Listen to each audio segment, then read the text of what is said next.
Rich Dad, Poor Dad. What the rich teach their kids about money that the poor and middle class do not. By Robert Kiyosaki. To parents everywhere, a child's first and most important teachers, and to all those who educate, influence, and lead by example.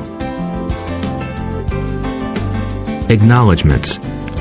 How does a person say thank you when there are so many people to thank? Obviously, this book is a thank you to my two fathers, who were powerful role models, and to my mom, who taught me love and kindness. The person most responsible for this book becoming a reality is my wife, Kim, my partner in marriage, business, and in life. She makes my life complete. Introduction. Rich Dad, Poor Dad. Having two dads offered me the choice of contrasting points of view, one of a rich man and one of a poor man. I had two fathers, a rich one and a poor one. One was highly educated and intelligent. He had a PhD and completed 4 years of undergraduate work in less than 2 years. He then went on to Stanford University, the University of Chicago, and Northwestern University to do his advanced studies, all on full financial scholarships. The other father never finished the 8th grade. Both men were successful in their careers, working hard all their lives. Both earned substantial incomes, yet one always struggled financially. The other would become one of the richest men in Hawaii. One died, leaving tens of millions of dollars to his family, charities, and his church. The other left bills to be paid. Both men were strong, charismatic, and influential. Both men offered me advice, but they did not advise the same things. Both men believed strongly in education, but did not recommend the same course of study. If I had had only one dad, I would have had to accept or reject his advice. Having two dads offered me the choice of contrasting points of view, one of a rich man and one of a poor man. Instead of simply accepting or rejecting one or the other, I found myself thinking more, comparing, and then choosing for myself. The problem was that the rich man was not rich yet, and the poor man was not yet poor. Both were just starting out on their careers, and both were struggling with money and families. But they had very different points of view about money. For example, one dad would say, "The love of money is the root of all evil." The other said, "The lack of money is the root of all evil." As a young boy, having two strong fathers, both influencing me, was difficult. I wanted to be a good son and listen, but the two fathers did not say the same things. The contrast in their points of view, particularly about money, was so extreme that I grew curious and intrigued. I began to start thinking for long periods of time about what each was saying. Much of my private time was spent reflecting, asking myself questions such as, "Why does he say that?" and then asking the same question of the other dad's statement. It would have been much easier to simply say, "Yeah, he's right, I agree with that," or to simply reject the point of view by saying, "The old man doesn't know what he's talking about." Instead, having two dads whom I loved forced me to think and ultimately choose a way of thinking for myself. As a process, choosing for myself turned out to be much more valuable in the long run than simply accepting or rejecting a single point of view. One of the reasons the rich get richer, the poor get poorer, and the middle class struggles in debt is that the subject of money is taught at home, not in school.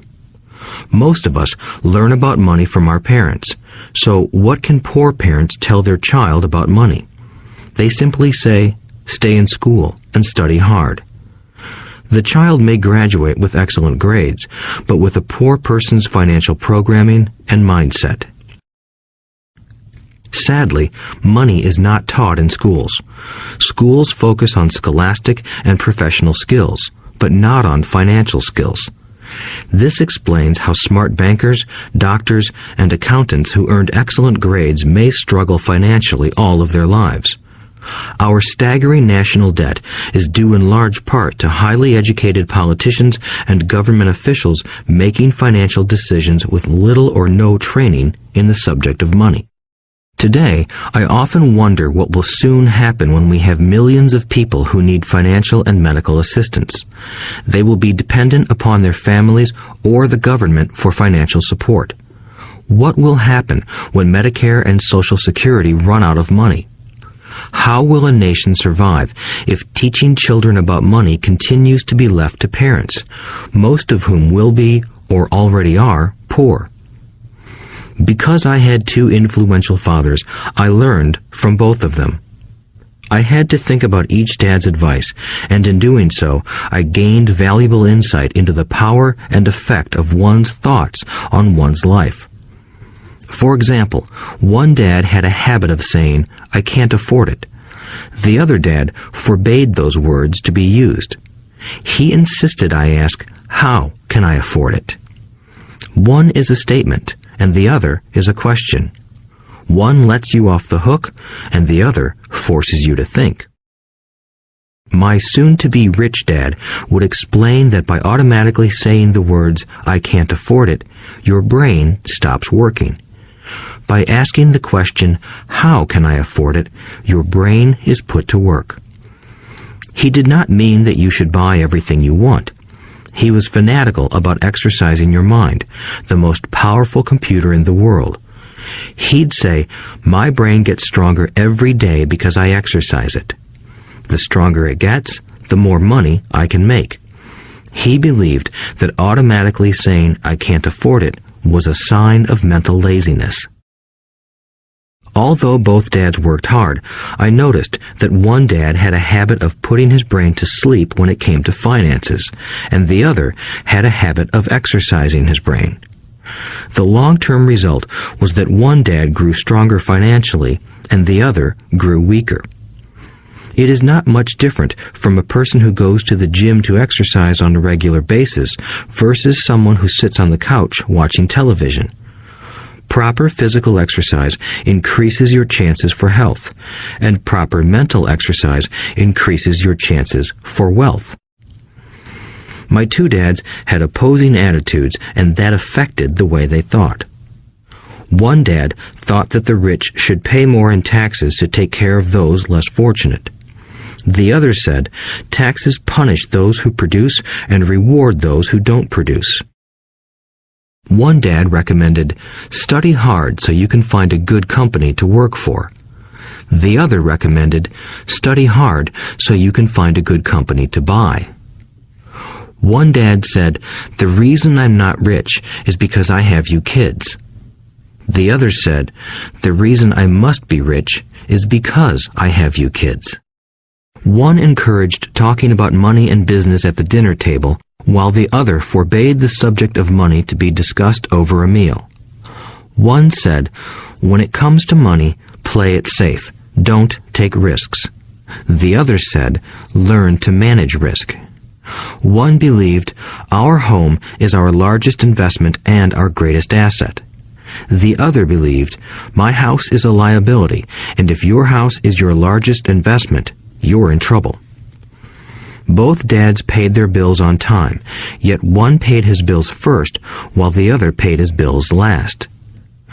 One dad believed in a company or the government taking care of you and your needs. He was always concerned about pay raises, retirement plans, medical benefits, sick leave, vacation days, and other perks. He was impressed with two of his uncles who joined the military and earned a retirement and entitlement package for life after 20 years of active service. He loved the idea of medical benefits and PX privileges the military provided its retirees. He also loved the tenure system available through the university. The idea of job protection for life and job benefits seemed more important at times than the job. He would often say, I've worked hard for the government and I'm entitled to these benefits. The other believed in total financial self-reliance. He spoke out against the entitlement mentality and how it created weak and financially needy people. He was emphatic about being financially competent. One dad struggled to save a few dollars. The other created investments. One dad taught me how to write an impressive resume so I could find a good job. The other taught me how to write strong business and financial plans so I could create jobs. Being a product of two strong dads allowed me the luxury of observing the effects different thoughts have on one's life. I noticed that people really do shape their lives through their thoughts. For example, my poor dad always said, "I'll never be rich," and that prophecy became reality. My rich dad, on the other hand, always referred to himself as rich. He would say things like, "I'm a rich man and rich people don't do this." Even when he was flat broke after a major financial setback, he continued to refer to himself as a rich man. He would cover himself by saying, "There is a difference between being poor and being broke. Broke is temporary. Poor is eternal." My poor dad would say, "I'm not interested in money," or "money doesn't matter." My rich dad always said, "Money is power." The power of our thoughts may never be measured or appreciated, but it became obvious to me as a young boy that it was important to be aware of my thoughts and how I expressed myself.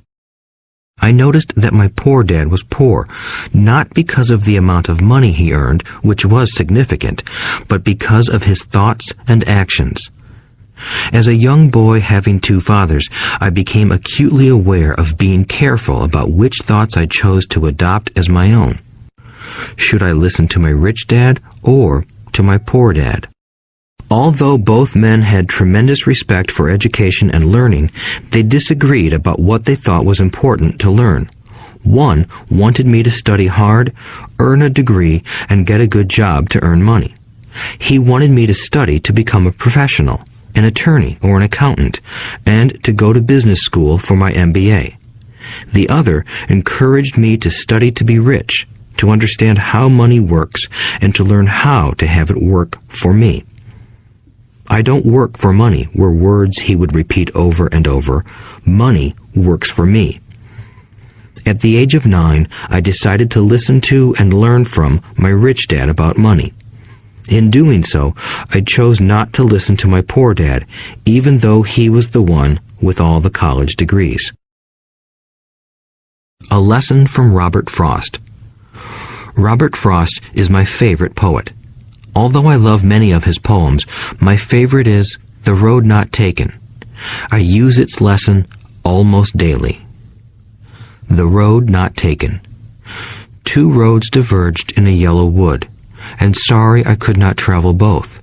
And be one traveler long I stood, and looked down one as far as I could, to where it bent in the undergrowth, then took the other as just as fair, and having perhaps the better claim, because it was grassy and wanted wear.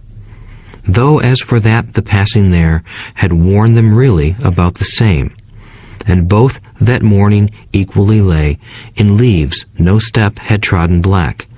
Oh, I kept the first for another day, yet knowing how way leads on to way, I doubted if I should ever come back. I shall be telling this with a sigh, somewhere ages and ages hence. Two roads diverged in a wood, and I took the one less traveled by, and that has made all the difference. And that has made all the difference. Over the years, I have often reflected upon Robert Frost's poem. Choosing not to listen to my highly educated dad's advice and attitude about money was a painful decision, but it was a decision that shaped the rest of my life. Once I made up my mind about whom to listen to, my education about money began. My rich dad taught me over a period of 30 years until I was 39 years old. He stopped once he realized that I knew and fully understood what he had been trying to drum into my often thick skull. Money is one form of power. But what is more powerful is financial education. Money comes and goes, but if you have the education about how money works, you gain power over it and can begin building wealth. The reason positive thinking alone does not work is because most people went to school and never learned how money works. So they spend their lives working for money. Because I was only 9 years old when I started, the lessons my rich dad taught me were simple. And when it was all said and done, there were only 6 main lessons, repeated over 30 years. This audiobook is about those 6 lessons, put as simply as possible, just as simply as my rich dad put forth those lessons to me. The lessons are meant not to be answers, but guideposts that will assist you and your children to grow wealthier no matter what happens in a world of increasing change and uncertainty. Chapter 1. Lesson 1. The rich don't work for money. The poor and the middle class work for money. The rich have money work for them. Dad, can you tell me how to get rich? My dad put down the evening paper. Why do you want to get rich, son? Because today Jimmy's mom drove up in their new Cadillac and they were going to their beach house for the weekend.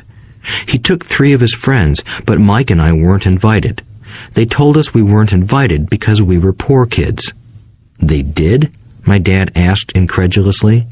Yeah, they did, I replied in a hurt tone. My dad silently shook his head, pushed his glasses up the bridge of his nose, and went back to reading the paper. I stood waiting for an answer. The year was 1956. I was 9 years old. By some twist of fate, I attended the same public school where the rich people sent their kids. We were primarily a sugar plantation town. The managers of the plantation and the other affluent people, such as doctors, business owners, and bankers, sent their children to this elementary school. After grade 6, their children were generally sent off to private schools. Because my family lived on one side of the street, I went to this school. Had I lived on the other side of the street, I would have gone to a different school with kids from families more like mine. After grade 6, these kids and I would go on to the public intermediate and high school. There was no private school for them or for me. My dad finally put down the paper. I could tell he was thinking. Well, son, he began slowly, if you want to be rich, you have to learn to make money. How do I make money? I asked. Well, use your head, son, he said, smiling. Even then, I knew that really meant, that's all I'm going to tell you, or, I don't know the answer, so don't embarrass me. A partnership is formed. The next morning, I told my best friend, Mike, what my dad had said. As best as I could tell, Mike and I were the only poor kids in this school. Mike was also in this school by a twist of fate. Someone had drawn a jog in the line for the school district, and we wound up in school with the rich kids. We weren't really poor, but we felt as if we were because all the other boys had new baseball gloves, new bicycles, new everything. Mom and Dad provided us with the basics, like food and shelter and clothes, but that was about it. My dad used to say, if you want something, work for it. We wanted things, but there was not much work available for 9-year-old boys. So what do we do to make money? Mike asked. I don't know, I said, but do you want to be my partner? He agreed, and so on that Saturday morning, Mike became my first business partner. We spent all morning coming up with ideas on how to make money. Occasionally, we talked about all the cool guys at Jimmy's beach house having fun. It hurt a little, but that hurt was good, because it inspired us to keep thinking of a way to make money. Finally, that afternoon, a bolt of lightning struck. It was an idea Mike got from a science book he had read. Excitedly, we shook hands, and the partnership now had a business. For the next several weeks, Mike and I ran around our neighborhood, knocking on doors and asking our neighbors if they would save their toothpaste tubes for us. With puzzled looks, most adults consented with a smile. Some asked us what we were doing, To which we replied, "We can't tell you. It's a business secret." My mom grew distressed as the weeks wore on. We had selected a site next to her washing machine as the place we would stockpile our raw materials. In a brown cardboard box that at one time held ketchup bottles, our little pile of used toothpaste tubes began to grow. Finally, my mom put her foot down. The sight of her neighbor's messy, crumpled, used toothpaste tubes had gotten to her. "What are you boys doing?" she asked. "And I don't want to hear again that it's a business secret. Do something with this mess or I'm going to throw it out." Mike and I pleaded and begged, explaining that we would soon have enough and then we would begin production. We informed her that we were waiting on a couple of neighbors to finish their toothpaste so we could have their tubes. Mom granted us a 1-week extension. The date to begin production was moved up, and the pressure was on. My first partnership was already being threatened with an eviction notice by my own mom. It became Mike's job to tell the neighbors to quickly use up their toothpaste, saying their dentist wanted them to brush more often anyway. I began to put together the production line. One day, my dad drove up with a friend to see 2 9-year-old boys in the driveway with a production line operating at full speed. There was fine white powder everywhere. On a long table were small milk cartons from school, and our family's hibachi grill was glowing with red-hot coals at maximum heat. Dad walked up cautiously, having to park the car at the base of the driveway since the production line blocked the carport. As he and his friend got closer, they saw a steel pot sitting on top of the coals in which the toothpaste tubes were being melted down. In those days, toothpaste did not come in plastic tubes. The tubes were made of lead, so once the paint was burned off, the tubes were dropped in the small steel pot. They melted until they became liquid, and with my mom's pot holders, we poured the lead through a small hole in the top of the milk cartons. The milk cartons were filled with plaster of Paris. White powder was everywhere. In my haste, I had knocked the bag over, and the entire area looked like it had been hit by a snowstorm. The milk cartons were the outer containers for plaster of Paris molds. My dad and his friend watched as we carefully poured the molten lead through a small hole in the top of the plaster of Paris cube. "Careful," my dad said. I nodded without looking up. Finally, once the pouring was through, I put the steel pot down and smiled at my dad. "What are you boys doing?" he asked with a cautious smile. "We're doing what you told me to do. We're going to be rich," I said. "Yup," said Mike, grinning and nodding his head. "We're partners." "And what is in those plaster molds?" my dad asked. "Watch," I said. "This should be a good batch." With a small hammer, I tapped at the seal that divided the cube in half. Cautiously, I pulled up the top half of the plaster mold, and a lead nickel fell out. "Oh my God," my dad said, "you're casting nickels out of lead." "That's right," Mike said. "We're doing as you told us to do. We're making money." My dad's friend turned and burst into laughter. My dad smiled and shook his head. Along with a fire and a box of spent toothpaste tubes, in front of him were 2 little boys covered with white dust, smiling from ear to ear. He asked us to put everything down and sit with him on the front step of our house. With a smile, he gently explained what the word counterfeiting meant. Our dreams were dashed. "You mean this is illegal?" asked Mike in a quivering voice. "Let them go," my dad's friend said. "They might be developing a natural talent." My dad glared at him. "Yes, it is illegal," my dad said gently, "but you boys have shown great creativity and original thought. Keep going. I'm really proud of you."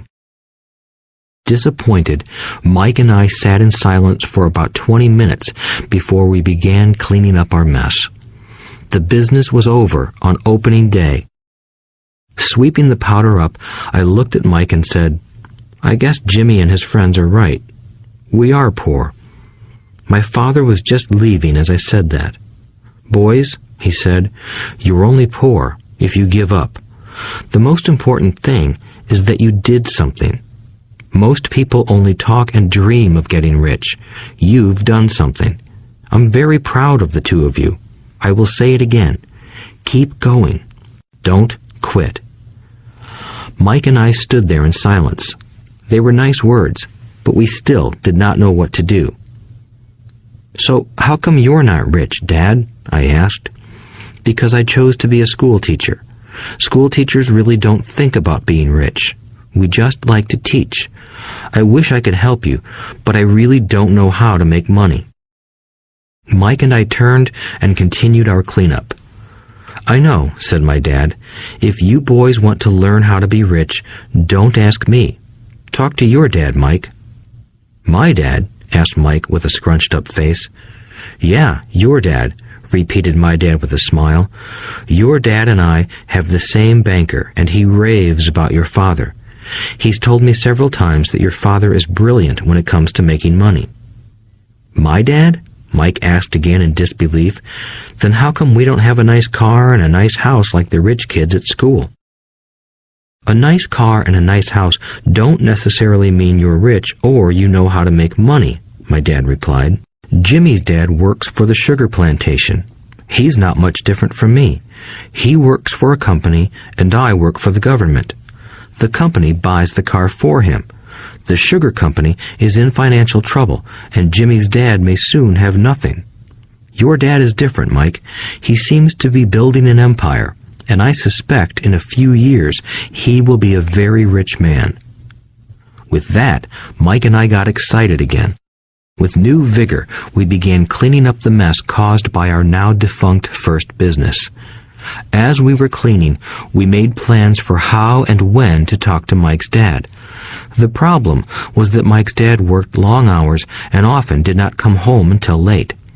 His father owned warehouses, a construction company, a chain of stores, and 3 restaurants.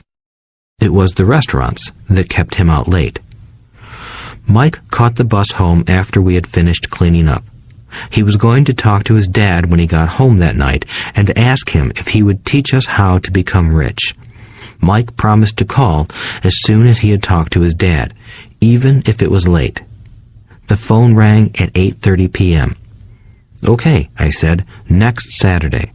I put the phone down. Mike's dad had agreed to meet with us. On Saturday, I caught the 7:30 a.m. bus to the poor side of town. The lessons begin. Mike and I met with his dad that morning at 8 o'clock. He was already busy, having been at work for more than an hour. His construction supervisor was just leaving in his pickup truck as I walked up to his simple, small, and tidy home. Mike met me at the door. "Dad's on the phone, and he said to wait on the back porch," Mike said as he opened the door. The old wooden floor creaked as I stepped across the threshold of the aging house. There was a cheap mat just inside the door. The mat was there to hide the years of wear from countless footsteps that the floor had supported. Although clean, it needed to be replaced. I felt claustrophobic as I entered the narrow living room that was filled with old, musty, overstuffed furniture that today would be collector's items. Sitting on the couch were 2 women, both a little older than my mom. Across from the women sat a man in workman's clothes. He wore khaki slacks and a khaki shirt, neatly pressed but without starch, and polished work boots. He was about 10 years older than my dad. They smiled as Mike and I walked past them toward the back porch. I smiled back shyly. "Who are those people?" I asked. "Oh, they work for my dad. The older man runs his warehouses, and the women are the managers of the restaurants. And as you arrived, you saw the construction supervisor who was working on a road project about 50 miles from here. His other supervisor, who was building a track of houses, left before you got here." "Does this go on all the time?" I asked. "Not always, but quite often," said Mike, smiling as he pulled up a chair to sit down next to me. "I asked my dad if he would teach us to make money," Mike said. "Oh, and what did he say to that?" I asked with cautious curiosity. Well, he had a funny look on his face at first, and then he said he would make us an offer. "Oh," I said, rocking my chair back against the wall. I sat there, perched on two rear legs of the chair. Mike did the same thing. "Do you know what the offer is?" I asked. "No, but we'll soon find out." Suddenly, Mike's dad burst through the rickety screen door and onto the porch.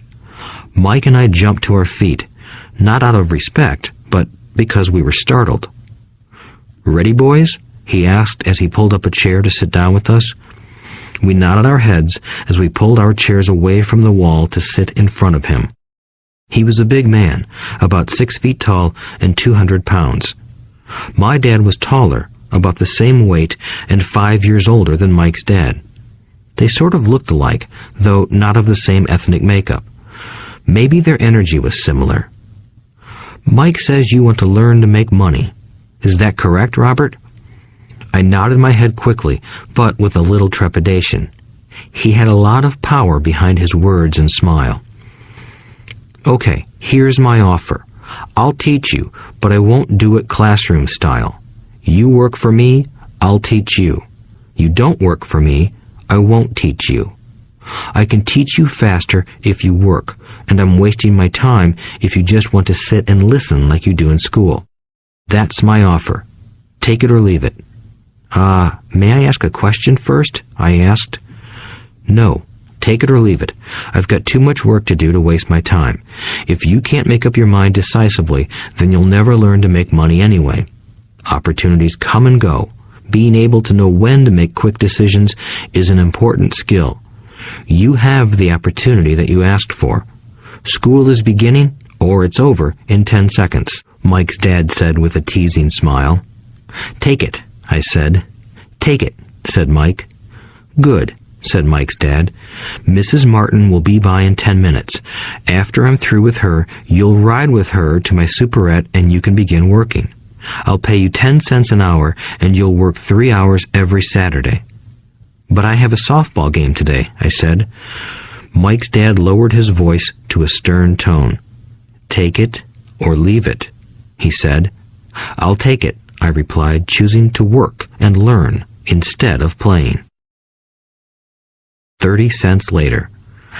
By 9 a.m. that day, Mike and I were working for Mrs. Martin. She was a kind and patient woman. She always said that Mike and I reminded her of her 2 grown sons. Although kind, she believed in hard work and kept us moving. We spent 3 hours taking canned goods off the shelves, brushing each can with a feather duster to get the dust off, and then restacking them neatly. It was excruciatingly boring work. Mike's dad, whom I called my rich dad, owned 9 of these little superettes, each with a large parking lot. They were the early version of the 7-Eleven convenience stores, little neighborhood grocery stores where people bought items such as milk, bread, butter, and cigarettes. The problem was that this was Hawaii before air conditioning was widely used, and the stores could not close their doors because of the heat. On 2 sides of the store, the doors had to be wide open to the road and parking lot. Every time a car drove by or pulled into the parking lot, dust would swirl and settle in the store. We knew we had a job as long as there was no air conditioning. For 3 weeks, Mike and I reported to Mrs. Martin and worked our 3 hours. By noon, our work was over, and she dropped 3 little dimes in each of our hands. Now, even at the age of 9 in the mid-1950s, 30 cents was not too exciting. Comic books cost 10 cents back then, so I usually spent my money on comic books and went home. By Wednesday of the 4th week, I was ready to quit. I had agreed to work only because I wanted to learn to make money from Mike's dad, and now I was a slave for 10 cents an hour. On top of that, I had not seen Mike's dad since that first Saturday. "I'm quitting," I told Mike at lunchtime. School was boring, and now I did not even have my Saturdays to look forward to. But it was the 30 cents that really got to me. This time, Mike smiled. "What are you laughing at?" I asked with anger and frustration. "Dad said this would happen. He said to meet with him when you were ready to quit." "What?" I said indignantly. He's been waiting for me to get fed up? Sort of, Mike said. Dad's kind of different. He doesn't teach like your dad. Your mom and dad lecture a lot. My dad is quiet and a man of few words. You just wait till this Saturday. I'll tell him you're ready. You mean I've been set up? No, not really. But maybe. Dad will explain on Saturday. Waiting in line on Saturday. I was ready to face Mike's dad. Even my real dad was angry with him. My real dad, the one I called the poor one, thought that my rich dad was violating child labor laws and should be investigated. My educated poor dad told me to demand what I deserve, at least 25 cents an hour. My poor dad told me that if I did not get a raise, I was to quit immediately. You don't need that damn job anyway, said my poor dad with indignation. At 8 o'clock Saturday morning, I walked through the door of Mike's house when Mike's dad opened it. Take a seat and wait in line, he said as I entered. He turned and disappeared into his little office next to a bedroom. I looked around the room and didn't see Mike anywhere. Feeling awkward, I cautiously sat down next to the same two women who were there 4 weeks earlier. They smiled and slid down the couch to make room for me. 45 minutes went by, and I was steaming. The two women had met with him and left 30 minutes earlier. An older gentleman was in there for 20 minutes and was also gone.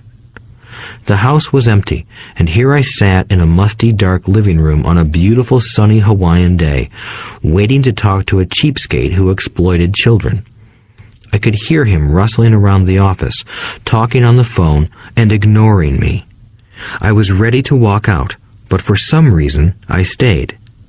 Finally, 15 minutes later, at exactly 9 o'clock, Rich Dad walked out of his office, said nothing, and signaled with his hand for me to enter.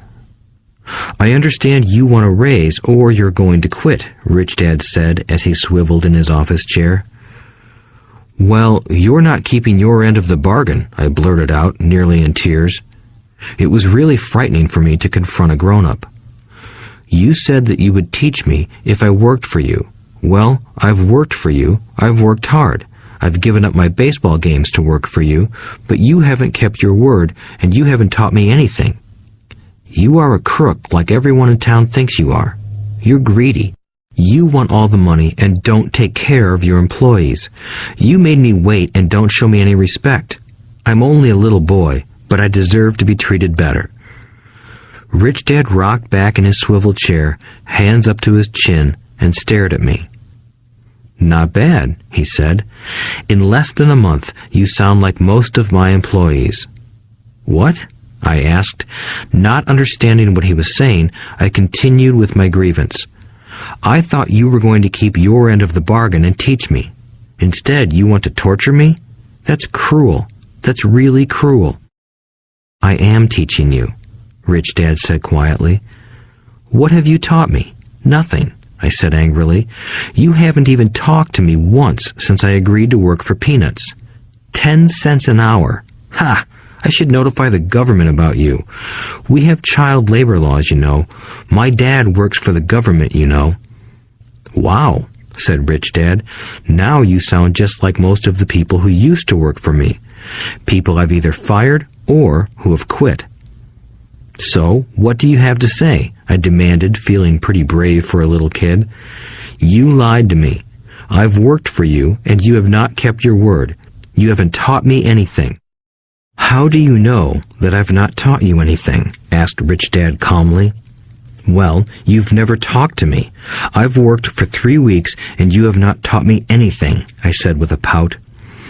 Does teaching mean talking or a lecture? Rich Dad asked. Well, yes, I replied. That's how they teach you in school, he said, smiling.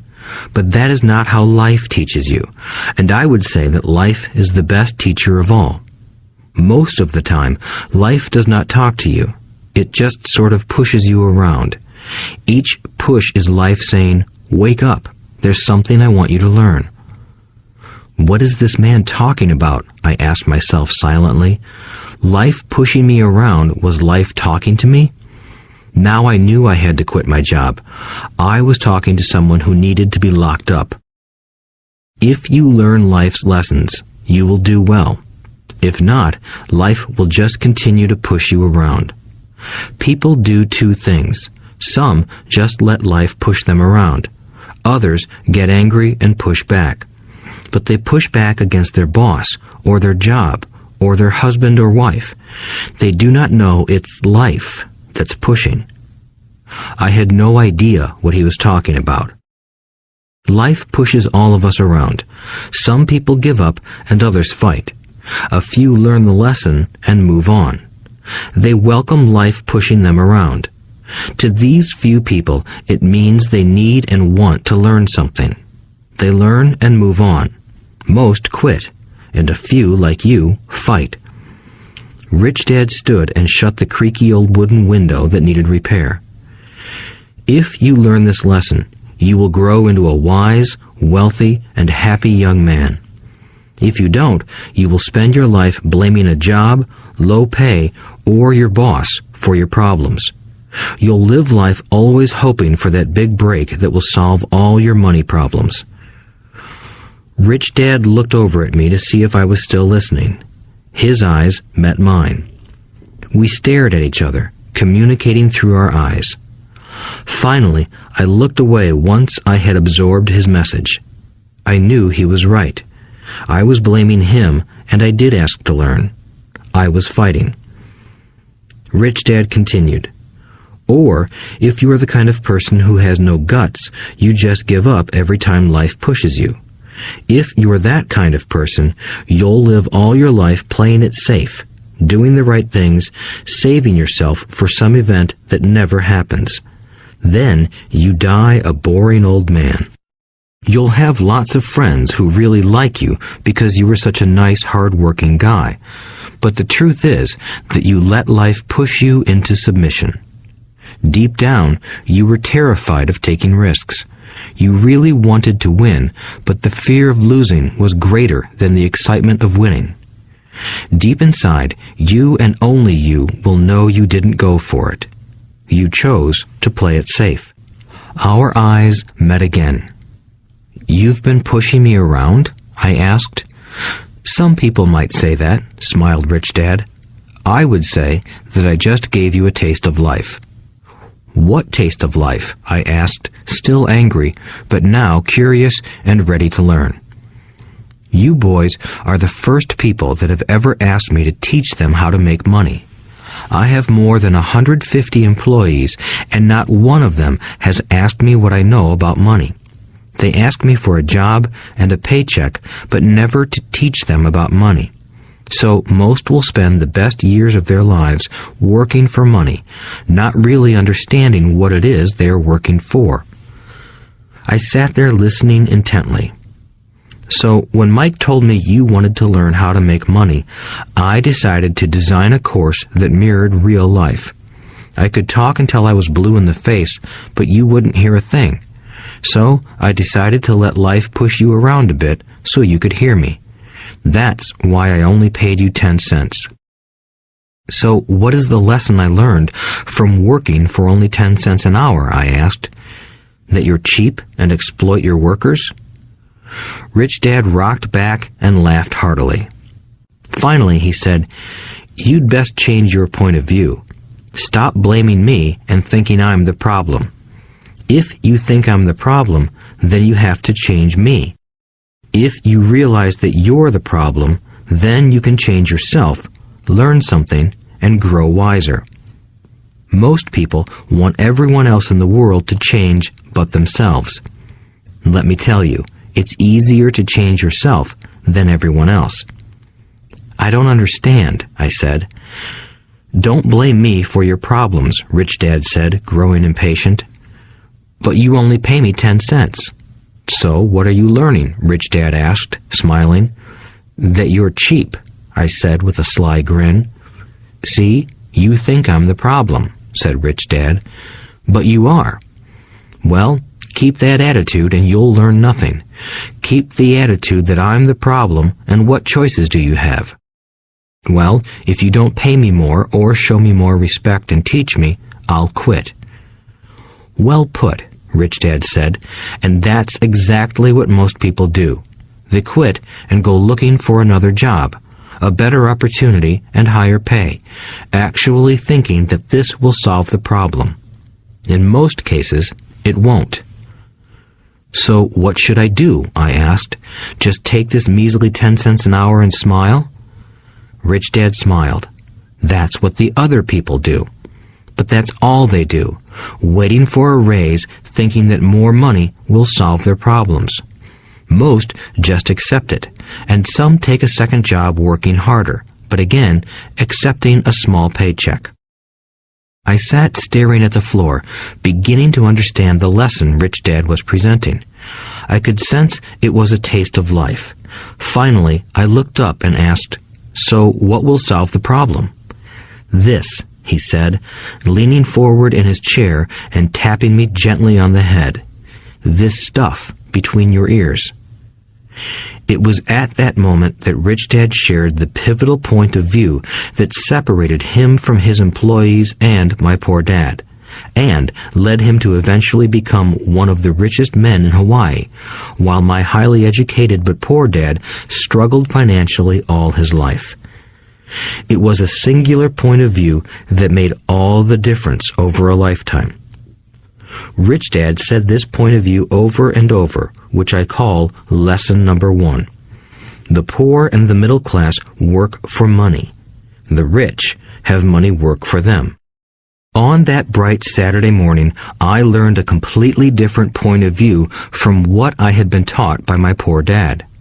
At the age of 9, I understood that both dads wanted me to learn. Both dads encouraged me to study, but not the same things. My highly educated dad recommended that I do what he did.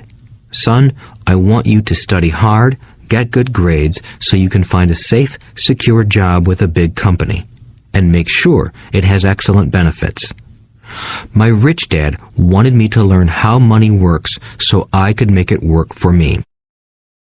These lessons I would learn through life with his guidance, not because of a classroom. My rich dad continued my first lesson. "I'm glad you got angry about working for 10 cents an hour. If you hadn't got angry and had simply accepted it, I would have to tell you that I could not teach you. You see, true learning takes energy, passion, and a burning desire. Anger is a big part of that formula, for passion is anger and love combined. When it comes to money, most people want to play it safe and feel secure, so passion does not direct them. Fear does." "So is that why they'll take jobs with low pay?" I asked. "Yes," said Rich Dad. "Some people say I exploit people because I don't pay as much as the sugar plantation or the government. I say the people exploit themselves. It's their fear, not mine." "But don't you feel you should pay them more?" I asked. "I don't have to. And besides, more money will not solve their problems. Just look at your dad. He makes a lot of money, and he still can't pay his bills. Most people, given more money, only get into more debt." "So that's why the 10 cents an hour," I said, smiling. "It's part of the lesson." "That's right," smiled Rich Dad. "You see, your dad went to school and got an excellent education so he could get a high-paying job. But he still has money problems because he never learned anything about money in school. On top of that, he believes in working for money." "And you don't?" I asked. "No, not really," said Rich Dad. "If you want to learn to work for money, then stay in school. That is a great place to learn to do that. But if you want to learn how to have money work for you, then I will teach you that. But only if you want to learn." "Wouldn't everyone want to learn that?" I asked. "No," said Rich Dad, "simply because it's easier to learn to work for money, especially if fear is your primary emotion when the subject of money is discussed." "I don't understand," I said with a frown. "Don't worry about that for now.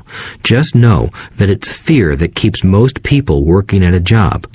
the fear of not paying their bills, the fear of being fired, the fear of not having enough money, and the fear of starting over. That's the price of studying to learn a profession or trade and then working for money. Most people become a slave to money and then get angry at their boss. Learning to have money work for you is a completely different course of study? I asked. Absolutely, Rich Dad answered. Absolutely. We sat in the silence on that beautiful Hawaiian Saturday morning. My friends had just started their Little League baseball game, but for some reason I was now thankful I had decided to work for 10 cents an hour. I sensed that I was about to learn something my friends wouldn't learn in school. Ready to learn? Asked Rich Dad. Absolutely, I said with a grin. I have kept my promise. I've been teaching you from afar, my Rich Dad said. At 9 years old, you've gotten a taste of what it feels like to work for money. Just multiply your last month by 50 years, and you will have an idea of what most people spend their life doing. I don't understand, I said. How did you feel waiting in line to see me, once to get hired and once to ask for more money? Terrible, I said. If you choose to work for money, that is what life will be like, said Rich Dad. And how did you feel when Mrs. Martin dropped 3 dimes in your hand for 3 hours of work?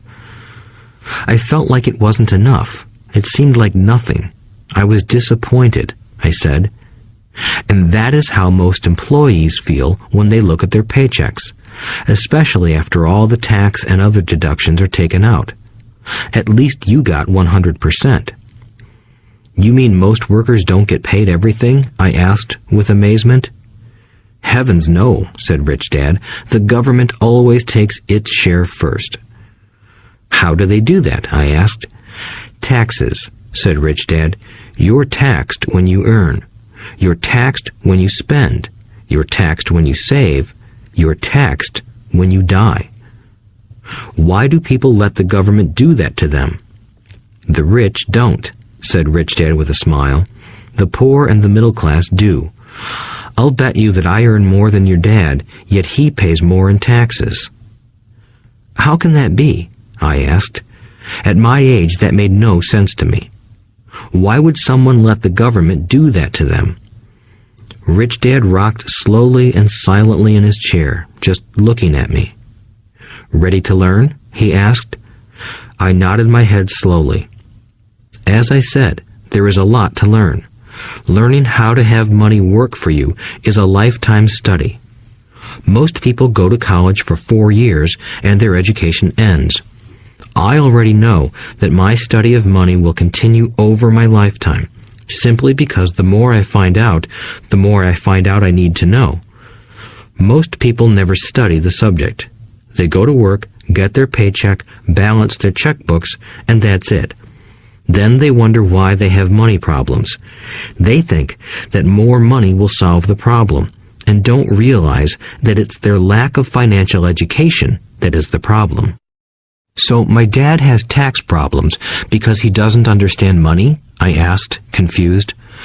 Look, said Rich Dad, taxes are just one small section on learning how to have money work for you. Today, I just wanted to find out if you still have the passion to learn about money. Most people don't. They want to go to school, learn a profession, have fun at their work, and earn lots of money. One day they wake up with big money problems, and then they can't stop working. That's the price of only knowing how to work for money instead of studying how to have money work for you. So, do you still have the passion to learn? Asked Rich Dad. I nodded my head. Good, said Rich Dad. Now get back to work. This time, I will pay you nothing. What? I asked in amazement. You heard me. Nothing. You will work the same 3 hours every Saturday, but this time you will not be paid 10 cents per hour. You said you wanted to learn to not work for money, so I'm not going to pay you anything. I couldn't believe what I was hearing. I've already had this conversation with Mike, and he's already working, dusting and stacking canned goods for free. You better hurry and get back there. "That's not fair," I shouted. "You've got to pay something." "You said you wanted to learn. If you don't learn this now, you'll grow up to be like the two women and the older man sitting in my living room, working for money and hoping I don't fire them. Or, like your dad, earning lots of money only to be in debt up to his eyeballs, hoping more money will solve the problem. If that's what you want, I'll go back to our original deal of 10 cents an hour. Or you can do what most adults do. Complain that there is not enough pay, quit, and go looking for another job." "But what do I do?" I asked. Rich Dad tapped me on the head. "Use this," he said. "If you use it well, you will soon thank me for giving you an opportunity, and you will grow into a rich man." I stood there, still not believing what a raw deal I was handed. I came to ask for a raise, and somehow I was instead working for nothing. Rich Dad tapped me on the head again and said, "Use this. Now, get out of here and get back to work." Lesson number 1. The rich don't work for money. I didn't tell my poor dad I wasn't being paid. He wouldn't have understood, and I didn't want to try to explain something I didn't understand myself. For 3 more weeks, Mike and I worked 3 hours every Saturday for nothing. The work didn't bother me, and the routine got easier. But it was the missed baseball games and not being able to afford to buy a few comic books that got to me. Rich Dad stopped by at noon on the 3rd week. We heard his truck pull up in the parking lot and sputter when the engine was turned off. He entered the store and greeted Mrs. Martin with a hug. After finding out how things were going in the store, he reached into the ice cream freezer, pulled out 2 bars, paid for them, and signaled to Mike and me. "Let's go for a walk, boys." We crossed the street, dodging a few cars, and walked across a large grassy field where a few adults were playing softball. Sitting down at a lone picnic table, he handed Mike and me the treats. "How's it going, boys?" "Okay," Mike said. I nodded in agreement. "Learn anything yet?" Rich Dad asked. Mike and I looked at each other, shrugged our shoulders, and shook our heads in unison. Avoiding one of life's biggest traps. Well, you boys had better start thinking. You're staring at one of life's biggest lessons. If you learn it, you'll enjoy a life of great freedom and security. If you don't, you'll wind up like Mrs. Martin and most of the people playing softball in this park. They work very hard for little money, clinging to the illusion of job security and looking forward to a 3-week vacation each year and maybe a skimpy pension after 45 years of service. If that excites you, I'll give you a raise to 25 cents an hour. "But these are good, hard-working people. Are you making fun of them?" I demanded. A smile came over Rich Dad's face. "Mrs. Martin is like a mother to me. I would never be that cruel. I may sound unkind because I'm doing my best to point something out to the two of you. I want to expand your point of view so you can see something most people never have the benefit of seeing because their vision is too narrow. Most people never see the trap they are in." Mike and I sat there, uncertain of his message. He sounded cruel, yet we could sense he was trying to drive home a point. With a smile, Rich Dad said, "Doesn't that 25 cents an hour sound good? Doesn't it make your heart beat a little faster?" I shook my head no, but it really did. 25 cents an hour would be big bucks to me. "Okay, I'll pay you $1 an hour," Rich Dad said, with a sly grin. Now my heart started to race. My brain was screaming, "Take it, take it." I could not believe what I was hearing. Still, I said nothing. "Okay, $2 an hour." My little brain and heart nearly exploded. After all, it was 1956, and being paid $2 an hour would have made me the richest kid in the world. I couldn't imagine earning that kind of money. I wanted to say yes. I wanted the deal. I could picture a new bicycle, new baseball glove, and the adoration of my friends when I flashed some cash. On top of that, Jimmy and his rich friends could never call me poor again. But somehow my mouth stayed shut. The ice cream had melted and was running down my hand. Rich Dad was looking at two boys staring back at him, eyes wide open and brains empty. He was testing us, and he knew there was a part of our emotions that wanted to take the deal. He understood that every person has a weak and needy part of their soul that can be bought, and he knew that every individual also had a part of their soul that was resilient and could never be bought. It was only a question of which one was stronger. Okay, $5 an hour. Suddenly, I was silent. Something had changed. The offer was too big and ridiculous. Not many grown-ups in 1956 made more than that, but quickly my temptation disappeared and calm set in. Slowly, I turned to my left to look at Mike. He looked back at me. The part of my soul that was weak and needy was silenced. The part of me that had no price took over. I knew Mike had gotten to that point too. "Good," said Rich Dad softly. "Most people have a price, and they have a price because of human emotions named fear and greed. First, the fear of being without money motivates us to work hard, and then, once we get that paycheck, greed or desire starts us thinking about all the wonderful things money can buy. The pattern is then set." "What pattern?" I asked. "The pattern of get up, go to work, pay bills, get up, go to work, pay bills." People's lives are forever controlled by two emotions, fear and greed. Offer them more money, and they continue the cycle by increasing their spending. This is what I call the rat race. "There is another way?" Mike asked. "Yes," said Rich Dad slowly, "but only a few people find it." "And what is that way?" Mike asked. "That's what I hope you boys will learn as you work and study with me. That is why I took away all forms of pay." "Any hints?" Mike asked. "We're kind of tired of working hard, especially for nothing." "Well, the first step is telling the truth," said Rich Dad. "We haven't been lying," I said. "I did not say you were lying. I said to tell the truth," Rich Dad retorted. "The truth about what?" I asked. "How you're feeling," Rich Dad said. "You don't have to say it to anyone else.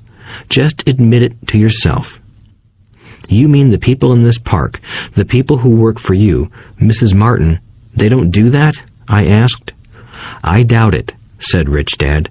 "Instead, they feel the fear of not having money. They don't confront it logically. They react emotionally instead of using their heads," Rich Dad said. "Then, they get a few bucks in their hands, and again, the emotions of joy, desire, and greed take over. And again they react instead of think." "So their emotions control their brain," Mike said. "That's correct," said Rich Dad. "Instead of admitting the truth about how they feel, they react to their feelings and fail to think. They feel the fear, so they go to work, hoping that money will soothe the fear, but it doesn't. It continues to haunt them, and they return to work, hoping again that money will calm their fears, and again it doesn't.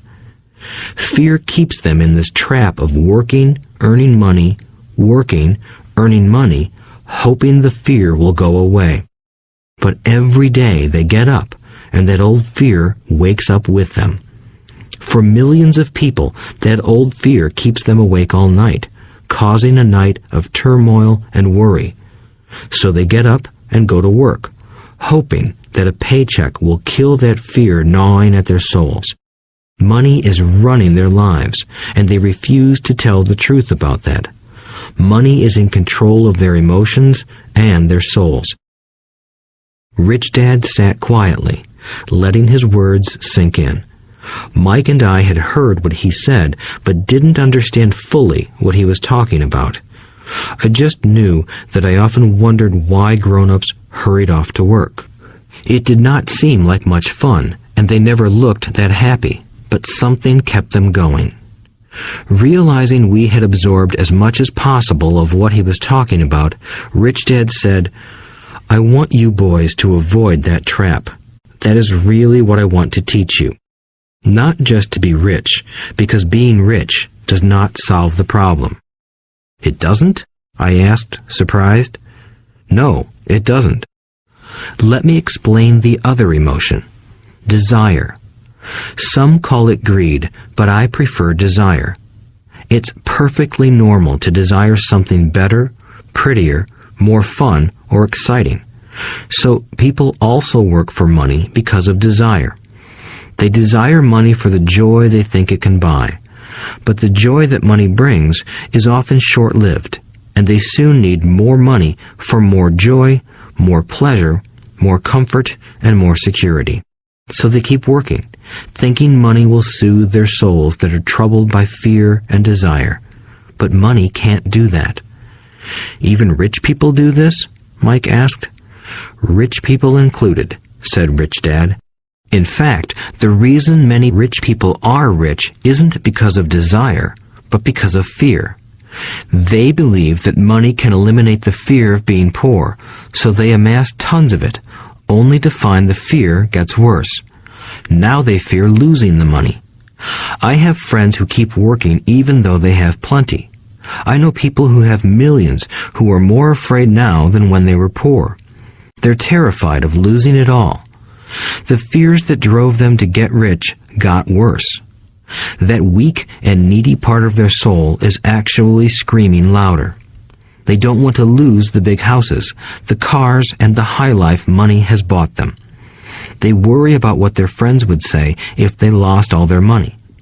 Many are emotionally desperate and neurotic, although they look rich and have more money. So, is a poor man happier? I asked. No, I don't think so, replied Rich Dad. The avoidance of money is just as psychotic as being attached to money.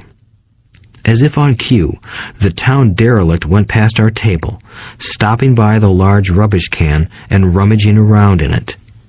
The three of us watched him with great interest, when before we probably would have just ignored him.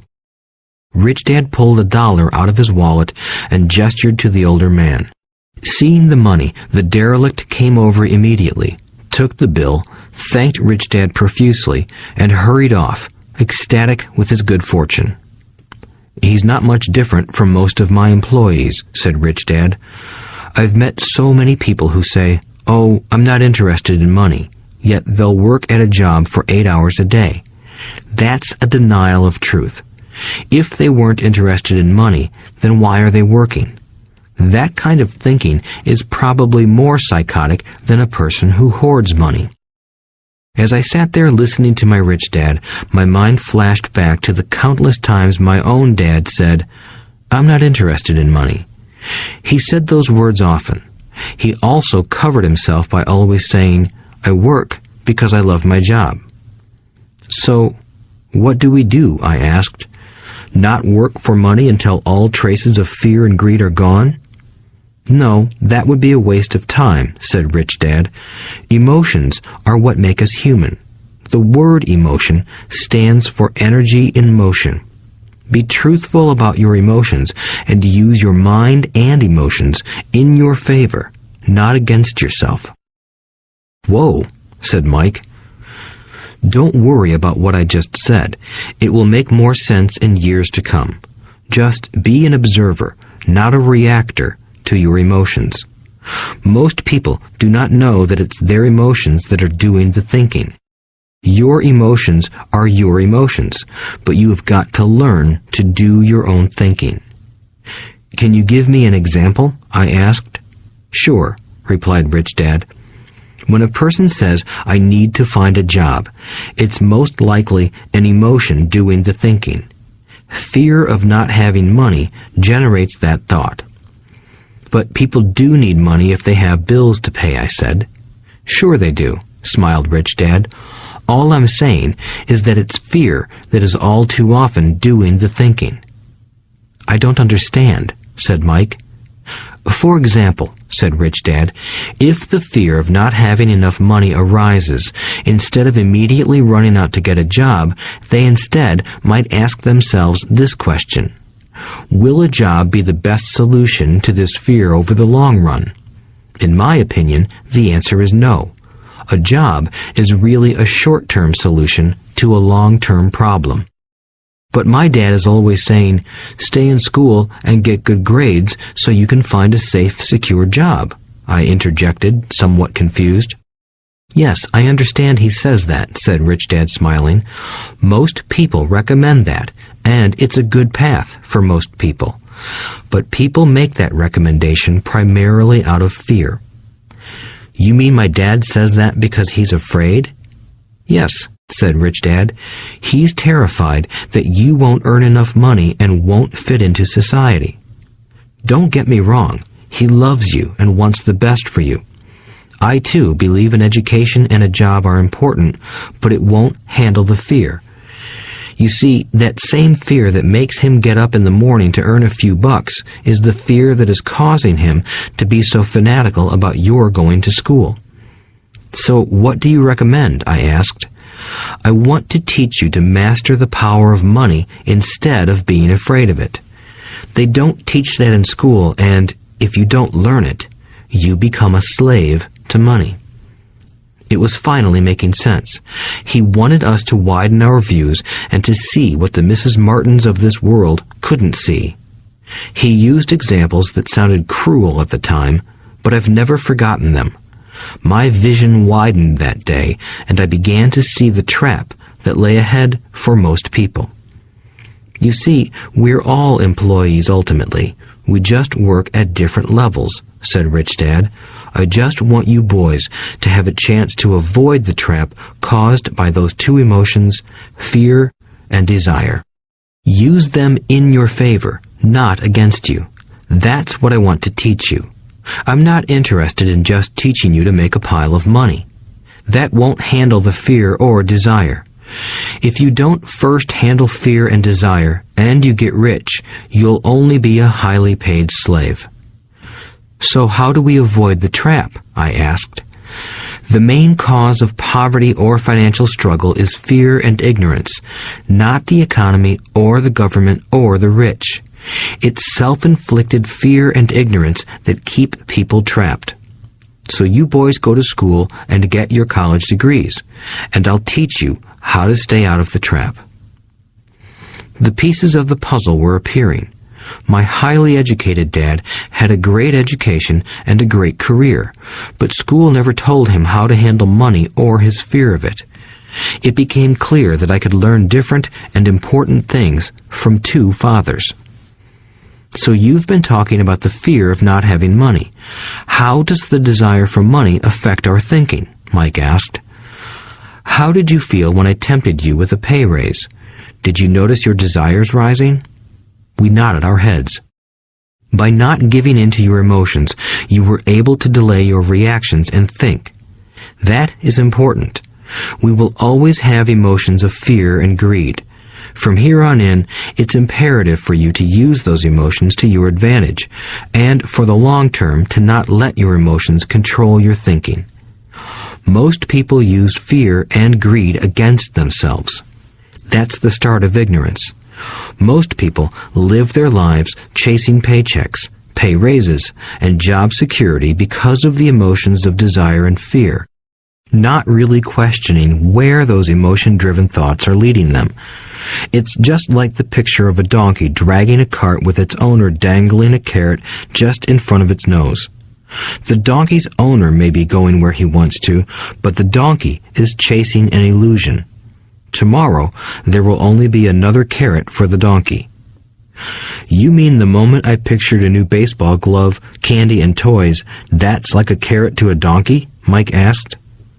Yes, and as you get older, your toys get more expensive.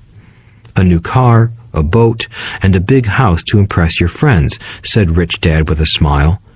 Fear pushes you out the door, and desire calls to you. That's the trap. So what's the answer? Mike asked. What intensifies fear and desire is ignorance. That is why rich people with lots of money often have more fear the richer they get. Money is the carrot, the illusion. If the donkey could see the whole picture, it might rethink its choice to chase the carrot. Rich Dad went on to explain that a human's life is a struggle between ignorance and illumination. He explained that once a person stops searching for information and self-knowledge, ignorance sets in. That struggle is a moment-to-moment decision to learn to open or close one's mind. Look, school is very important. You go to school to learn a skill or profession to become a contributing member of society. Every culture needs teachers, doctors, mechanics, artists, cooks, business people, police officers, firefighters, and soldiers. Schools train them so society can thrive and flourish, said Rich Dad. Unfortunately, for many people, school is the end, not the beginning. There was a long silence. Rich Dad was smiling. I didn't comprehend everything he said that day, but, as with most great teachers, his words continued to teach for years. "I've been a little cruel today," said Rich Dad, "but I want you to always remember this talk. I want you to always think of Mrs. Martin, and I want you always to remember that donkey. Never forget that fear and desire can lead you into life's biggest trap if you are not aware of them controlling your thinking. To spend your life living in fear, never exploring your dreams, is cruel. To work hard for money, thinking that it will buy you things that will make you happy, is also cruel. To wake up in the middle of the night terrified about paying bills is a horrible way to live. To live a life dictated by the size of a paycheck is not really living a life. Thinking that a job makes you secure is lying to yourself. That's cruel, and that's the trap I want you to avoid. I've seen how money runs people's lives. Don't let that happen to you. Please, don't let money run your life." A softball rolled under our table. Rich Dad picked it up and threw it back. "So what does ignorance have to do with greed and fear?" I asked. "Because it is ignorance about money that causes so much greed and fear," said Rich Dad. "Let me give you some examples. A doctor, wanting more money to better provide for his family, raises his fees. By raising his fees, it makes healthcare more expensive for everyone. It hurts the poor people the most, so they have worse health than those with money. Because the doctors raise their fees, the attorneys raise their fees. Because the attorneys' fees have gone up, school teachers want a raise, which raises our taxes, and on and on and on. Soon, there will be such a horrifying gap between the rich and the poor that chaos will break out and another great civilization will collapse. History proves that great civilizations collapse when the gap between the haves and have-nots is too great. Sadly, America is on that same course because we haven't learned from history. We only memorize historical dates and names, not the lesson." "Aren't prices supposed to go up?" I asked. "In an educated society with a well-run government, prices should actually come down. Of course, that is often only true in theory. Prices go up because of greed and fear caused by ignorance. If schools taught people about money, there would be more money and lower prices. But schools focus only on teaching people to work for money, not how to harness money's power." "But don't we have business schools?" Mike asked. "And haven't you encouraged me to go for my MBA?" "Yes," said Rich Dad, "but all too often business schools train employees to become sophisticated bean counters. Heaven forbid a bean counter takes over a business. All they do is look at the numbers, fire people, and kill the business. I know this because I hire bean counters. All they think about is cutting costs and raising prices, which cause more problems. Bean counting is important. I wish more people knew it, but it, too, is not the whole picture," added Rich Dad angrily. "So, is there an answer?" asked Mike. "Yes," said Rich Dad. "Learn to use your emotions to think, not think with your emotions. When you boys mastered your emotions by agreeing to work for free, I knew there was hope. When you again resisted your emotions when I tempted you with more money, you were again learning to think in spite of being emotionally charged. That's the first step." Why is that step so important? I asked. Well, that's up to you to find out. If you want to learn, I'll take you boys into the briar patch, a place almost everyone else avoids. If you go with me, you'll let go of the idea of working for money and instead learn to have money work for you. And what will we get if we go with you? What if we agree to learn from you? What will we get? I asked. The same thing Brer Rabbit got, said Rich Dad, referring to the classic children's story. Is there a briar patch? I asked. Yes, said Rich Dad. The briar patch is our fear and greed. Confronting fear, weaknesses, and neediness by choosing our own thoughts is the way out. Choosing our thoughts? Mike asked, puzzled. Yes, choosing what we think rather than reacting to our emotions. Instead of just getting up and going to work because not having the money to pay your bills is scaring you, ask yourself, is working harder at this the best solution to this problem? Most people are too afraid to rationally think things through and instead run out the door to a job they hate. The tar baby is in control. That's what I mean by choosing your thoughts. And how do we do that? Mike asked. That's what I will teach you. I'll teach you to have a choice of thoughts rather than a knee-jerk reaction, like gulping down your morning coffee and running out the door. Remember what I said before. A job is only a short-term solution to a long-term problem. Most people have only one problem in mind, and it's short-term. It's the bills at the end of the month, the tar baby. Money controls their lives, or should I say the fear and ignorance about money controls it. So they do as their parents did. They get up every day and go work for money, not taking the time to ask the question, is there another way? Their emotions now control their thinking, not their heads. Can you tell the difference between emotions thinking and the head thinking? Mike asked. Oh yes, I hear it all the time, said Rich Dad. I hear things like, well, everyone has to work, or the rich are crooks, or I'll get another job, I deserve this raise, you can't push me around, or I like this job because it's secure. No one asks, is there something I'm missing here? Which would break through the emotional thought and give you time to think clearly. As we headed back to the store, Rich Dad explained that the rich really did make money. They did not work for it. He went on to explain that when Mike and I were casting 5-cent pieces out of lead, thinking we were making money, we were very close to thinking the way the rich think. The problem was that creating money is legal for the government and banks to do, but illegal for us to do. There are legal ways to create money from nothing, he told us. Rich Dad went on to explain that the rich know that money is an illusion, truly like the carrot for the donkey. It's only out of fear and greed that the illusion of money is held together by billions of people who believe that money is real. It's not. Money is really made up. It is only because of the illusion of confidence and the ignorance of the masses that this house of cards stands. He talked about the gold standard that America was on, and that each dollar bill was actually a silver certificate.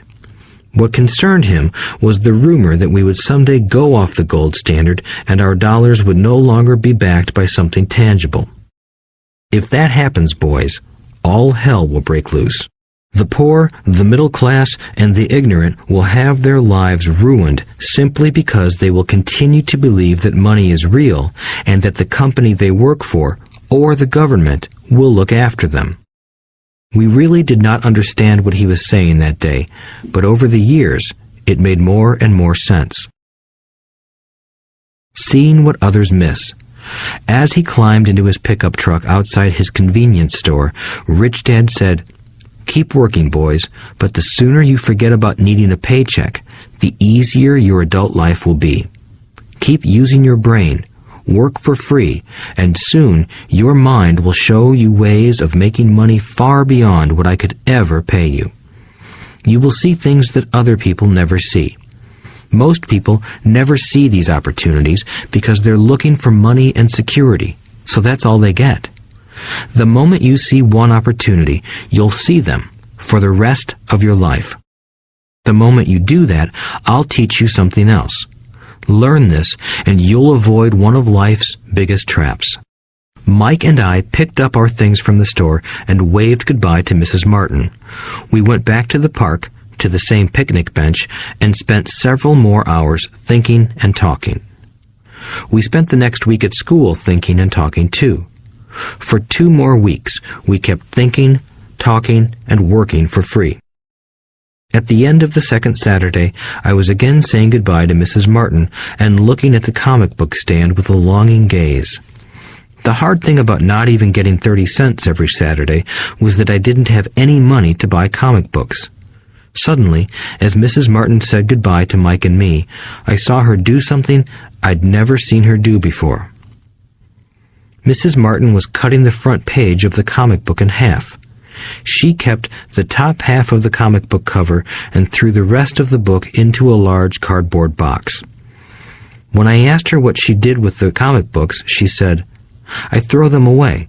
I give the top half of the cover back to the comic book distributor for credit when he brings in the new comics. He's coming in an hour." Mike and I waited for an hour. Soon the distributor arrived, and I asked him if we could have the comic books. To my delight, he said, "You can have them if you work for this store and do not resell them." Remember our old business partnership? Well, Mike and I revived it. Using a spare room in Mike's basement, we began piling hundreds of comic books in that room. Soon, our comic book library was open to the public. We hired Mike's younger sister, who loved to study, to be head librarian. She charged each child 10 cents admission to the library, which was open from 2:30 p.m. to 4:30 p.m. every day after school. The customers, the children of the neighborhood, could read as many comics as they wanted in 2 hours. It was a bargain for them since a comic cost 10 cents each, and they could read 5 or 6 in 2 hours. Mike's sister would check the kids as they left to make sure they weren't borrowing any comic books. She also kept the books, logging in how many kids showed up each day, who they were, and any comments they might have. Mike and I averaged $9.50 per week over a 3-month period. We paid his sister $1 a week and allowed her to read the comics for free, which she rarely did since she was always studying. Mike and I kept our agreement by working in the store every Saturday and collecting all the comic books from the different stores. We kept our agreement to the distributor by not selling any comic books. We burned them once they got too tattered. We tried opening a branch office, but we could never quite find someone as trustworthy and dedicated as Mike's sister. At an early age, we found out how hard it was to find good staff. 3 months after the library first opened, a fight broke out in the room. Some bullies from another neighborhood pushed their way in, and Mike's dad suggested we shut down the business. So our comic book business shut down, and we stopped working on Saturdays at the convenience store. But Rich Dad was excited because he had new things he wanted to teach us. He was happy because we had learned our first lessons so well. We learned to make money work for us. By not getting paid for our work at the store, we were forced to use our imaginations to identify an opportunity to make money. By starting our own business, the comic book library, we were in control of our own finances, not dependent on an employer. The best part was that our business generated money for us even when we weren't physically there. Our money worked for us. Instead of paying us money, Rich Dad had given us so much more. Chapter 2. Lesson 2. Why teach financial literacy? It's not how much money you make, it's how much money you keep. In 1990, Mike took over his father's empire and is, in fact, doing a better job than his dad did. We see each other once or twice a year on the golf course. He and his wife are wealthier than you can imagine. Rich Dad's empire is in great hands, and Mike is now grooming his son to take his place, as his dad had groomed us. In 1994, I retired at the age of 47, and my wife Kim was 37. Retirement does not mean not working. For us, it means that, barring unforeseen cataclysmic changes, we can work or not work, and our wealth grows automatically, staying ahead of inflation. Our assets are large enough to grow by themselves. It's like planting a tree. You water it for years, and then one day it doesn't need you anymore. Its roots are implanted deep enough. Then the tree provides shade for your enjoyment. Mike chose to run the empire, and I chose to retire.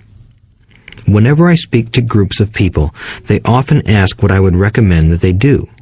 How do I get started? Is there a book you would recommend? What should I do to prepare my children? What is your secret to success? How do I make millions? Whenever I hear one of these questions, I'm reminded of the following story. The Richest Businessmen. In 1923, a group of our greatest leaders and richest businessmen held a meeting at the Edgewater Beach Hotel in Chicago.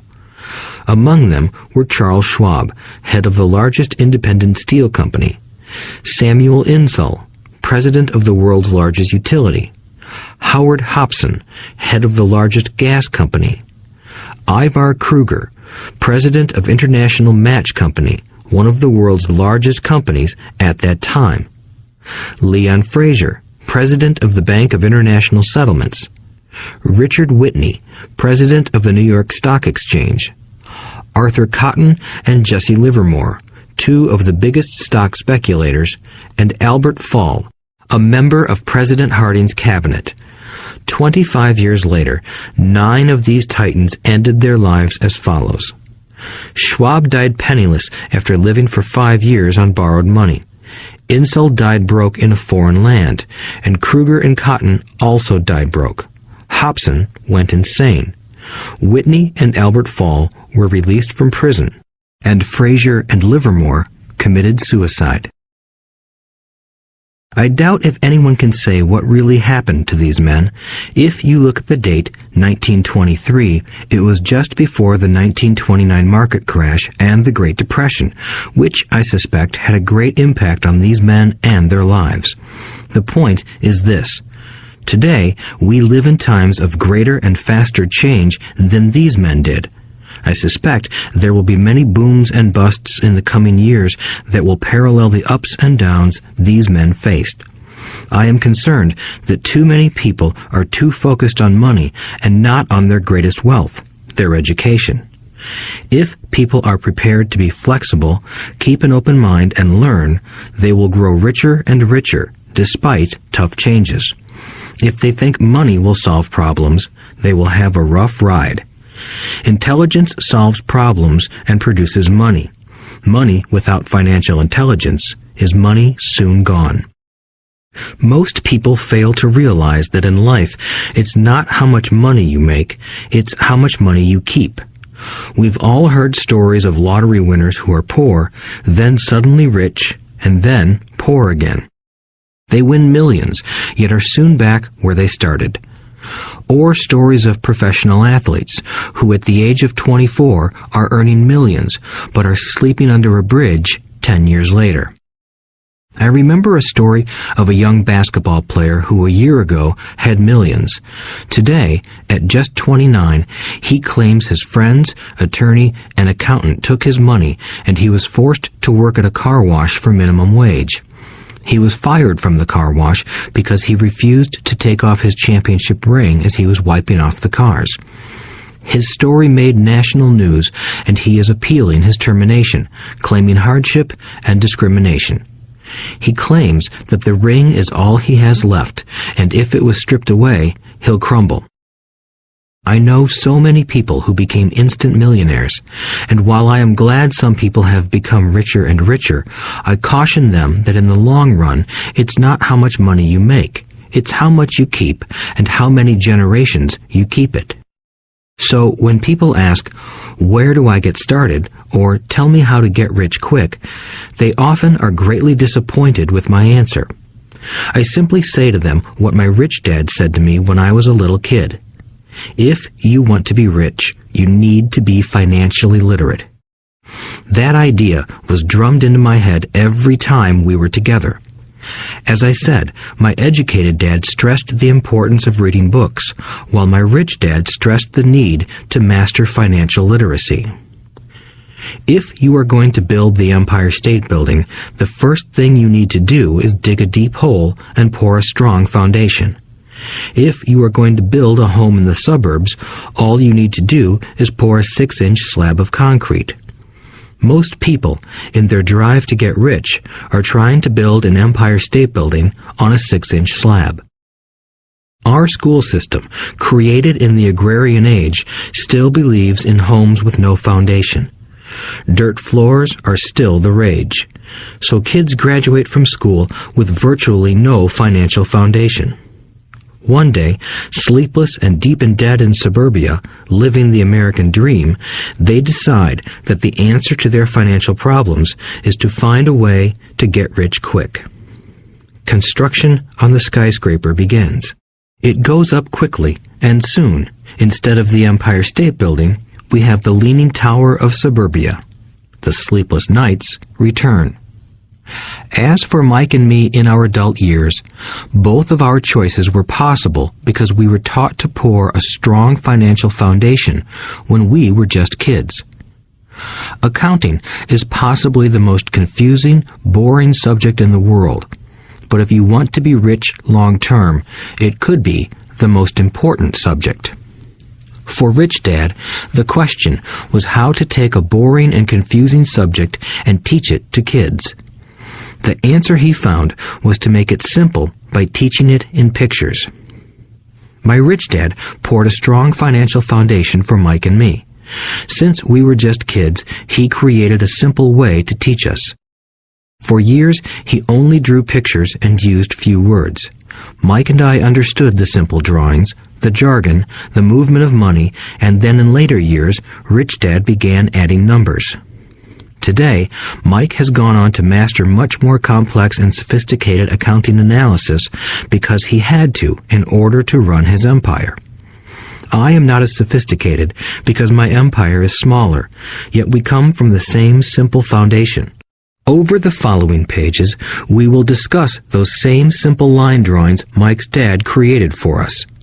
Though basic, those drawings helped guide two little boys in building great sums of wealth on a solid and deep foundation. Rule number 1. You must know the difference between an asset and a liability, and buy assets.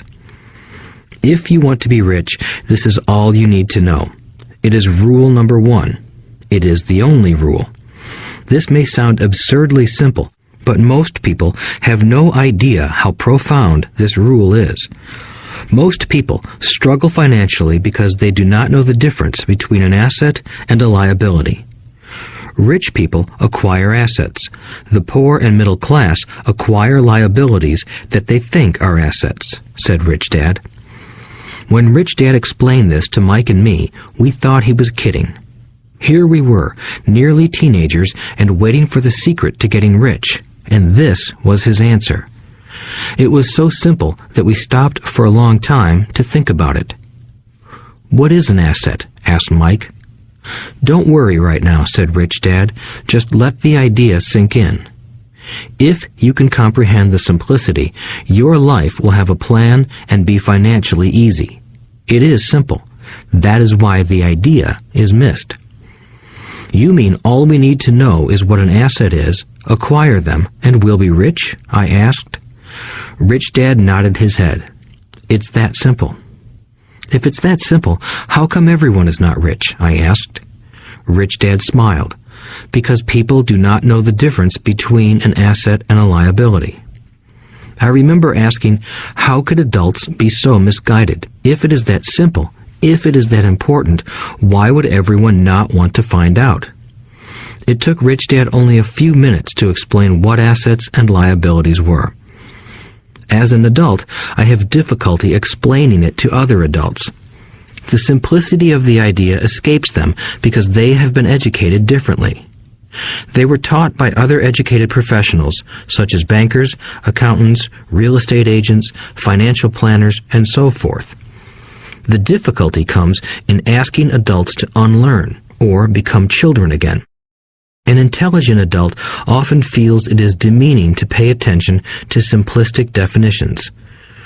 Rich Dad believed in the KISS principle. Keep it simple, stupid, or keep it super simple. So he kept it simple for us, and that made our financial foundation strong. So what causes the confusion? How could something so simple be so screwed up? Why would someone buy an asset that was really a liability? The answer is found in basic education.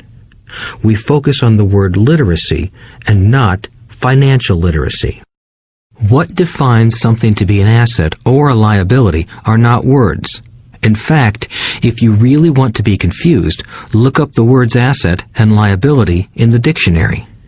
I know the definition may sound good to a trained accountant, but for the average person, it makes no sense. But we adults are often too proud to admit that something does not make sense.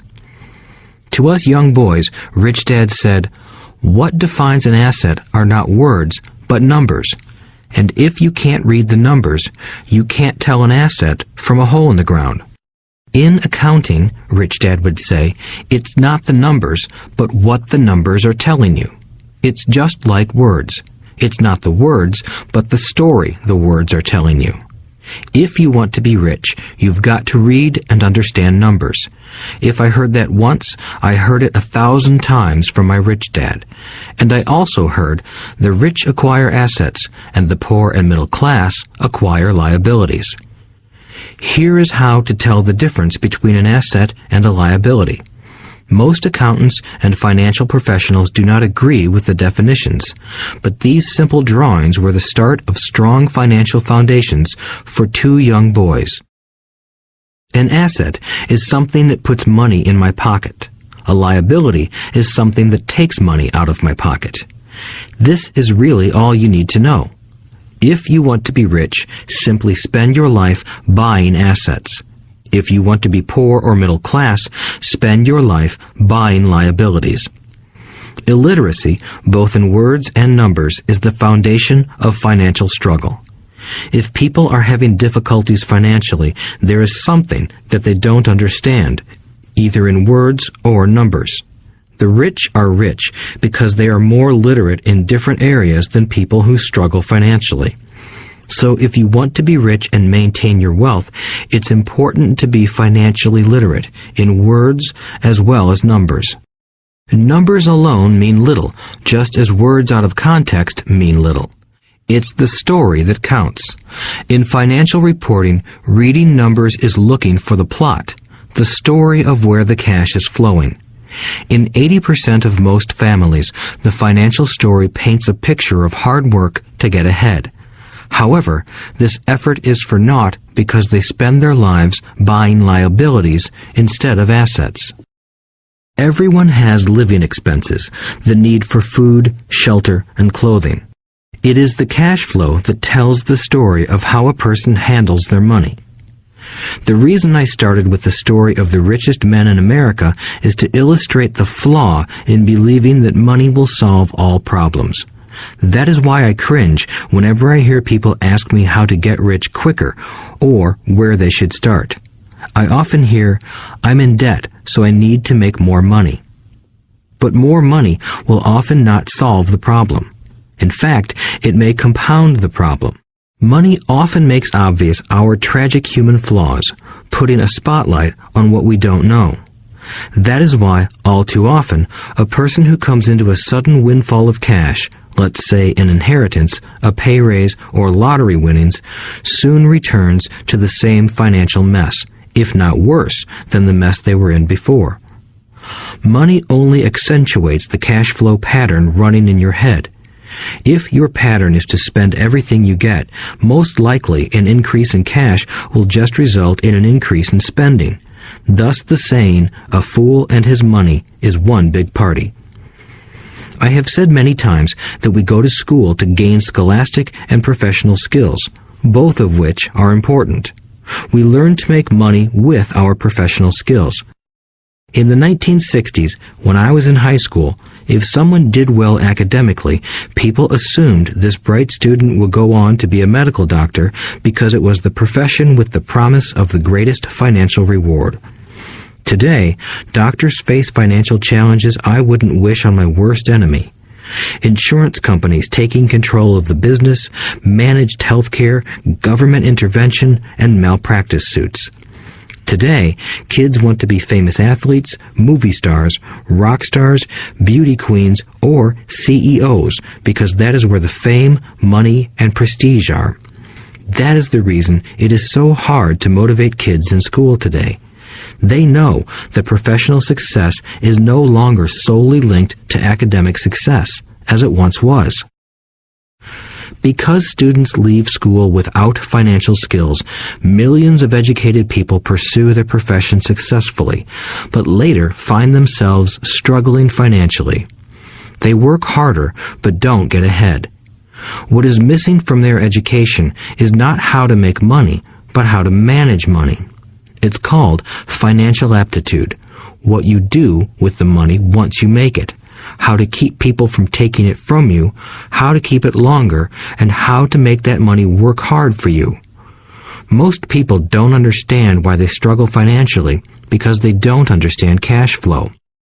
A person can be highly educated, professionally successful, and financially illiterate.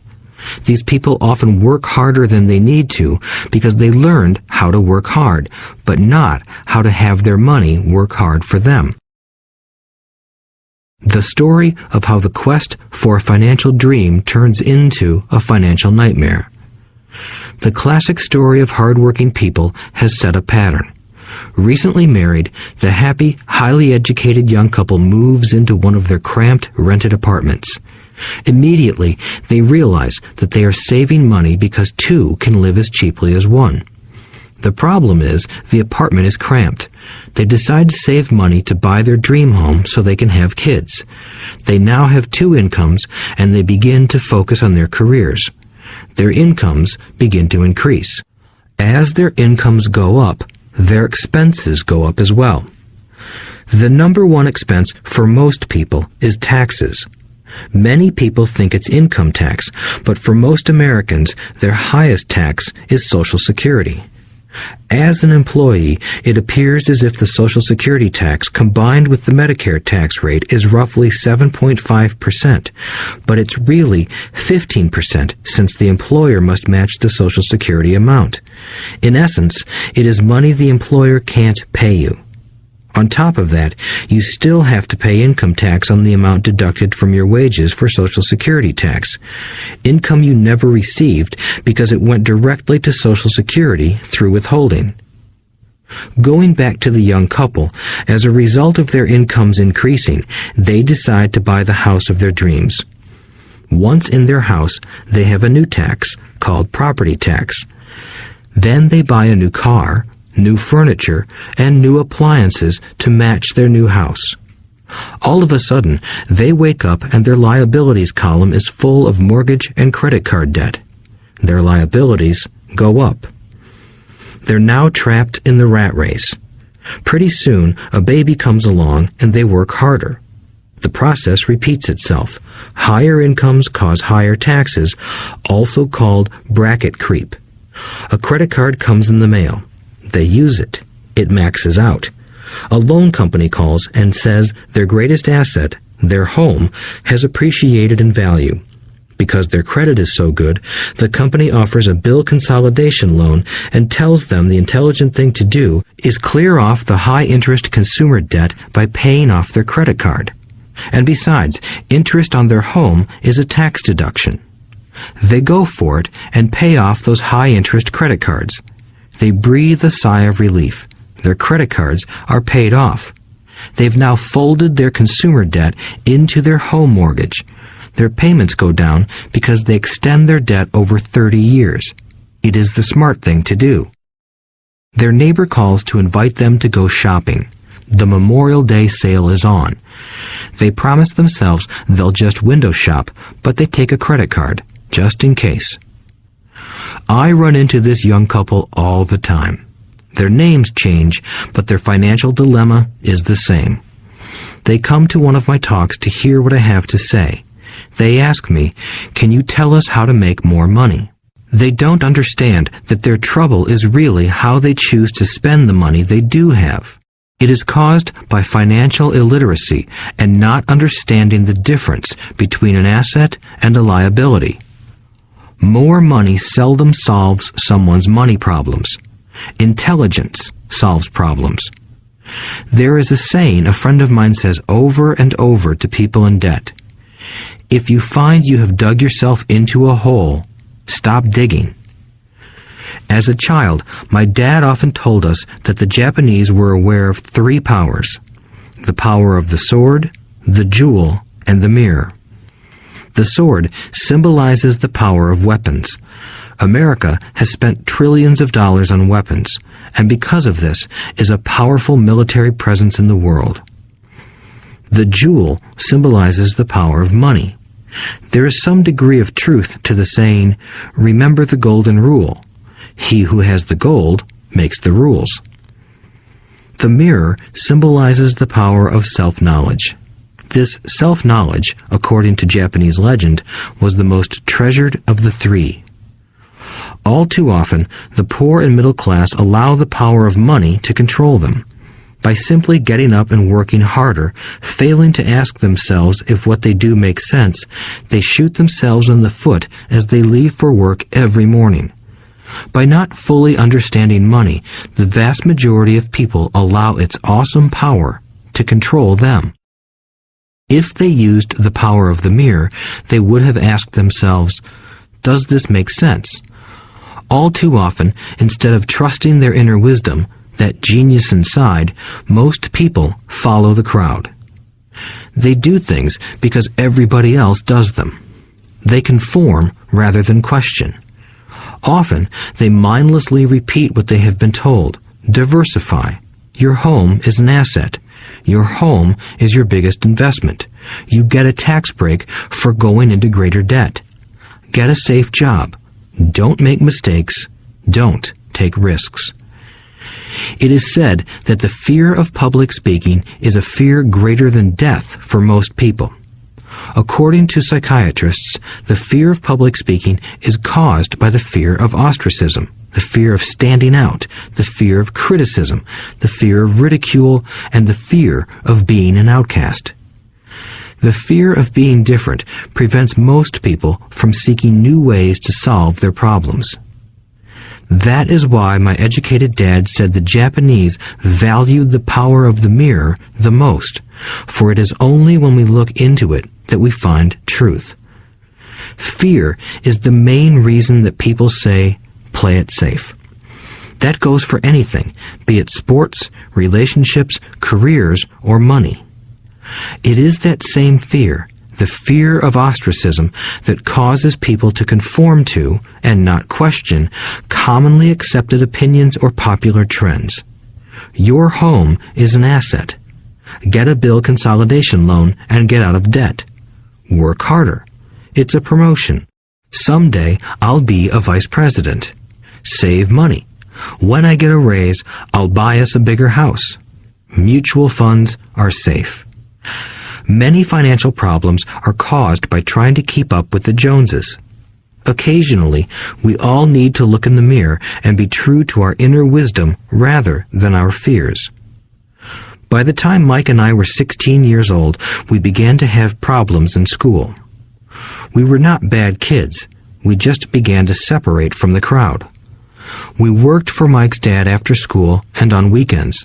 Mike and I often spent hours after work just sitting at a table with his dad while he held meetings with his bankers, attorneys, accountants, brokers, investors, managers, and employees.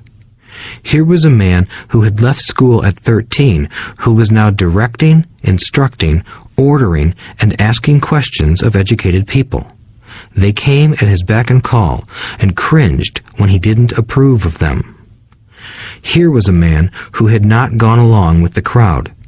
He was a man who did his own thinking and detested the words, "We have to do it this way because that's the way everyone else does it." He also hated the word "can't." If you wanted him to do something, just say, "I don't think you can do it." Mike and I learned more sitting in on his meetings than we did in all our years of school, college included.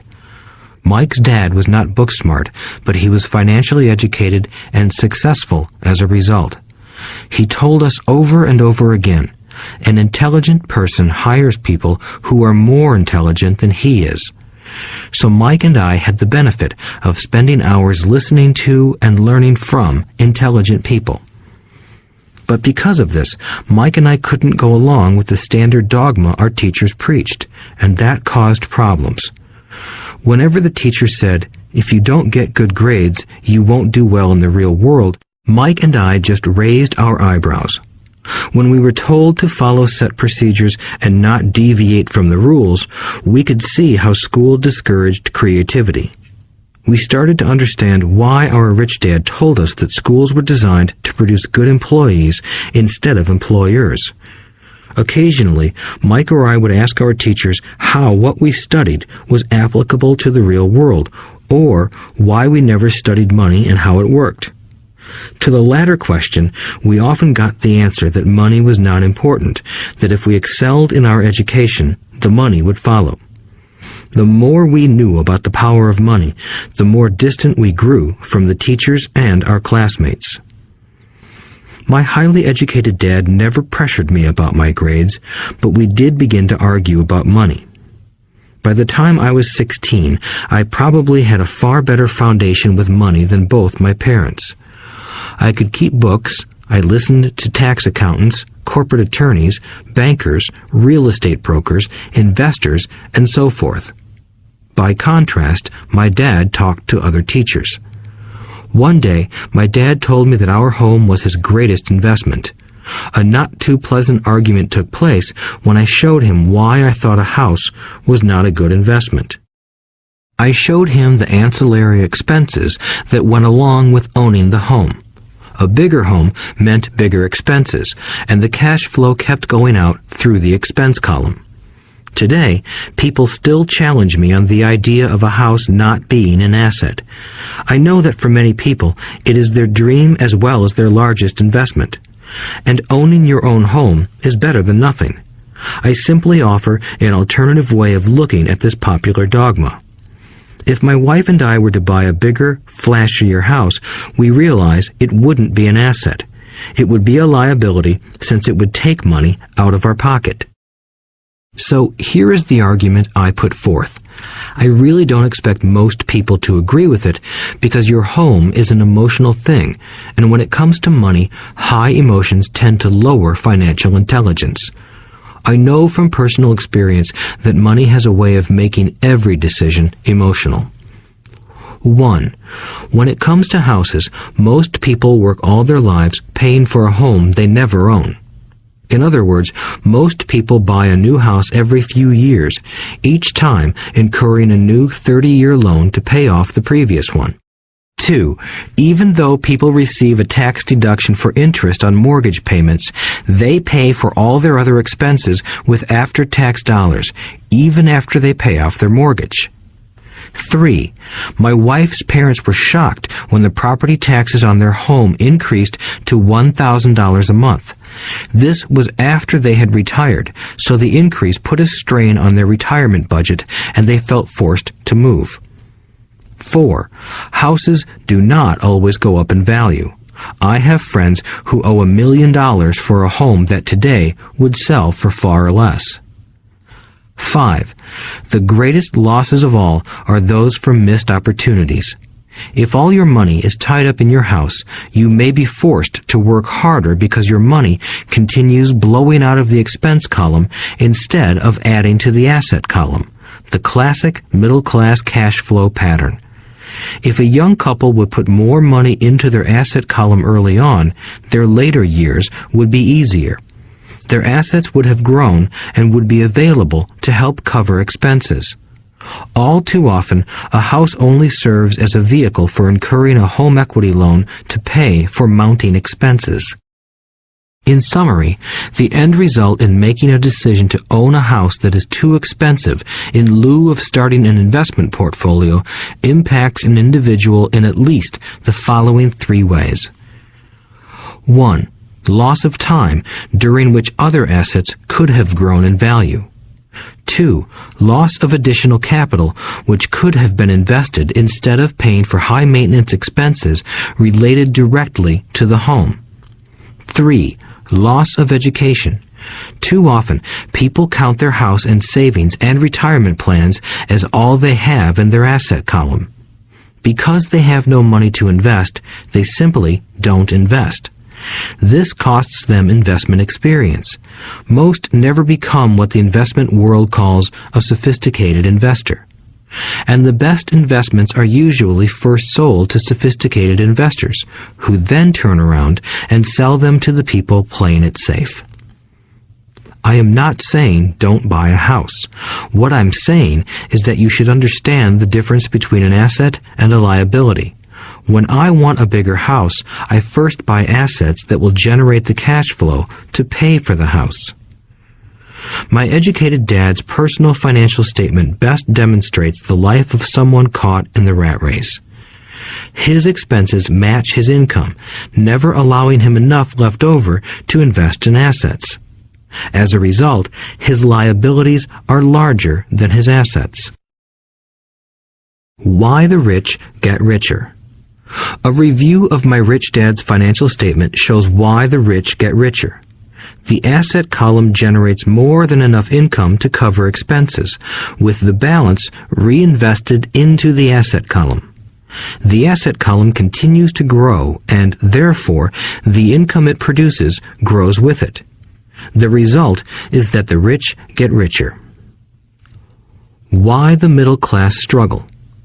The middle class finds itself in a constant state of financial struggle. Their primary income is through their salary. As their wages increase, so do their taxes. Their expenses tend to increase in proportion to their salary increase, hence the phrase, the rat race. They treat their home as their primary asset instead of investing in income-producing assets. This pattern of treating your home as an investment and the philosophy that a pay raise means you can buy a larger home or spend more is the foundation of today's debt-ridden society. Increased spending throws families into greater debt and into more financial uncertainty, even though they may be advancing in their jobs and receiving raises on a regular basis. This is high-risk living caused by weak financial education. The massive loss of jobs in recent times proves how shaky the middle class really is financially. Company pension plans are being replaced by 401k plans. Social Security is obviously in trouble and can't be relied upon as a source for retirement. Panic has set in for the middle class. Today, mutual funds are popular because they supposedly represent safety. Average mutual fund buyers are too busy working to pay taxes and mortgages, save for their children's college, and pay off credit cards. They do not have time to study investing, so they rely on the expertise of the manager of a mutual fund. Also, because the mutual fund includes many different types of investments, they feel their money is safer because it is diversified. This educated middle class subscribes to the dogma put out by mutual fund brokers and financial planners. Play it safe, avoid risk. The real tragedy is that the lack of early financial education is what creates the risk faced by average middle class people. The reason they have to play it safe is because their financial positions are tenuous at best. Their balance sheets are not balanced. Instead, they are loaded with liabilities and have no real assets that generate income. Typically, their only source of income is their paycheck. Their livelihood becomes entirely dependent on their employer. So when genuine deals of a lifetime come along, these people can't take advantage of them because they are working so hard, are taxed to the max, and are loaded with debt. As I said at the start of this section, the most important rule is to know the difference between an asset and a liability. Once you understand the difference, concentrate your efforts on buying income-generating assets. That's the best way to get started on a path to becoming rich. Keep doing that, and your asset column will grow. Keep liabilities and expenses down so more money is available to continue pouring into the asset column. Soon, the asset base will be so deep that you can afford to look at more speculative investments. Investments that may have returns of 100% to infinity. $5,000 investments that are soon turned into $1 million or more. Investments that the middle class calls too risky. The investment is not risky for the financially literate. As an employee who is also a homeowner, your working efforts are generally as follows. 1. You work for the company. Employees make their business owner or the shareholders rich, not themselves. Your efforts and success will help provide for the owner's success and retirement. 2. You work for the government. The government takes its share from your paycheck before you even see it. By working harder, you simply increase the amount of taxes taken by the government. Most people work from January to May just for the government. 3. You work for the bank. After taxes, your next largest expense is usually your mortgage and credit card debt. The problem with simply working harder is that each of these 3 levels takes a greater share of your increased efforts. You need to learn how to have your increased efforts benefit you and your family directly. Once you have decided to concentrate on minding your own business, focusing your efforts on acquiring assets instead of a bigger paycheck, how do you set your goals? Most people must keep their job and rely on their wages to fund their acquisition of assets. As their assets grow, how do they measure the extent of their success?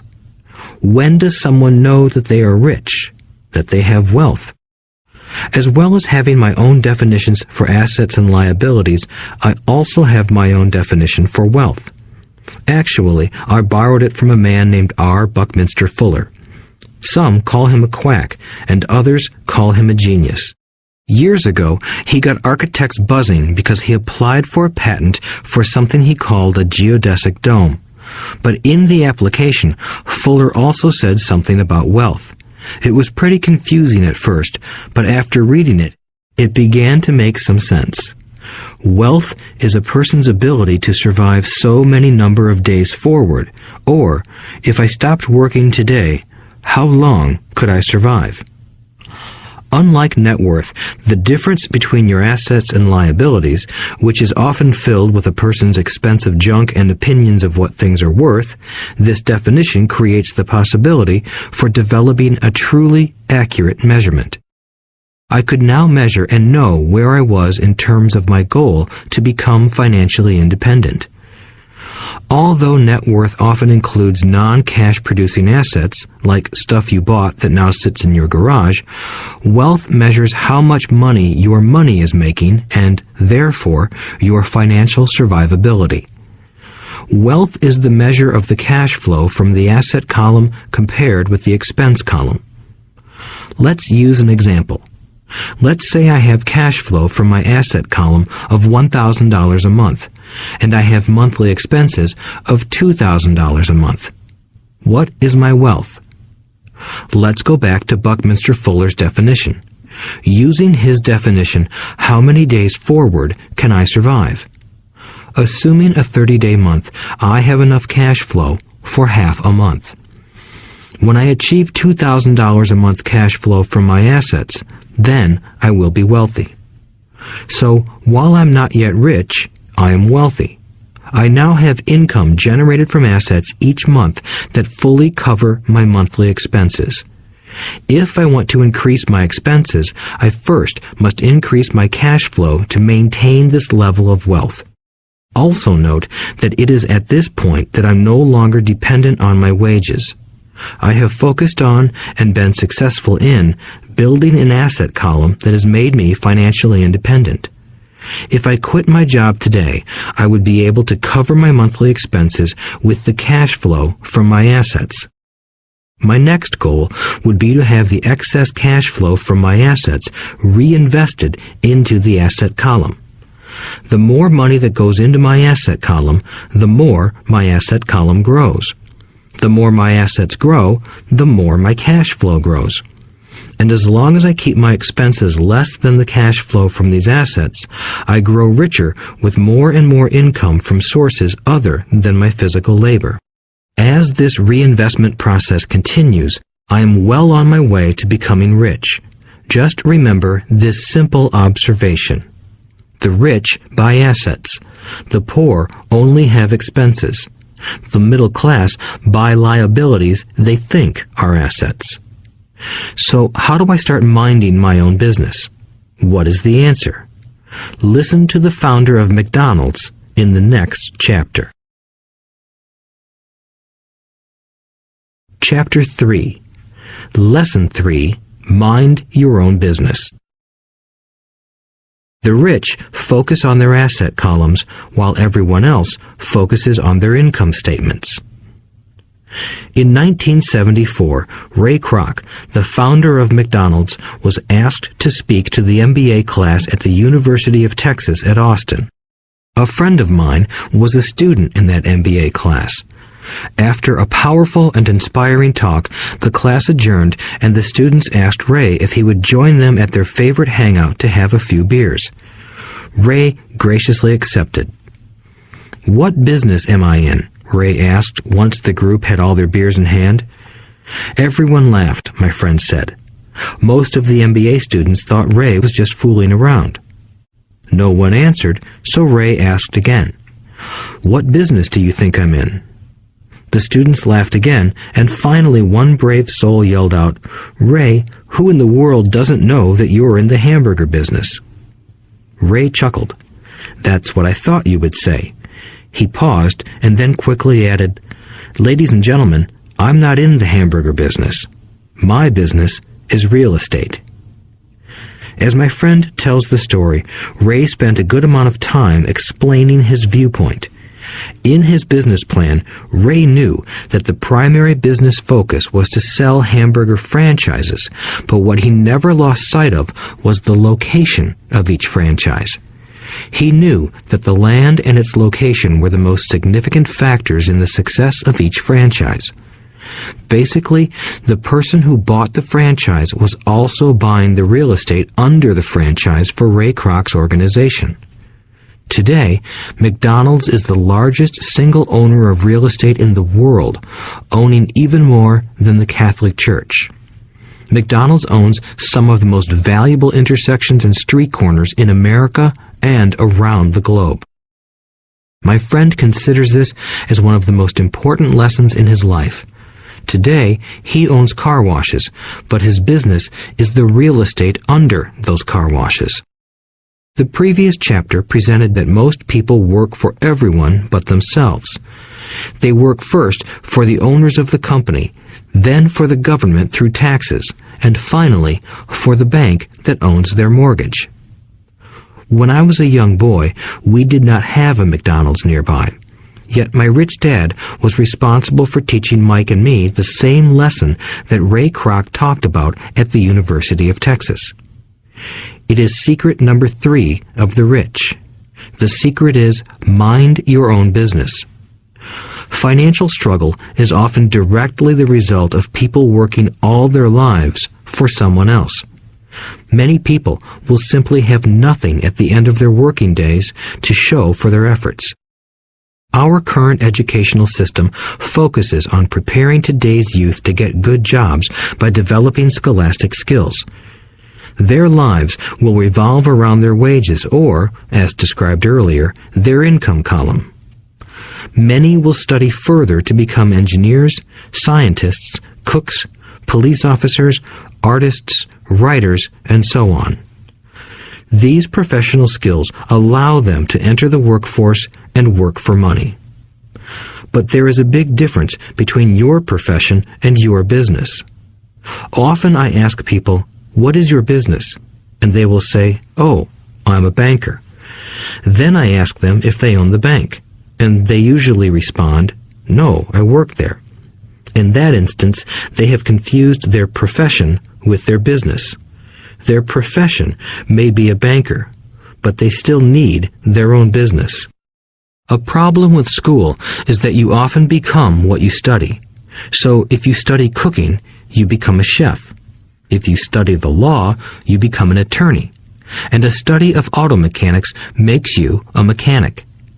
The mistake in becoming what you study is that too many people forget to mind their own business. They spend their lives minding someone else's business and making that person rich. To become financially secure, a person needs to mind their own business. Your business revolves around your asset column, not your income column. As stated earlier, the number one rule is to know the difference between an asset and a liability and to buy assets. The rich focus on their asset columns, while everyone else focuses on their income statements. That is why we hear so often, "I need a raise. If only I had a promotion. I am going back to school to get more training so I can get a better job. I am going to work overtime. Maybe I can get a second job." In some circles, these are sensible ideas, but you are still not minding your own business. These ideas all still focus on the income column and will only help a person become more financially secure if the additional money is used to purchase income-generating assets. The primary reason the majority of the poor and middle class are fiscally conservative, which means I can't afford to take risks, is that they have no financial foundation. They have to cling to their jobs and play it safe. When downsizing became the in thing to do, millions of workers found out their largest so-called asset, their home, was eating them alive. Their asset was costing them money every month. Their car, another asset, was eating them alive. The golf clubs in the garage that cost $1,000 were not worth $1,000 anymore. Without job security, they had nothing to fall back on. What they thought were assets could not help them survive in a time of financial crisis. I assume most of us have filled out a credit application to buy a house or a car. It's always interesting to look at the net worth section because of what accepted banking and accounting practices allow a person to count as assets. One day when I wanted a loan, my financial position did not look too good. So I added my new golf clubs, my art collection, books, electronics, Armani suits, wristwatches, shoes, and other personal effects to boost the number in the asset column. But I was turned down because I had too much investment real estate. The loan committee didn't like that I made so much money from rent. They wanted to know why I did not have a normal job with a salary. They did not question the Armani suits, golf clubs, or art collection. Life is sometimes tough when you do not fit the standard profile. I cringe every time I hear someone say to me that their net worth is $1 million or $100,000 or whatever. One of the main reasons net worth is not accurate is simply because the moment you begin selling your assets, you are taxed for any gains. So many people have put themselves in deep financial trouble when they run short of income. To raise cash, they sell their assets, but their personal assets can generally be sold for only a fraction of the value that is listed on their personal balance sheet. Or, if there is a gain on the sale of the assets, they are taxed on the gain. So again, the government takes its share, thus reducing the amount available to help them out of debt. That is why I say someone's net worth is often worth less than they think. Start minding your own business. Keep your daytime job, but start buying real assets, not liabilities or personal effects that have no real value once you get them home. A new car loses nearly 25% of the price you pay for it the moment you drive it off the lot. It is not a true asset even if your banker lets you list it as one. My $400 new titanium driver was worth $150 the moment I teed off. Keep expenses low. reduce liabilities, and diligently build a base of solid assets. For young people who have not yet left home, it is important for parents to teach them the difference between an asset and a liability. Get them to start building a solid asset column before they leave home, get married, buy a house, have kids, and get stuck in a risky financial position, clinging to a job and buying everything on credit. I see so many young couples who get married and trap themselves into a lifestyle that will not let them get out of debt for most of their working years. For many people, just as the last child leaves home, the parents realize they have not adequately prepared for retirement, and they begin to scramble to put some money away. Then their own parents become ill, and they find themselves with new responsibilities. So, what kind of assets am I suggesting that you or your children acquire? In my world, real assets fall into the following categories. Businesses that do not require my presence. I own them, but they are managed or run by other people. If I have to work there, it's not a business. It becomes my job. Stocks. Bonds. Income-generating real estate. Notes.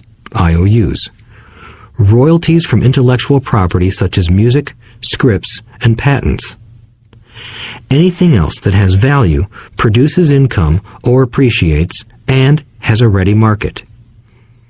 As a young boy, my educated dad encouraged me to find a safe job, but my rich dad encouraged me to begin acquiring assets that I loved. If you don't love it, you won't take care of it. I collect real estate simply because I love buildings and land. I love shopping for them, and I could look at them all day long. When problems arise, the problems aren't so bad that it changes my love for real estate. For people who hate real estate, they shouldn't buy it. I also love stocks of small companies, especially startups, because I am an entrepreneur, not a corporate person. In my early years, I worked in large organizations such as Standard Oil of California, the U.S. Marine Corps, and Xerox Corporation. I enjoyed my time with those organizations and have fond memories, but I know deep down I am not a company man. I like starting companies, not running them. So my stock buys are usually of small companies. Sometimes I even start the company and take it public. Fortunes are made in new stock issues, and I love the game. Many people are afraid of small-cap companies and call them risky, and they are. But that risk is diminished if you love what the investment is, understand it, and know the game. With small companies, my investment strategy is to be out of the stock in a year. On the other hand, my real estate strategy is to start small and keep trading up for bigger properties, and, therefore, delay paying taxes on the gain. This allows the value to increase dramatically. I generally hold real estate less than 7 years. For years, even while I was with the Marine Corps and Xerox, I did what my rich dad recommended. I kept my day job, but I still minded my own business. I was active in my asset column trading real estate and small stocks. Rich Dad always stressed the importance of financial literacy. The better I was at understanding the accounting and cash management, the better I would be at analyzing investments and eventually starting and building my own company. I don't encourage anyone to start a company unless they really want to. Knowing what I know about running a company, I wouldn't wish that task on anyone. There are times when people can't find employment and starting a company seems like the best solution. But the odds are against success. 9 out of 10 companies fail in 5 years. Of those that survive the first 5 years, 9 out of every 10 of those eventually fail as well. So only if you really have the desire to own your own company do I recommend it. Otherwise, keep your day job and mind your own business. When I say mind your own business, I mean to build and keep your asset column strong. Once a dollar goes into it, never let it come out. Think of it this way. Once a dollar goes into your asset column, it becomes your employee. The best thing about money is that it works 24 hours a day and can work for generations. Keep your day job, be a great hard-working employee, but keep building that asset column. As your cash flow grows, you can indulge in some luxuries. An important distinction is that rich people buy luxuries last, while the poor and middle class tend to buy luxuries first. The poor and the middle class often buy luxury items like big houses, diamonds, furs, jewelry, or boats because they want to look rich. They look rich, but in reality they just get deeper in debt on credit. The old money people, the long-term rich, build their asset column first. Then the income generated from the asset column buys their luxuries. The poor and middle class buy luxuries with their own sweat, blood, and children's inheritance. A true luxury is a reward for investing in and developing a real asset. For example, when my wife Kim and I had extra money coming from our apartment houses, she went out and bought her Mercedes.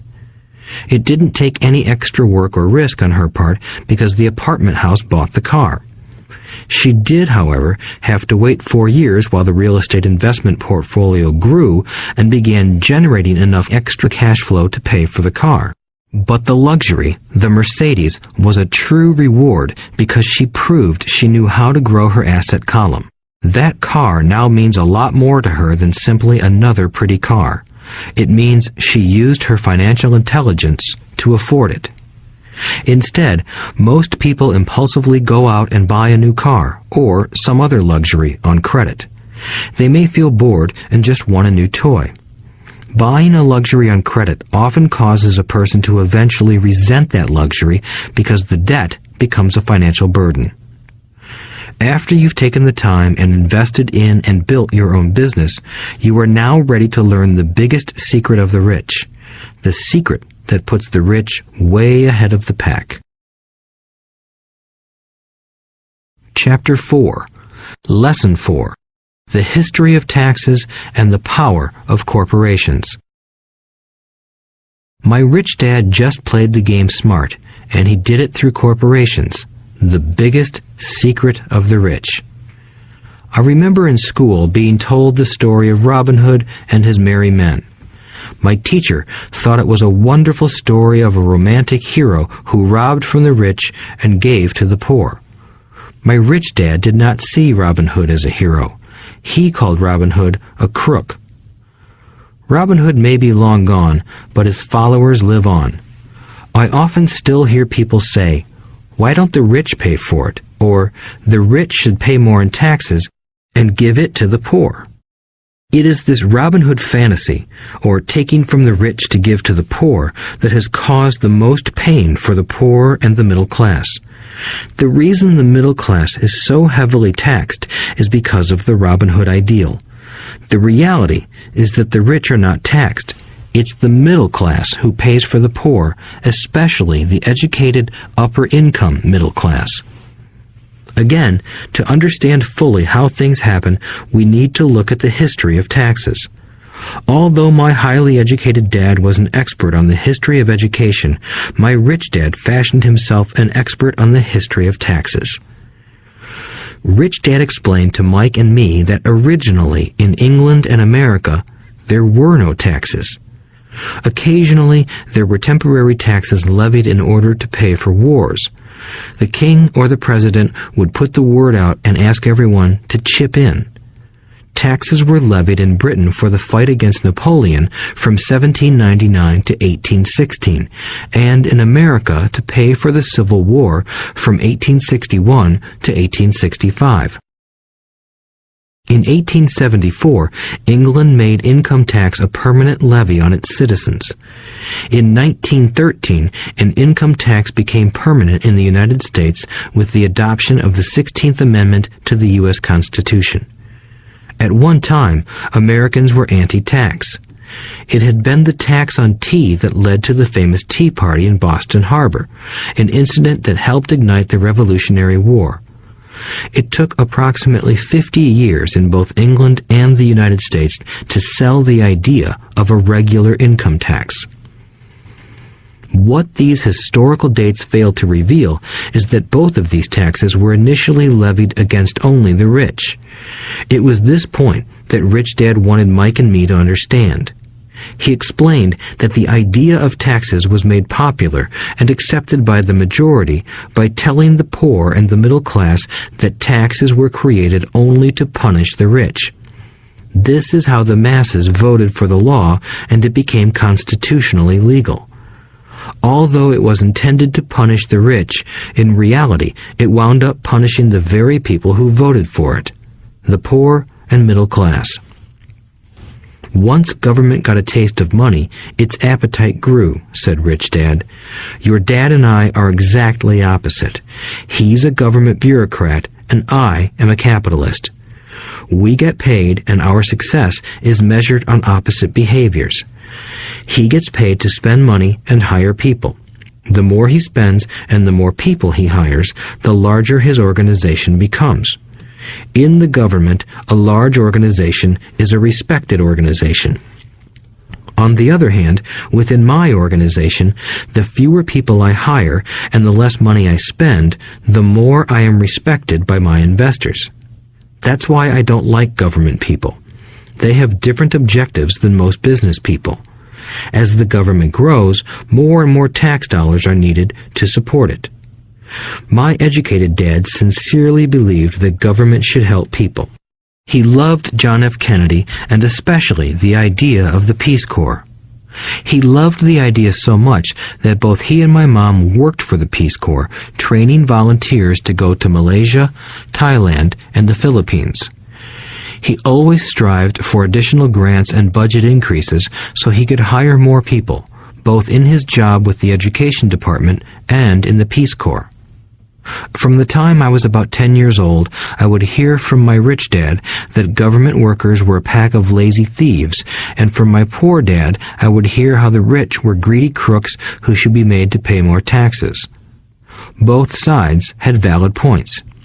It was difficult to go to work for one of the biggest capitalists in town and come home to a father who was a prominent government leader.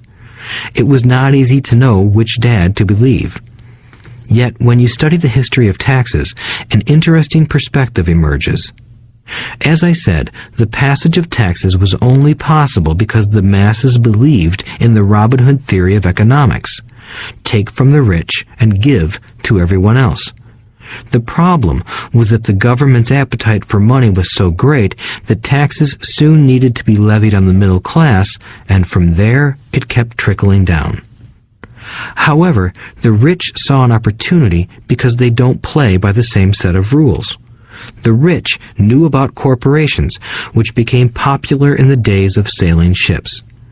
The rich created the corporation as a vehicle to limit their risk to the assets of each voyage. The rich put their money into a corporation to finance the voyage. The corporation would then hire a crew to sail to the New World to look for treasure. If the ship was lost, the crew lost their lives, but the loss to the rich would be limited only to the money they invested for that particular voyage. It is the knowledge of the legal corporate structure that really gives the rich a vast advantage over the poor and middle class. Having two fathers teaching me, one a socialist and the other a capitalist, I quickly began to realize that the philosophy of the capitalist made more financial sense to me. It seemed to me that the socialists ultimately penalized themselves due to their lack of financial education. No matter what the take from the rich crowd came up with, the rich always found a way to outsmart them. That is how taxes were eventually levied on the middle class. The rich outsmarted the intellectuals solely because they understood the power of money, a subject not taught in schools. How did the rich outsmart the intellectuals? Once the take from the rich tax was passed, cash started flowing into government coffers. Initially, people were happy. Money was handed out to government workers and the rich. It went to government workers in the form of jobs and pensions, and it went to the rich via their factories receiving government contracts. The government received a large pool of money, but the problem was the fiscal management of that money. The government ideal is to avoid having excess money. If you fail to spend your allotted funds, you risk losing it in the next budget. You would certainly not be recognized for being efficient. Business people, on the other hand, are rewarded for having excess money and are applauded for their efficiency. As this cycle of growing government spending continued, the demand for money increased, and the tax the rich idea was adjusted to include lower income levels down to the very people who voted it in, the poor and the middle class. True capitalists used their financial knowledge to simply find an escape. They headed back to the protection of a corporation. But what many people who have never formed a corporation don't know is that a corporation is not really a thing. A corporation is merely a file folder with some legal documents in it, sitting in some attorney's office and registered with a state government agency. It's not a big building or a factory or a group of people. A corporation is merely a legal document that creates a legal body without a soul. Using it, the wealth of the rich was once again protected. It was popular because the income tax rate of a corporation is less than the individual income tax rates. In addition, certain expenses could be paid by a corporation with pre-tax dollars. This war between the haves and have-nots has raged for hundreds of years. The battle is waged whenever and wherever laws are made, and it will go on forever. The problem is that the people who lose are the uninformed, the ones who get up every day and diligently go to work and pay taxes. If they only understood the way the rich play the game, they could play it too. Then they would be on their way to their own financial independence. This is why I cringe every time I hear a parent advise their children to go to school so they can find a safe, secure job.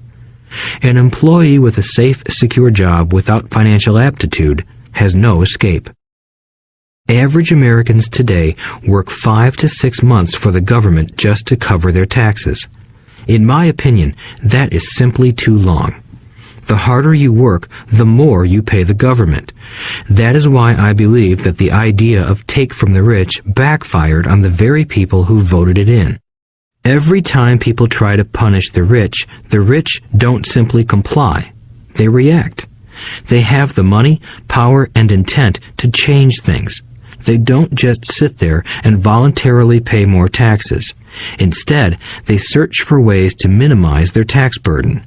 They hire smart attorneys and accountants and persuade politicians to change laws or create legal loopholes. They use their resources to effect change.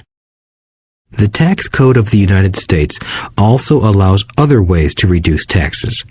Most of these vehicles are available to anyone, but it is the rich who find them because they are minding their own business.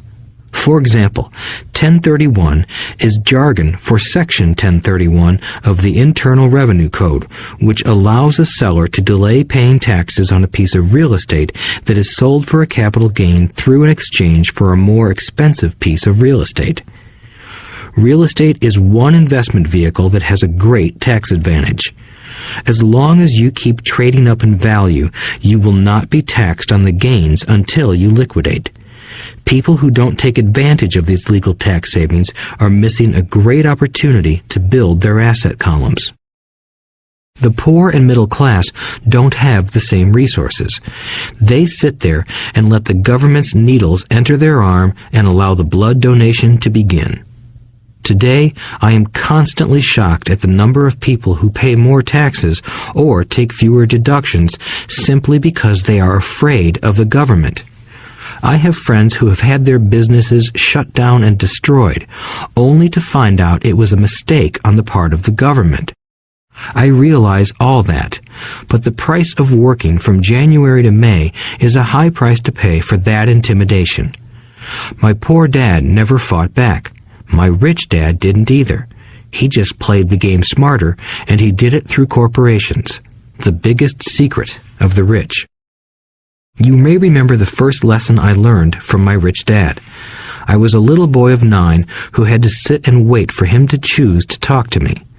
I sat in his office waiting for him to get to me. He was ignoring me on purpose. He wanted me to recognize his power and to desire to have that power for myself one day. During all the years I studied and learned from him, he always reminded me that knowledge is power. And with money comes great power that requires the right knowledge to keep it and make it multiply. Without that knowledge, the world pushes you around. Rich Dad constantly reminded Mike and me that the biggest bully was not the boss or the supervisor, but the tax man. The tax man will always take more if you let him. The first lesson of having money work for you, as opposed to you working for money, is all about power. If you work for money, you give the power to your employer. If money works for you, you keep the power and control it.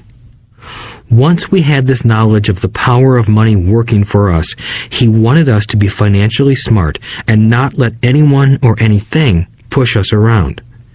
If you're ignorant, it's easy to be bullied. If you know what you're talking about, you have a fighting chance. That is why he paid so much for smart tax accountants and attorneys. It was less expensive to pay them than to pay the government. His best lesson to me was, be smart and you won't be pushed around as much. He knew the law because he was a law-abiding citizen and because it was expensive to not know the law. If you know you're right, you're not afraid of fighting back, even if you are taking on Robin Hood and his band of merry men. My highly educated dad always encouraged me to land a good job with a strong corporation. He spoke of the virtues of working your way up the corporate ladder. He didn't understand that, by relying solely on a paycheck from a corporate employer, I would be a docile cow ready for milking. When I told my rich dad of my father's advice, he only chuckled. "Why not own the ladder?" was all he said. As a young boy, I did not understand what Rich Dad meant by owning my own corporation. It was an idea that seemed impossible and intimidating. Although I was excited by the idea, my inexperience wouldn't let me envision the possibility that grown-ups would someday work for a company I would own. The point is that, if not for my rich dad, I would have probably followed my educated dad's advice. It was merely the occasional reminder of my rich dad that kept the idea of owning my own corporation alive and kept me on a different path. By the time I was 15 or 16, I knew I wasn't going to continue down the path my educated dad recommended. I didn't know how I was going to do it, but I was determined not to head in the direction most of my classmates were heading. That decision changed my life. It was not until my mid-20s that my rich dad's advice began to make more sense to me. I was just out of the Marine Corps and working for Xerox. I was making a lot of money, but every time I looked at my paycheck, I was disappointed. The deductions were so large, and the more I worked, the greater they became. As I became more successful, my bosses talked about promotions and raises. It was flattering, but I could hear my rich dad asking in my ear, "Who are you working for? Who are you making rich?" In 1974, while still an employee for Xerox, I formed my first corporation and began minding my own business. There were already a few assets in my asset column, but now I was determined to focus on making it bigger. Those paychecks, with all the deductions, made all the years of my rich dad's advice make total sense. I could see the future if I followed my educated dad's advice. Many employers feel that advising their workers to mind their own business is bad for business. But for me, focusing on my own business and developing assets made me a better employee because I now had a purpose. I came in early and worked diligently, amassing as much money as possible so I could invest in real estate. Hawaii was just set to boom, and there were fortunes to be made. The more I realized that we were in the beginning stages of a boom, the more Xerox machines I sold. The more I sold, the more money I made, and, of course, the more deductions came out of my paycheck. It was inspiring. I wanted out of the employee trap so badly that I worked even harder so I could invest more. By 1978, I was consistently one of the top 5 salespeople at the company. I badly wanted out of the rat race. In less than 3 years, I was making more in my real estate holding corporation than I was making at Xerox, and the money I was making in my asset column in my own corporation was money working for me, not me pounding on doors selling copiers. My rich dad's advice made much more sense. Soon, the cash flow from my properties were so strong that my company bought me my first Porsche. My fellow Xerox salespeople thought I was spending my commissions. I wasn't. I was investing my commissions in assets. My money was working hard to make more money. Each dollar in my asset column was a great employee, working hard to make more employees and buy the boss a new Porsche with before-tax dollars. I began to work harder for Xerox. The plan was working, and my Porsche was the proof. By using the lessons I learned from my rich dad, I was able to get out of the proverbial rat race at an early age. It was made possible because of the strong financial knowledge I had acquired through Rich Dad's lessons. Without this financial knowledge, which I call financial intelligence or financial IQ, my road to financial independence would have been much more difficult. I now teach others in the hope that I may share my knowledge with them. I remind people that financial IQ is made up of knowledge from 4 broad areas of expertise. 1. Accounting. Accounting is financial literacy or the ability to read numbers. This is a vital skill if you want to build an empire. The more money you are responsible for, the more accuracy is required, or the house comes tumbling down. This is the left brain side, or the details. Financial literacy is the ability to read and understand financial statements, which allows you to identify the strengths and weaknesses of any business. 2. Investing. Investing is the science of money making money. This involves strategies and formulas which use the creative right brain side. 3. Understanding markets. Understanding markets is the science of supply and demand. You need to know the technical aspects of the market, which are emotion-driven, in addition to the fundamental or economic aspects of an investment. Does an investment make sense, or does it not make sense based on current market conditions? 4. The law. A corporation wrapped around the technical skills of accounting, investing, and markets can contribute to explosive growth. A person who understands the tax advantages and protections provided by a corporation can get rich so much faster than someone who is an employee or a small business sole proprietor. It's like the difference between someone walking and someone flying. The difference is profound when it comes to long-term wealth. Tax advantages. A corporation can do many things that an employee cannot, like pay expenses before paying taxes. That is a whole area of expertise that is very exciting. Employees earn and get taxed, and then try to live on what is left. A corporation earns, spends everything it can, and is taxed on anything that is left. It's one of the biggest legal tax loopholes that the rich use. They're easy to set up and are not expensive if you own investments that are producing good cash flow. For example, by owning your own corporation, your vacations can be board meetings in Hawaii. Car payments, insurance, repairs, and health club memberships are company expenses. Most restaurant meals are partial expenses, and on. But it's done legally with pre-tax dollars. Protection from lawsuits. We live in a litigious society.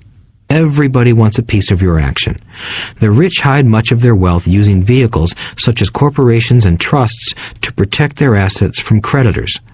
When someone sues a wealthy individual, they are often met with layers of legal protection and often find that the wealthy person actually owns nothing.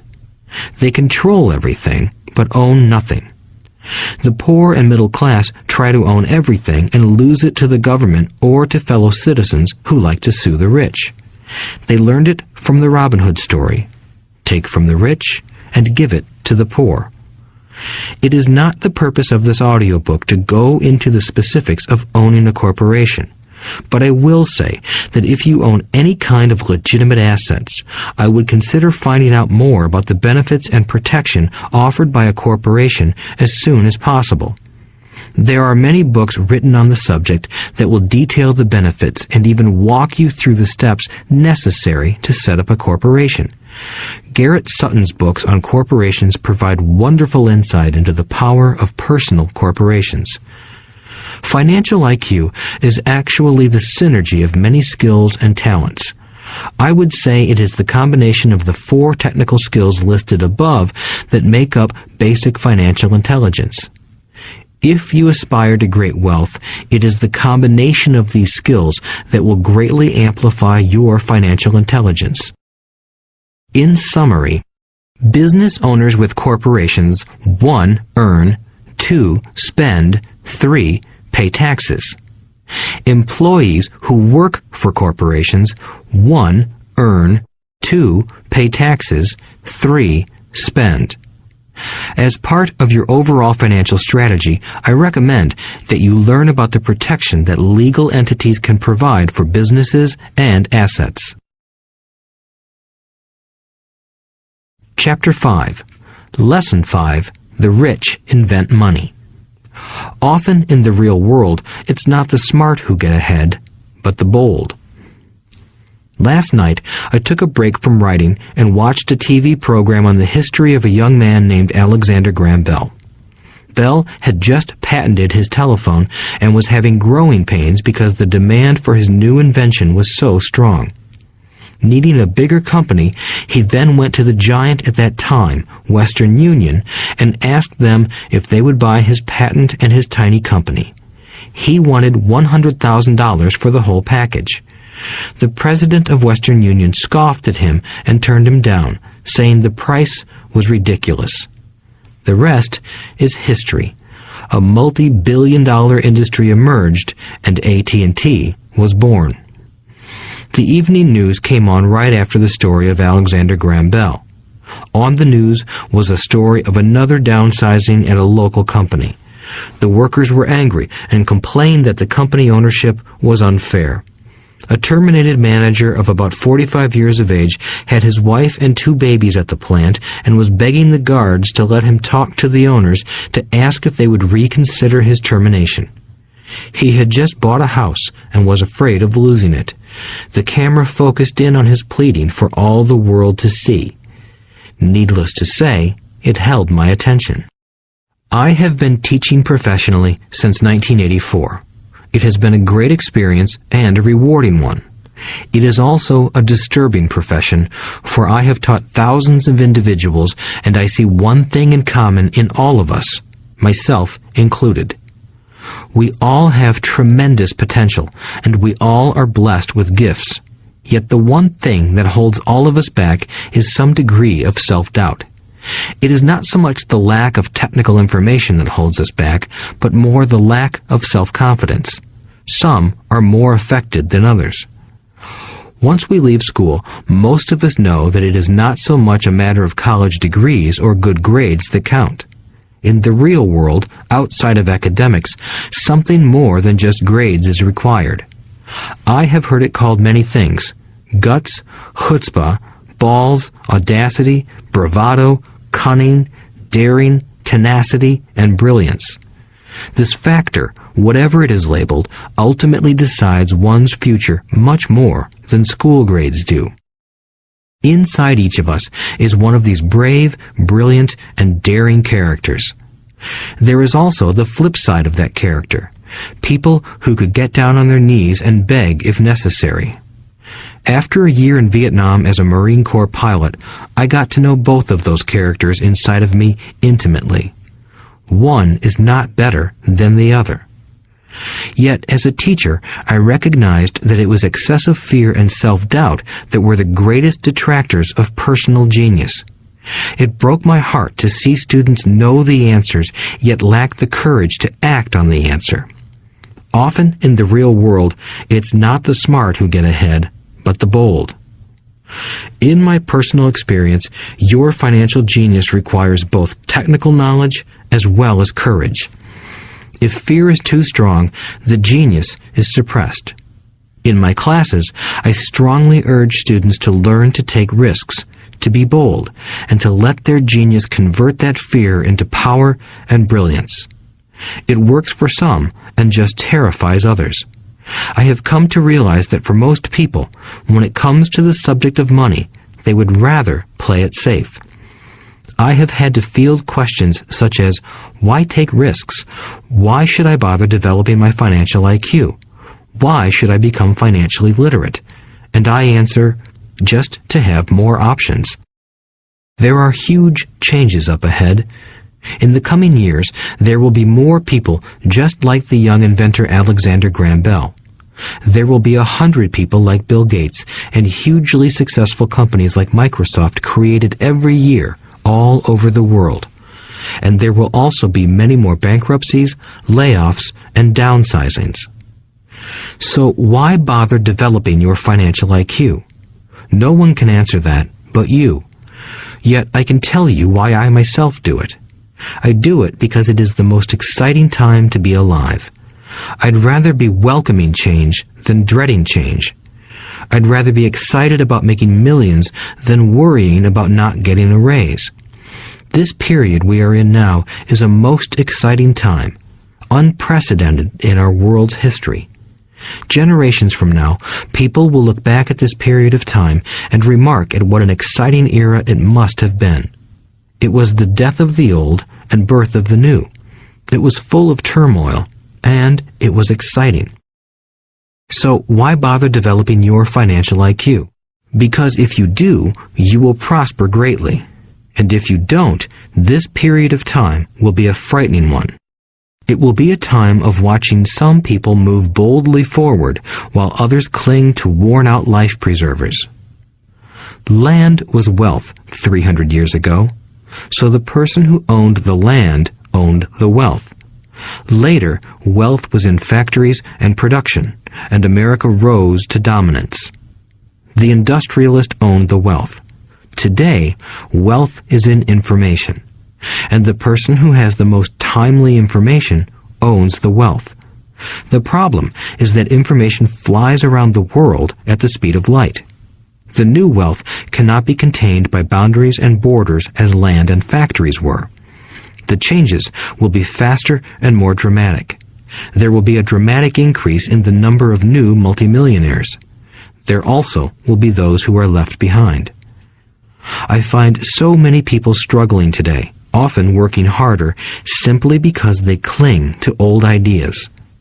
They want things to be the way they were, and they resist change. I know people who are losing their jobs or their houses, and they blame technology or the economy or their boss. Sadly, they fail to realize that they might be the problem. Old ideas are their biggest liability. It is a liability simply because they fail to realize that while that idea or way of doing something was an asset yesterday, yesterday is gone. One afternoon, I was teaching how to invest using a board game I had invented, Cash Flow, as a teaching tool. A friend had brought someone along to attend the class. This friend of a friend was recently divorced, had been badly burned in the divorce settlement, and was now searching for some answers. Her friend thought the class might help. The game was designed to help people learn how money works. In playing the game, they learn about the interaction of the income statement with the balance sheet. They learn how cash flows between the two and how the road to wealth is through striving to increase your monthly cash flow from the asset column to the point that it exceeds your monthly expenses. Once you accomplish this, you are able to get out of the rat race and out onto the fast track. As I have said, some people hate the game, some love it, and others miss the point. This woman missed a valuable opportunity to learn something. In the opening round, she drew a doodad card with the boat on it. At first, she was happy. "Oh, I've got a boat." Then, as her friend tried to explain how the numbers worked on her income statement and balance sheet, she got frustrated because she had never liked math. The rest of her table waited while her friend continued explaining the relationship between the income statement, balance sheet, and monthly cash flow. Suddenly, when she realized how the numbers worked, it dawned on her that her boat was eating her alive. Later on in the game, she was also downsized and had a child. It was a horrible game for her. After the class, her friend came by and told me that she was upset. She had come to the class to learn about investing and did not like the idea that it took so long to play a silly game. Her friend attempted to tell her to look within herself to see if the game reflected her in any way. With that suggestion, the woman demanded her money back. She said that the very idea that a game could be a reflection of her was ridiculous. Her money was promptly refunded, and she left. Since 1984, I have made millions simply by doing what the school system does not do. In school, most teachers lecture. I hated lectures as a student. I was soon bored, and my mind would drift. In 1984, I began teaching via games and simulations, and I still rely on these tools today. I always encourage adult students to look at games as reflecting back to them what they know and what they need to learn. Most importantly, games reflect behavior. They are instant feedback systems. Instead of the teacher lecturing you, the game is giving you a personalized lecture, one that is custom-made just for you. The friend of the woman who left later called to give me an update. She said her friend was fine and had calmed down. In her cooling-off period, she could see some slight relationship between the game and her life. Although she and her husband did not own a boat, they did own everything else imaginable. She was angry after their divorce, both because he had run off with a younger woman, and because, after 20 years of marriage, they had accumulated little in the way of assets. There was virtually nothing for them to split. Their 20 years of married life had been incredible fun, but all they had accumulated was a ton of doodads. She realized that her anger at doing the numbers, the income statement and balance sheet, came from her embarrassment about not understanding them. She believed that finances were the man's job. She maintained the house and did the entertaining, and he handled the finances. She was now quite certain that in the last 5 years of their marriage, he had hidden money from her. She was angry at herself for not being more aware of where the money was going, as well as for not knowing about the other woman. Just like a board game, the world is always providing us with instant feedback. We could learn a lot if we tuned in more. One day, not long ago, I complained to my wife that the cleaners must have shrunk my pants. My wife gently smiled and poked me in the stomach to inform me that the pants had not shrunk. Something else had expanded. Me. The cash flow game was designed to give every player personal feedback. Its purpose is to give you options. If you draw the boat card and it puts you into debt, the question is, now what can you do? How many different financial options can you come up with? That is the purpose of the game, to teach players to think and create new and various financial options. Thousands of people throughout the world have played this game. The players who get out of the rat race the quickest are the people who understand numbers and have creative financial minds. They recognize different financial options. Rich people are often creative and take calculated risks. People who take the longest are people who are not familiar with numbers and often do not understand the power of investing. Some people playing cash flow gain lots of money in the game, but they don't know what to do with it. Even though they have money, everyone else seems to be getting ahead of them. And that is true in real life. There are a lot of people who have a lot of money and do not get ahead financially. Limiting your options is the same as hanging on to old ideas. I have a friend from high school who now works at 3 jobs. Years ago, he was the richest of all my classmates. When the local sugar plantation closed, the company he worked for went down with the plantation. In his mind, he had but one option, and that was the old option: work hard. The problem was that he couldn't find an equivalent job that recognized his seniority from the old company. As a result, he is overqualified for the jobs he currently has. so his salary is lower. He now works 3 jobs to earn enough to survive. I have watched people playing cash flow complain that the right opportunity cards are not coming their way, so they sit there. I know people who do that in real life. They wait for the right opportunity. I have watched people get the right opportunity card and then not have enough money. Then they complain that they would have gotten out of the rat race if they had had more money. So they sit there. I know people in real life who do that also. They see all the great deals, but they have no money. And I have seen people pull a great opportunity card, read it out loud, and have no idea that it is a great opportunity. They have the money, the time is right, they have the card, but they can't see the opportunity staring them in the face. They fail to see how it fits into their financial plan for escaping the rat race. And I know more people like that than all the others combined. Most people have an opportunity of a lifetime flash right in front of them, and they fail to see it. A year later, they find out about it, after everyone else got rich. Financial intelligence is simply having more options. If the opportunities aren't coming your way, what else can you do to improve your financial position? If an opportunity lands in your lap and you have no money and the bank won't talk to you, what else can you do to get the opportunity to work in your favor? If your hunch is wrong and what you've been counting on doesn't happen, how can you turn a lemon into millions? That is financial intelligence. It is not so much what happens, but how many different financial solutions you can think of to turn a lemon into millions. It is how creative you are in solving financial problems. Most people only know one solution: work hard, save, and borrow. So why would you want to increase your financial intelligence?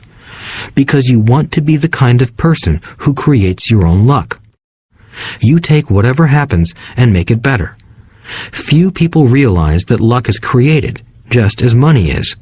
And if you want to be luckier and create money instead of working hard, then your financial intelligence is important.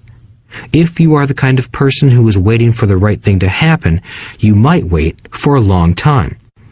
It's like waiting for all the traffic lights to be green for 5 miles before you'll start your trip. As young boys, Mike and I were constantly told by my rich dad that money is not real. Rich Dad occasionally reminded us of how close we came to the secret of money on that first day we got together and began making money out of plaster of Paris. The poor and middle class work for money, he would say. The rich make money. The more real you think money is, the harder you will work for it. If you can grasp the idea that money is not real, you will grow richer faster. What is it? Was a question Mike and I often came back with. What is money if it is not real? What we agree it is, was all Rich Dad would say. The single most powerful asset we all have is our mind. If it is trained well, it can create enormous wealth seemingly instantaneously. An untrained mind can also create extreme poverty that can crush a family for generations. In the information age, money is increasing exponentially. A few individuals are getting ridiculously rich from nothing, just ideas and agreements. If you ask many people who trade stocks or other investments for a living, they see it done all the time. Often, millions can be made instantaneously from nothing. And by nothing, I mean no money was exchanged. It is done via agreement, a hand signal in a trading pit, a blip on a trader's screen in Lisbon from a trader's screen in Toronto and back to Lisbon, a call to my broker to buy and a moment later to sell. Money did not change hands. Agreements did.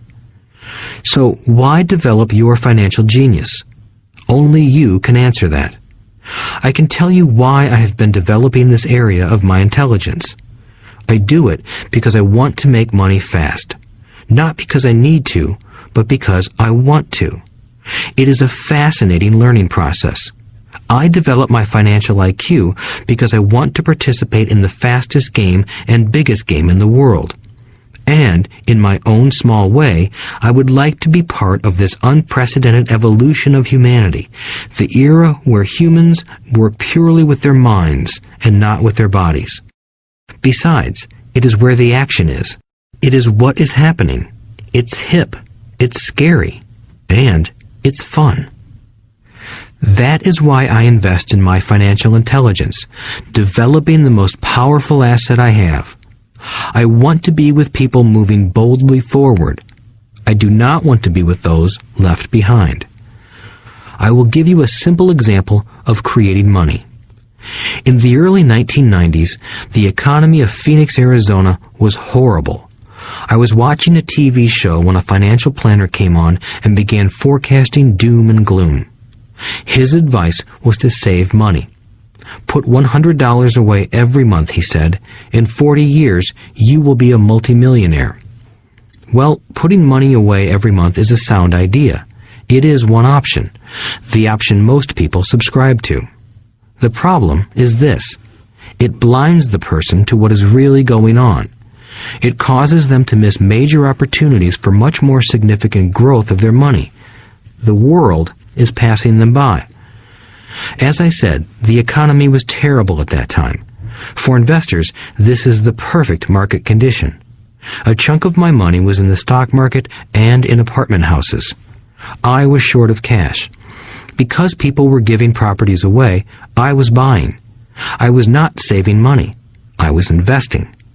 Kim and I had more than $1 million in cash working in a market that was rising fast. It was the best opportunity to invest. The economy was terrible. I just could not pass up these small deals. Houses that were once $100,000 were now $75,000. But instead of shopping with local real estate agents, I began shopping at the bankruptcy attorney's office or the courthouse steps. In these shopping places, a $75,000 house could sometimes be bought for $20,000 or less. For $2,000, which was loaned to me from a friend for 90 days for $200, I gave an attorney a cashier's check as a down payment. While the acquisition was being processed, I ran an ad advertising a $75,000 house for only $60,000 and no money down. The phone rang hard and heavy. Prospective buyers were screened, and once the property was legally mine, all the prospective buyers were allowed to look at the house. It was a feeding frenzy. The house sold in a few minutes. I asked for a $2,500 processing fee, which they gladly handed over, and the escrow and title company took over from there. I returned the $2,000 to my friend with an additional $200. He was happy, the home buyer was happy, the attorney was happy, and I was happy. I had sold a house for $60,000 that cost me $20,000. The $40,000 was created from money in my asset column in the form of a promissory note from the buyer. Total working time, 5 hours. So, now that you are on your way to becoming more financially literate and skilled at reading numbers, I will tell you why this is an example of money being invented. During this depressed market, Kim and I were able to do 6 of these simple transactions in our spare time. While the bulk of our money was in larger properties and the stock market, we were able to create more than $190,000 in assets, notes at 10% interest, in those 6 buy, create, and sell transactions. That comes to approximately $19,000 a year income, much of it sheltered through our private corporation. Much of that $19,000 a year goes to pay for our company cars, gas, trips, insurance, dinners with clients, and other things. By the time the government gets a chance to tax that income, it's been spent on legally allowed pre-tax expenses. This was a simple example of how money is invented, created, and protected using financial intelligence. Ask yourself, how long would it take to save $190,000? Would the bank pay you 10% interest on your money? And the promissory note is good for 30 years.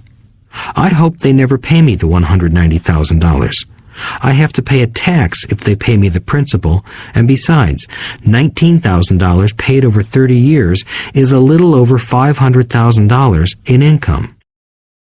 I have people ask what happens if the person doesn't pay. That does happen, and it's good news. That $60,000 home could be taken back and resold for $70,000 and another $2,500 collected as a loan processing fee. It would still be a zero-down transaction in the mind of the new buyer, and the process would go on. The first time I sold the house, I paid back the $2,000, so technically I have no money in the transaction. My return on investment, ROI, is infinity. It's an example of no money making a lot of money. In the second transaction, when resold, I would have put $2,000 in my pocket and re-extended the loan to 30 years. What would my ROI be if I got paid money to make money? I do not know, but it sure beats saving $100 a month, which actually starts out as $150 because it's after-tax income for 40 years earning low interest. And again, you're taxed on the interest. That is not too intelligent. It may be safe, but it's not smart. A few years later, as the Phoenix real estate market strengthened, those houses we sold for $60,000 became worth $110,000. Foreclosure opportunities were still available, but became rare. It cost a valuable asset, my time, to go out looking for them. Thousands of buyers were looking for the few available deals. The market had changed. It was time to move on and look for other opportunities to put in the asset column. You cannot do that here. That is against the law. You're lying. I hear those comments much more often than, "Can you show me how to do that?" The math is simple. You do not need algebra or calculus, and the escrow company handles the legal transaction and the servicing of the payments. I have no roofs to fix or toilets to unplug because the owners do that. It's their house. Occasionally, someone does not pay, and that is wonderful because there are late fees, or they move out and the property is sold again. The court system handles that. And it may not work in your area.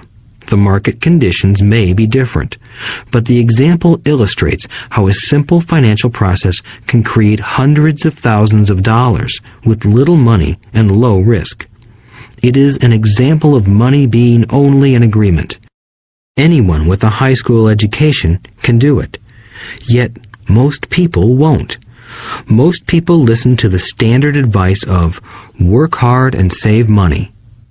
For about 30 hours of work, approximately $190,000 was created in the asset column, and no taxes were paid. Which one sounds harder to you? 1. Work hard, pay 50% in taxes, save what is left, your savings, then earn 5%, which is also taxed. Or 2. Take the time to develop your financial intelligence, harness the power of your brain and the asset column. If you use option number 1, be sure to factor in how much time it takes you to save $190,000.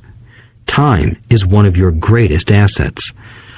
Now, you may understand why I silently shake my head when I hear parents say, "My child is doing well in school and receiving a good education." It may be good, but is it adequate? I know the above investment strategy is a small one. It is used to illustrate how small can grow into big. Again, my success reflects the importance of a strong financial foundation, which starts with a strong financial education. I have said it before, but it's worth repeating. Financial intelligence is made up of these 4 main technical skills. 1. Accounting. Accounting is financial literacy, or the ability to read numbers. This is a vital skill if you want to build businesses or investments. 2. Investing. Investing is the science of money making money. 3. Understanding markets. Understanding markets is the science of supply and demand. Alexander Graham Bell gave the market what it wanted. So did Bill Gates. A $75,000 house offered for $60,000 that cost $20,000 was also the result of seizing an opportunity created by the market. Somebody was buying, and someone was selling. 4. The law. The law is the awareness of accounting, corporate, state, and federal regulations. I recommend playing by the rules. It is this basic foundation, or the combination of these skills, that is needed to be successful in the pursuit of wealth, whether it be through the buying of small homes, apartment buildings, companies, stocks, bonds, precious metals, baseball cards, or the like. A few years later, the real estate market rebounded and everyone else was getting in. The stock market was booming and everyone was getting in. The U.S. economy was getting back on its feet. I began selling and was now traveling to Peru, Norway, Malaysia, and the Philippines. The investment landscape had changed. We were no longer buying real estate. Now I just watch the values climb inside the asset column and will probably begin selling. I suspect that some of those 6 little house deals will sell and the $40,000 note will be converted to cash. I need to call my accountant to be prepared for cash and seek ways to shelter it. The point I would like to make is that investments come and go. The market goes up and comes down. Economies improve and crash. The world is always handing you opportunities of a lifetime, every day of your life, but all too often we fail to see them. But they are there. And the more the world changes and the more technology changes, the more opportunities there will be to allow you and your family to be financially secure for generations to come. So why bother developing your financial intelligence? Again, only you can answer that. I know why I continue to learn and develop. I do it because I know there are changes coming. I'd rather welcome change than cling to the past. I know there will be market booms and market crashes. I want to continually develop my financial intelligence because at each market change, some people will be on their knees begging for their jobs. Others, meanwhile, will take the lemons that life hands them, and we are all handed lemons occasionally, and turn them into millions. That's financial intelligence. I am often asked about the lemons I have turned into millions. I hesitate using many more examples of personal investments because I am afraid it comes across as bragging or tooting my own horn. That is not my intention. I use the examples only as numerical and chronological illustrations of actual and simple cases. I use the examples because I want you to know that it is easy. And the more familiar you become with the 4 pillars of financial intelligence, the easier it becomes. Personally, I use 2 main vehicles to achieve financial growth: real estate and small cap stocks. I use real estate as my foundation. Day in and day out, my properties provide cash flow and occasional spurts of growth and value. The small cap stocks are used for fast growth. I do not recommend anything that I do. The examples are just that, examples. If the opportunity is too complex and I do not understand the investment, I don't do it. Simple math and common sense are all you need to do well financially. There are 5 reasons for using examples. 1. To inspire people to learn more. 2. To let people know it is easy if the foundation is strong. 3. To show that anyone can achieve great wealth. 4. To show that there are millions of ways to achieve your goals. 5. To show that it's not rocket science. In 1989, I used to jog through a lovely neighborhood in Portland, Oregon.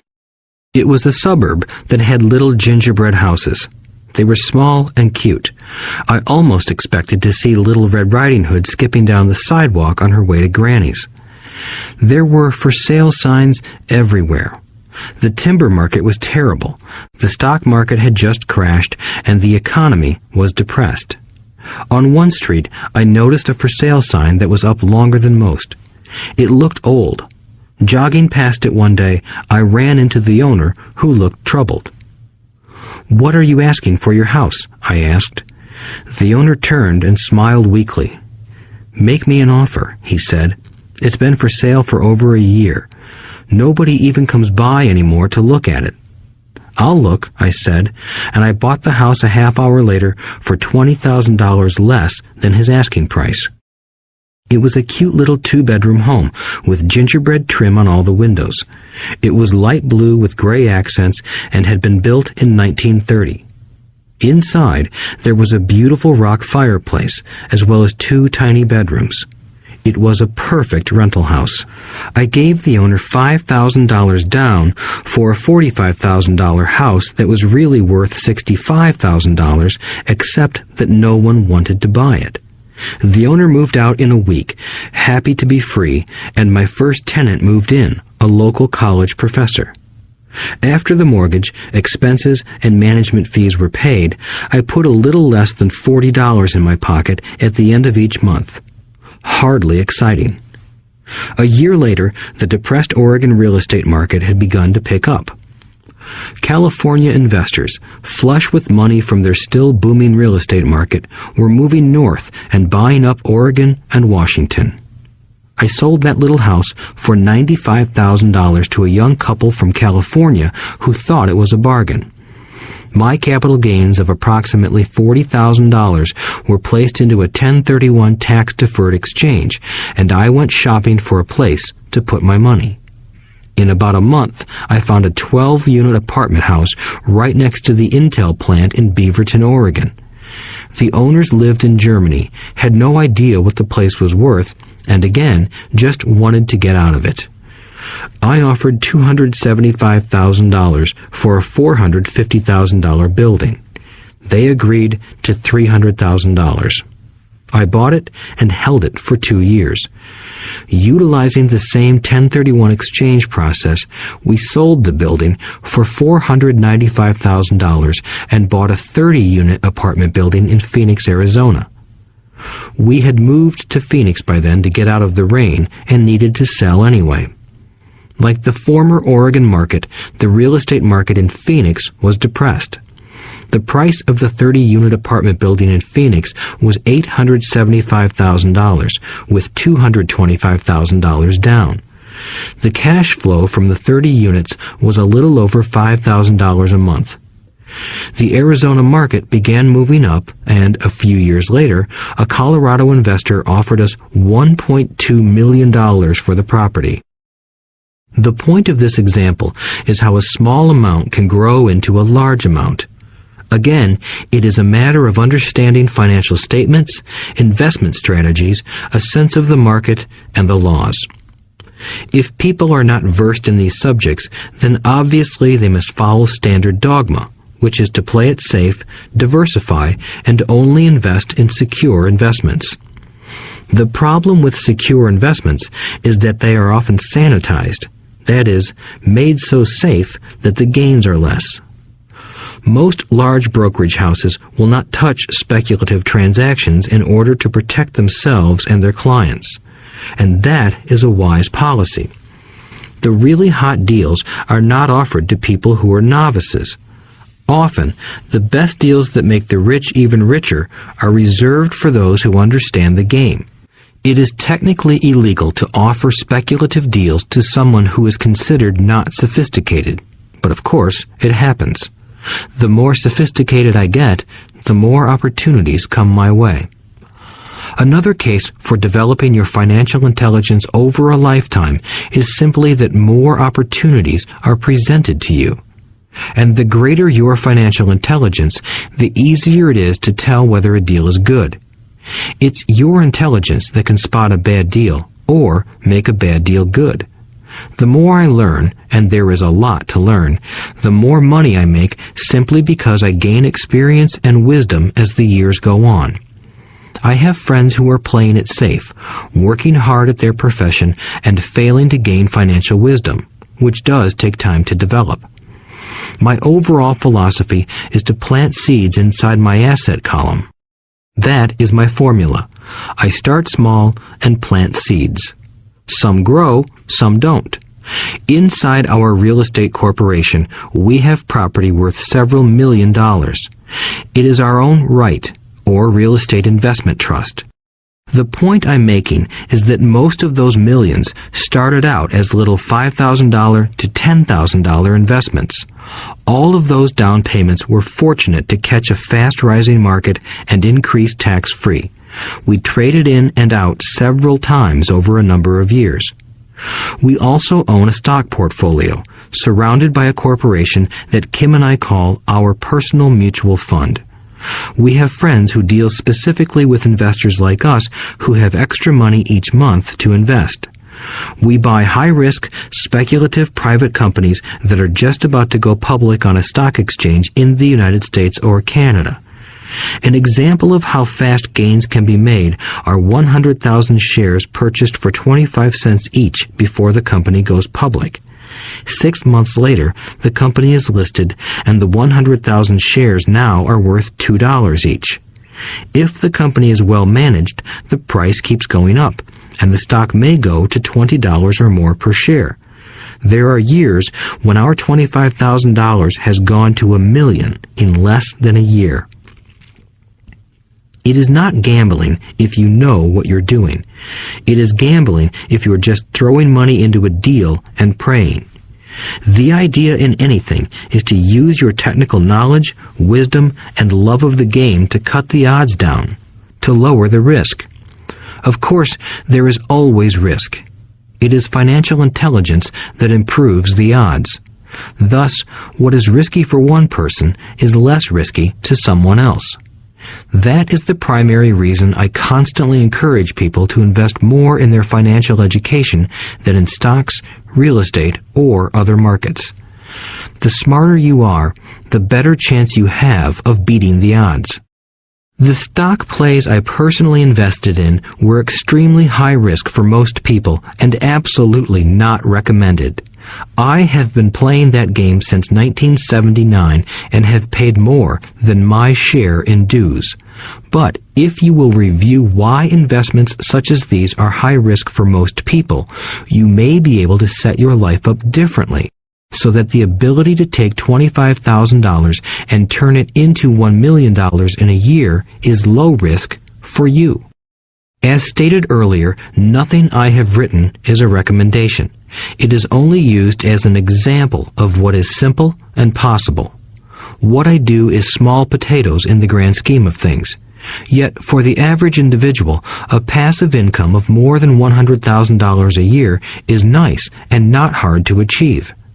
Depending on the market and how smart you are, it could be done in 5 to 10 years.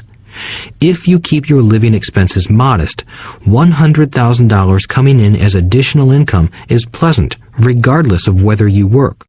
You can work if you like, or take time off if you choose, and use the government tax system in your favor rather than against you. My personal basis is real estate. I love real estate because it's stable and slow-moving. I keep the base solid. The cash flow is fairly steady and, if properly managed, has a good chance of increasing in value. The beauty of a solid base of real estate is that it allows me to take greater risks, as I do with speculative stocks. If I make great profits in the stock market, I pay my capital gains tax on the gain and then reinvest what's left in real estate, again further securing my asset foundation. A last word on real estate. I have traveled all over the world and taught investing. In every city, I hear people say you cannot buy real estate cheap. That is not my experience. Even in New York or Tokyo, or just on the outskirts of the city, prime bargains are overlooked by most people. In Singapore, with their high real estate prices, there are still bargains to be found within a short driving distance. So whenever I hear someone say, "You can't do that here," pointing at me, I remind them that maybe the real statement is, "I don't know how to do that here. Yet." Great opportunities are not seen with your eyes. They are seen with your mind. Most people never get wealthy simply because they are not trained financially to recognize opportunities right in front of them. I am often asked, how do I start? In the final chapter of this audiobook, I offer 10 steps that I followed on the road to my financial freedom. But always remember to have fun. When you learn the rules and the vocabulary of investing and begin to build your asset column, I think you'll find that it's as fun a game as you've ever played. Sometimes you win, and sometimes you learn. But have fun. Most people never win because they're more afraid of losing. That is why I found school so silly. In school, we learn that mistakes are bad, and we are punished for making them. Yet if you look at the way humans are designed to learn, we learn by making mistakes. We learn to walk by falling down. If we never fell down, we would never walk. The same is true for learning to ride a bike. I still have scars on my knees, but today I can ride a bike without thinking. The same is true for getting rich. Unfortunately, the main reason most people are not rich is because they are terrified of losing. Winners are not afraid of losing, but losers are. Failure is part of the process of success. People who avoid failure also avoid success. I look at money much like my game of tennis. I play hard, make mistakes, correct, make more mistakes, correct, and I get better. If I lose the game, I reach across the net, shake my opponent's hand, smile, and say, "See you next Saturday." There are two kinds of investors. One, the first and most common type is a person who buys a packaged investment. They call a retail outlet, such as a real estate company, a stockbroker, or a financial planner, and they buy something. It could be a mutual fund, a right, a stock, or bond. It is a clean and simple way of investing. An analogy would be a shopper who goes to a computer store and buys a computer right off the shelf. 2. The second type is an investor who creates investments. This investor usually assembles a deal in the same way a person who buys components builds a computer. I do not know the first thing about putting components of a computer together, but I do know how to put pieces of opportunities together, or know people who know how. It is this second type of investor who is the more professional investor. Sometimes it may take years for all the pieces to come together. And sometimes they never do. It is this second type of investor that my rich dad encouraged me to be. It is important to learn how to put the pieces together, because that is where the huge wins reside, and sometimes some huge losses if the tide goes against you. If you want to be the second type of investor, you need to develop 3 main skills. These skills are in addition to those required to become financially intelligent. 1. Find an opportunity that everyone else missed. You see with your mind what others miss with their eyes. For example, a friend bought this run-down old house. It was spooky to look at. Everyone wondered why he bought it. What he saw that we did not was that the house came with 4 extra empty lots. He discovered that after going to the title company. After buying the house, he tore the house down and sold the 5 lots to a builder for 3 times what he paid for the entire package. He made $75,000 for 2 months of work. It's not a lot of money, but it sure beats minimum wage. And it's not technically difficult. 2. Raise money. The average person only goes to the bank. This second type of investor needs to know how to raise capital, and there are many ways that don't require a bank. To get started, I learned how to buy houses without a bank. It was the learned skill of raising money more than the houses themselves that was priceless. All too often, I hear people say, "The bank won't lend me money," or "I don't have the money to buy it." If you want to be a Type 2 investor, you need to learn how to do that which stops most people. In other words, a majority of people let their lack of money stop them from making a deal. If you can avoid that obstacle, you will be millions ahead of those who don't learn those skills. There have been many times I have bought a house, a stock, or an apartment building without a penny in the bank. I once bought an apartment house for $1.2 million. I did what is called tying it up with a written contract between seller and buyer. I then raised the $100,000 deposit, which bought me 90 days to raise the rest of the money. Why did I do it? Simply because I knew it was worth $2 million. I never raised the money. Instead, the person who put up the $100,000 gave me $50,000 for finding the deal, took over my position, and I walked away. Total working time? 3 days. Again, it's what you know more than what you buy. Investing is not buying. It's more a case of knowing. 3. Organize smart people. Intelligent people are those who work with or hire a person who is more intelligent than they are. When you need advice, make sure you choose your advisor wisely. There is a lot to learn, but the rewards can be astronomical. If you do not want to learn those skills, then being a Type 1 investor is highly recommended. It is what you know that is your greatest wealth. It is what you do not know that is your greatest risk. There is always risk, so learn to manage risk instead of avoiding it. Chapter 6. Lesson 6.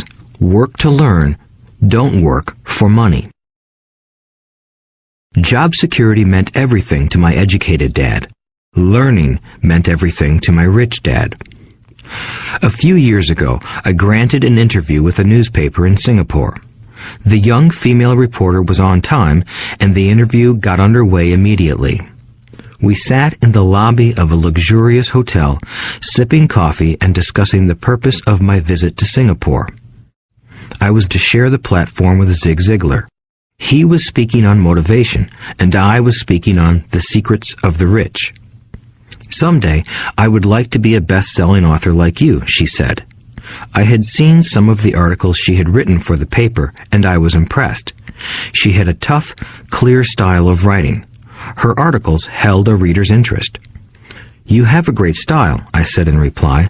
What holds you back from achieving your dream? My work does not seem to go anywhere, she said quietly. Everyone says that my novels are excellent, but nothing happens. So I keep my job with the paper. At least it pays the bills. Do you have any suggestions? Yes, I do, I said brightly. A friend of mine here in Singapore runs a school that trains people to sell. He runs sales training courses for many of the top corporations here in Singapore, and I think attending one of his courses would greatly enhance your career. She stiffened. Are you saying I should go to school to learn to sell? I nodded. You aren't serious, are you? Again, I nodded. What is wrong with that? I was now backpedaling. She was offended by something, and now I was wishing I had not said anything. In my attempt to be helpful, I found myself defending my suggestion. I have a master's degree in English literature. Why would I go to school to learn to be a salesperson? I am a professional. I went to school to be trained in a profession so I would not have to be a salesperson. I hate salespeople. All they want is money. So tell me why I should study sales. She was packing her briefcase. The interview was over. On the coffee table sat a copy of an earlier best-selling book I wrote. I picked it up as well as the notes she had jotted down on her legal pad. Do you see this? I said, pointing to her notes. She looked down at her notes. What? She said, confused. Again, I pointed deliberately to her notes. On her pad she had written, Robert Kiyosaki, best-selling author. It says best-selling author, not best writing author, I said quietly. Her eyes widened. I am a terrible writer, I said. You are a great writer. I went to sales school. You have a master's degree. Put them together, and you get a best-selling author and a best-writing author. Anger flared from her eyes. I'll never stoop so low as to learn how to sell. People like you have no business writing. I'm a professionally trained writer, and you are a salesman. It is not fair, she fumed. She put the rest of her notes away and hurried out through the large glass doors into the humid Singapore morning. At least she gave me a fair and favorable write-up the next morning. The world is filled with smart, talented, educated, and gifted people. We meet them every day. They are all around us. A few days ago, my car was not running well. I pulled into a garage, and the young mechanic had it fixed in just a few minutes. He knew what was wrong by simply listening to the engine. I was amazed. I am constantly shocked at how little talented people earn. I have met brilliant, highly educated people who earn less than $20,000 a year. A business consultant who specializes in the medical trade was telling me how many doctors, dentists, and chiropractors struggle financially. All this time, I thought that when they graduated, the dollars would pour in. It was this business consultant who gave me the phrase, "They are one skill away from great wealth." What this phrase means is that most people need only to learn and master one more skill, and their income would jump exponentially. I have mentioned before that financial intelligence is a synergy of accounting, investing, marketing, and law. Combine those 4 technical skills, and making money with money is easier than most people would believe. When it comes to money, the only skill most people know is to work hard. The classic example of a synergy of skills was that young writer for the newspaper. If she diligently learned the skills of sales and marketing, her income would jump dramatically. If I were her, I would take some courses in advertising copywriting as well as sales. Then, instead of working at the newspaper, I would seek a job at an advertising agency. Even if it were a cut in pay, she would learn how to communicate in shortcuts that are used in successful advertising. She also would spend time learning public relations, an important skill. She would learn how to get millions in free publicity. Then, at night and on weekends, she could be writing her great novel. When it was finished, she would be better able to sell her book. Then, in a short while, she could be a best-selling author. When I came out with my first book, If You Want to Be Rich and Happy, Don't Go to School, a publisher suggested I change the title to The Economics of Education. I told the publisher that, with a title like that, I would sell 2 books, one to my family and one to my best friend. The problem is that they would expect it for free. The obnoxious title, If You Want to Be Rich and Happy, Don't Go to School, was chosen because we knew it would get tons of publicity. I am pro-education and believe in education reform. If I were not pro-education, why would I continue to press for changing our antiquated educational system? So I chose a title that would get me on more TV and radio shows simply because I was willing to be controversial. Many people thought I was a fruitcake, but the book sold and sold. When I graduated from the U.S. Merchant Marine Academy in 1969, my educated dad was happy. Standard Oil of California had hired me for its oil tanker fleet as a third mate. The pay was low compared with my classmates, but it was okay for a first real job after college. My starting pay was about $42,000 a year, including overtime, and I only had to work for 7 months. I had 5 months of vacation. If I had wanted to, I could have taken the run to Vietnam with a subsidiary shipping company and easily doubled my pay instead of taking 5 months of vacation. I had a great career ahead of me, yet I resigned after 6 months with the company and joined the Marine Corps to learn how to fly. My educated dad was devastated. Rich Dad congratulated me. In school and in the workplace, the popular opinion is the idea of specialization. That is, in order to make more money or get promoted, you need to specialize. That is why medical doctors immediately begin to seek a specialty such as orthopedics or pediatrics. The same is true for accountants, architects, lawyers, pilots, and others. My educated dad believed in the same dogma. That is why he was thrilled when he eventually achieved his doctorate. He often admitted that schools reward people who study more and more about less and less. Rich Dad encouraged me to do exactly the opposite. You want to know a little about a lot, was his suggestion. That is why for years I worked in different areas of his companies. For a while, I worked in his accounting department. Although I would probably never have been an accountant, he wanted me to learn via osmosis. Rich Dad knew I would pick up jargon and a sense of what is important and what is not. I also worked as a busboy and construction worker as well as in sales, reservations, and marketing. He was grooming Mike and me. That is why he insisted we sit in on the meetings with his bankers, lawyers, accountants, and brokers. He wanted us to know a little about every aspect of his empire. When I quit my high-paying job with Standard Oil, my educated dad had a heart-to-heart talk with me. He was bewildered. He could not understand my decision to resign from a career that offered high pay, great benefits, lots of time off, and opportunity for promotion. When he asked me one evening, "Why did you quit?"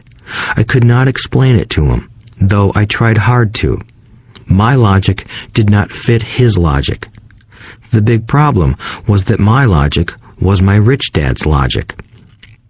Job security meant everything to my educated dad. Learning meant everything to my rich dad. Educated dad thought I went to school to learn to be a ship's officer. Rich dad knew that I went to school to study international trade. So, as a student, I made cargo runs, navigating large freighters, oil tankers, and passenger ships to the Far East and the South Pacific. Rich Dad emphasized that I should stay in the Pacific instead of taking ships to Europe because he knew that the emerging nations were in Asia, not Europe. While most of my classmates, including Mike, were partying at their fraternity houses, I was studying trade, people, business styles, and cultures in Japan, Taiwan, Thailand, Singapore, Hong Kong, Vietnam, Korea, Tahiti, Samoa, and the Philippines. I was partying also, but it was not in any frat house. I grew up rapidly. Educated Dad just could not understand why I decided to quit and join the Marine Corps. I told him I wanted to learn to fly, but really I wanted to learn to lead troops. Rich Dad explained to me that the hardest part of running a company is managing people. He had spent 3 years in the Army. My educated dad was draft exempt. Rich Dad valued learning to lead men into dangerous situations. Leadership is what you need to learn next, he said. If you are not a good leader, you'll get shot in the back, just like they do in business. Returning from Vietnam in 1973, I resigned my commission, even though I loved flying. I found a job with Xerox Corporation. I joined it for one reason, and it was not for the benefits. I was a shy person, and the thought of selling was the most frightening subject in the world. Xerox has one of the best sales trainings programs in America. Rich Dad was proud of me. My educated dad was ashamed. Being an intellectual, he thought that salespeople were below him. I worked with Xerox for 4 years until I overcame my fear of knocking on doors and being rejected. Once I could consistently be in the top 5 in sales, I again resigned and moved on, leaving behind another great career with an excellent company.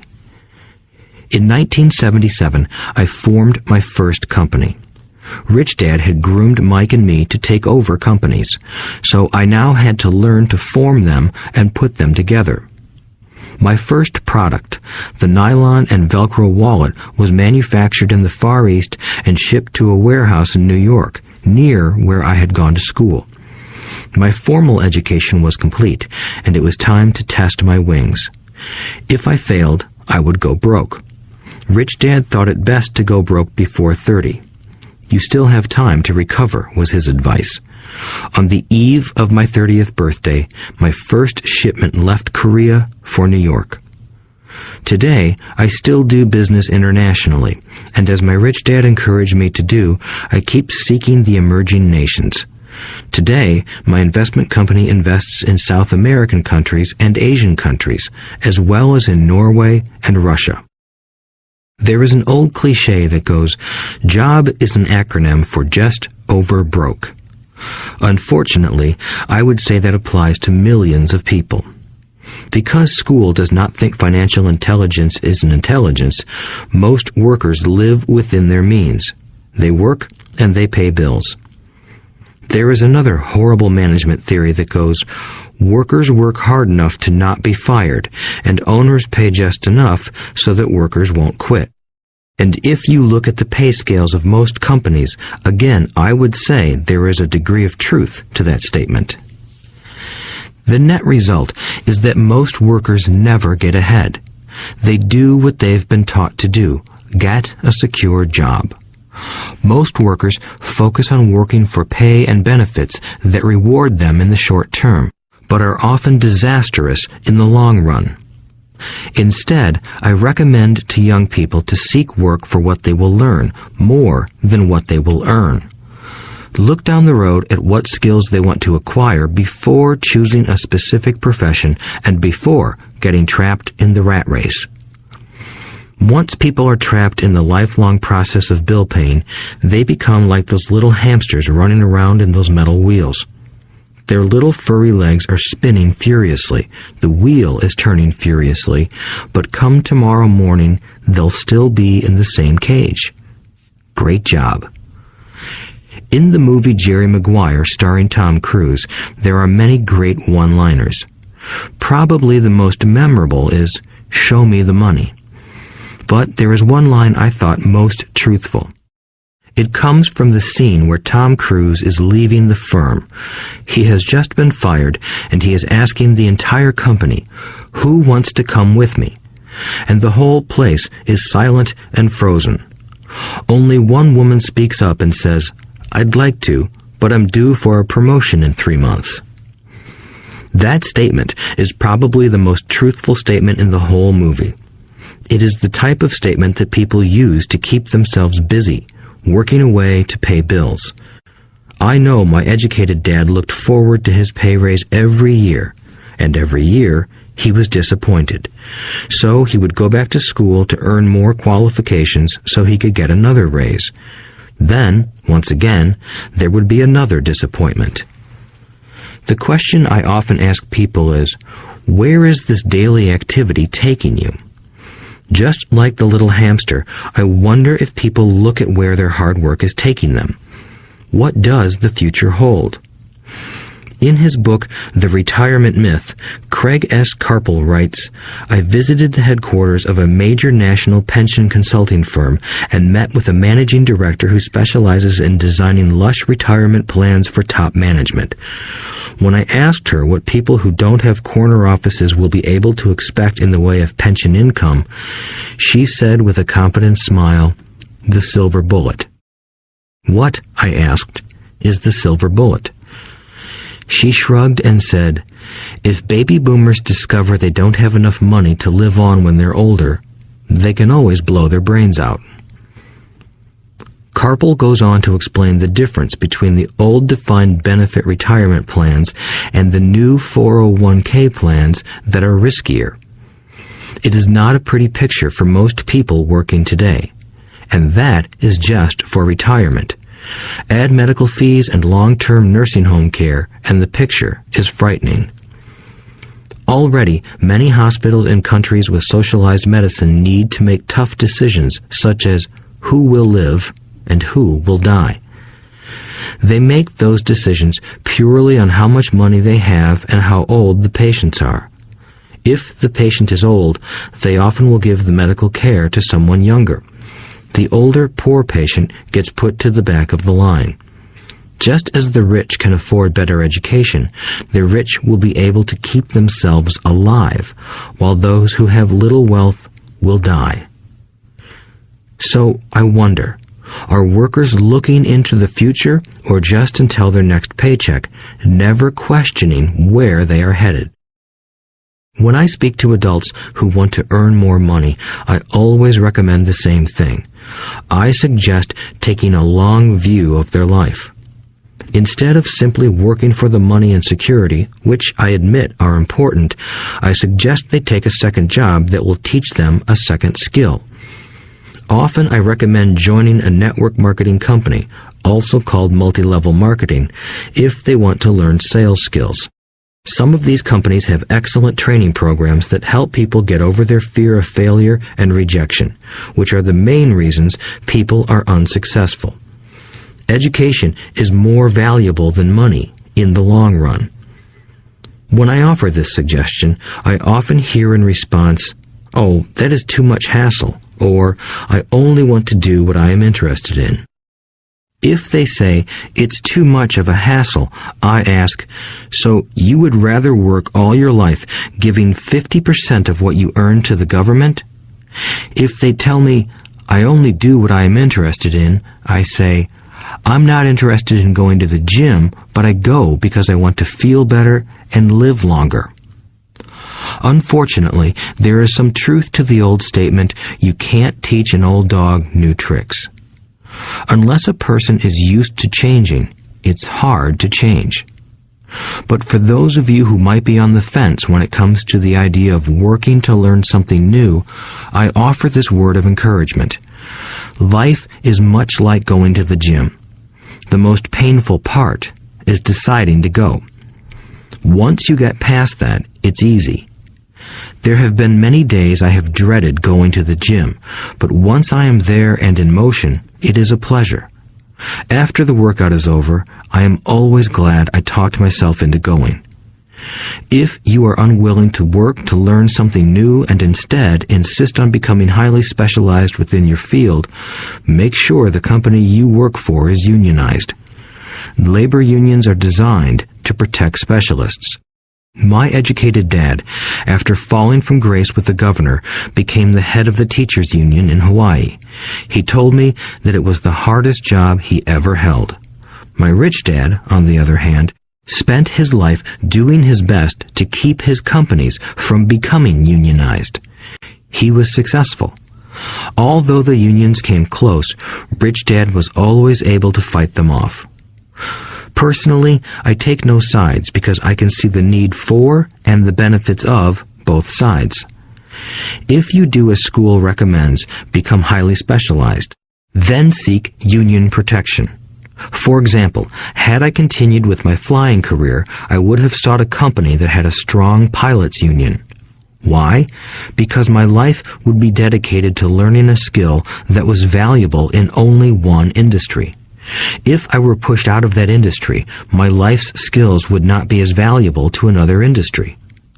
A displaced senior pilot with 100,000 hours of heavy airline transport time, earning $150,000 a year, would have a hard time finding an equivalent high-paying job teaching in school. Skills do not necessarily transfer from industry to industry. Skills the pilots are paid for in the airline industry are not as important in, say, the school system. The same is true even for doctors today. With all the changes in medicine, many medical specialists are needing to conform to medical organizations such as HMOs. School teachers definitely need to be union members. Today in America, the teachers' union is the largest and the richest labor union of all. The NEA, the National Education Association, has tremendous political clout. Teachers need the protection of their union because their skills are also of limited value to an industry outside of education. So the rule of thumb is, highly specialized, then unionize. It's the smart thing to do. When I ask the classes I teach, how many of you can cook a better hamburger than McDonald's, almost all the students raise their hands. I then ask, so if most of you can cook a better hamburger, how come McDonald's makes more money than you? The answer is obvious. McDonald's is excellent at business systems. The reason so many talented people are poor is because they focus on building a better hamburger and know little to nothing about business systems. A friend of mine in Hawaii is a great artist. He makes a sizable amount of money. One day, his mother's attorney called to tell him that she had left him $35,000. That is what was left of her estate after the attorney and the government took their shares. Immediately, he saw an opportunity to increase his business by using some of this money to advertise. 2 months later, his first 4-color full-page ad appeared in an expensive magazine that targeted the very rich. The ad ran for 3 months. He received no replies from the ad, and all of his inheritance is now gone. He now wants to sue the magazine for misrepresentation. This is a common case of someone who can build a beautiful hamburger but knows little about business. When I asked him what he learned, his only reply was, "Advertising salespeople are crooks." I then asked him if he would be willing to take a course in sales and a course in direct marketing. His reply, "I don't have the time, and I don't want to waste my money." The world is filled with talented poor people. All too often, they're poor or struggle financially or earn less than they are capable of, not because of what they know, but because of what they do not know. They focus on perfecting their skills at building a better hamburger rather than the skills of selling and delivering the hamburger. Maybe McDonald's does not make the best hamburger, but they are the best at selling and delivering a basic average burger. Poor Dad wanted me to specialize. That was his view on how to be paid more. Even after being told by the governor of Hawaii that he could no longer work in state government, my educated dad continued to encourage me to get specialized. Educated Dad then took up the cause of the teachers' union, campaigning for further protection and benefits for these highly skilled and educated professionals. We argued often, but I know he never agreed that over-specialization is what caused the need for union protection. He never understood that the more specialized you become, the more you are trapped and dependent on that specialty. Rich Dad advised that Mike and I groom ourselves. Many corporations do the same thing. They find a young, bright student just out of business school and begin grooming that person to someday take over the company. So these bright young employees do not specialize in one department. They are moved from department to department to learn all the aspects of business systems. The rich often groom their children or the children of others. By doing so, their children gain an overall knowledge of the operations of the business and how the various departments interrelate. For the World War II generation, it was considered bad to skip from company to company. Today, it is considered smart. Since people will skip from company to company rather than seek greater specialization in skills, why not seek to learn more than to earn? In the short term, it may earn you less, but it will pay dividends in the long term. The main management skills needed for success are 1. Management of cash flow, 2. Management of systems, 3. Management of people. The most important specialized skills are sales and marketing.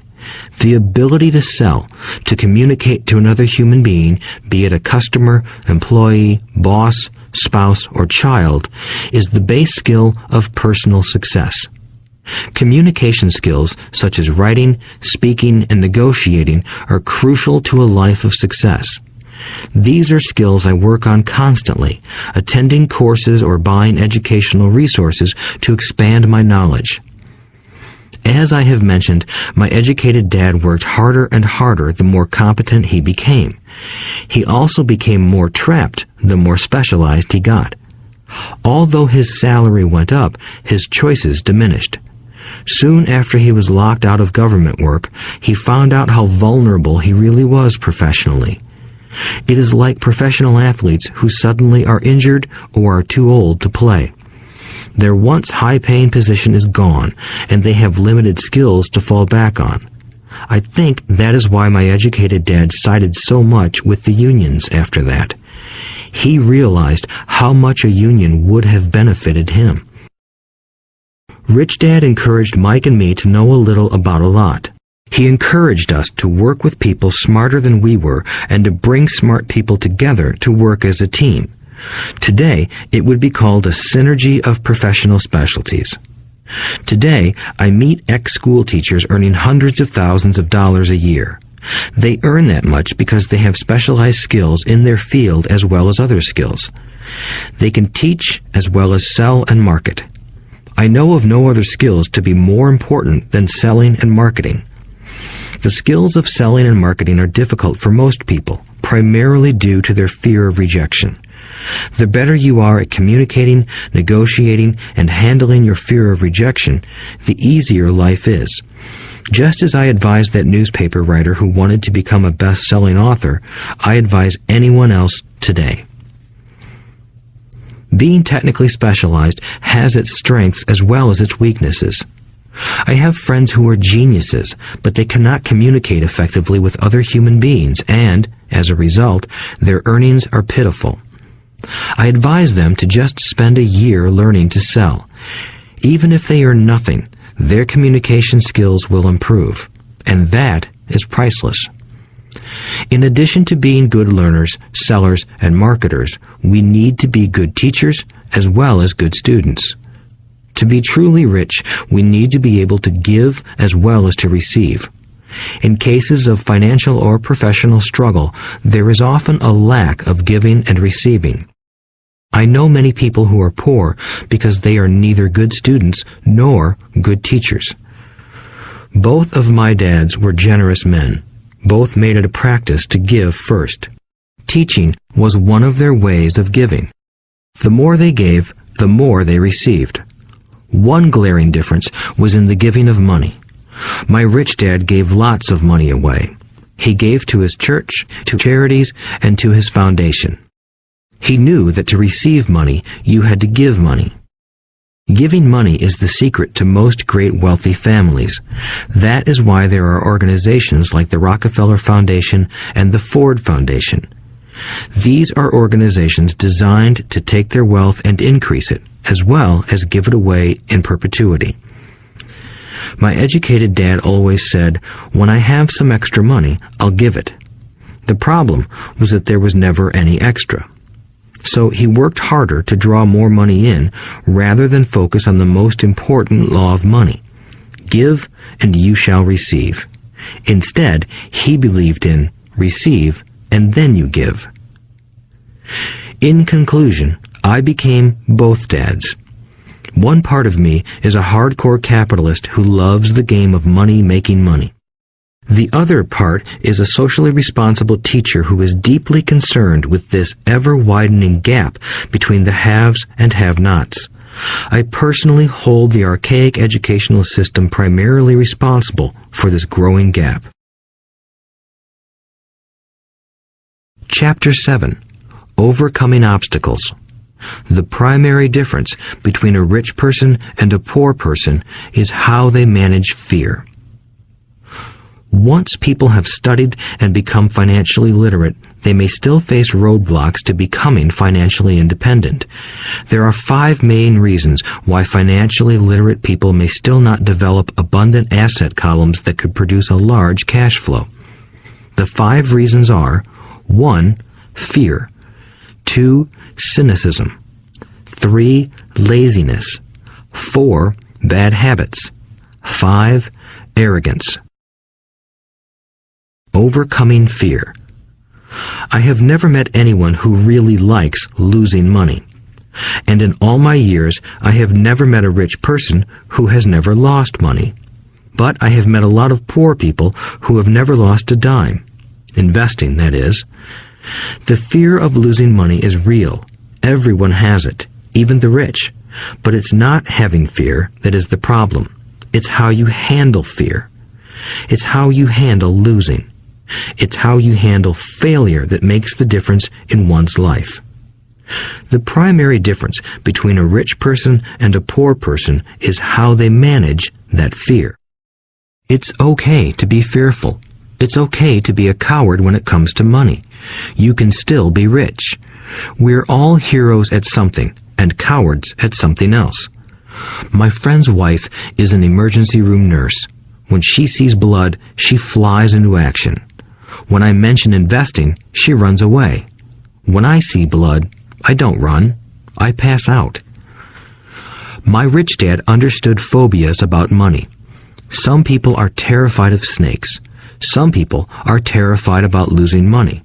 Both are phobias, he would say. So his solution to the phobia of losing money was this little rhyme.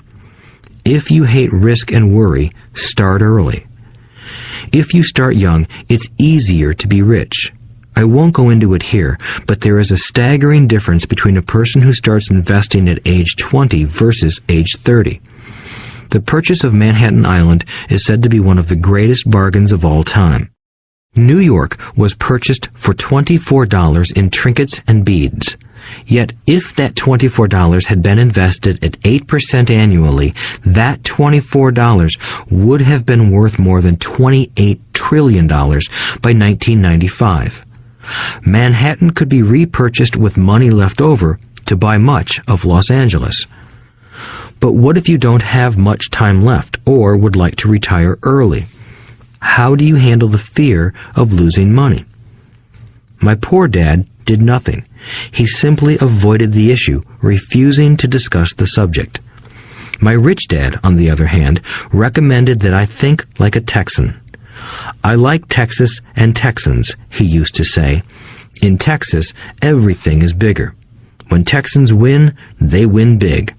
And when they lose, it's spectacular. They like losing? I asked. That's not what I'm saying. Nobody likes losing. Show me a happy loser, and I'll show you a loser, said Rich Dad.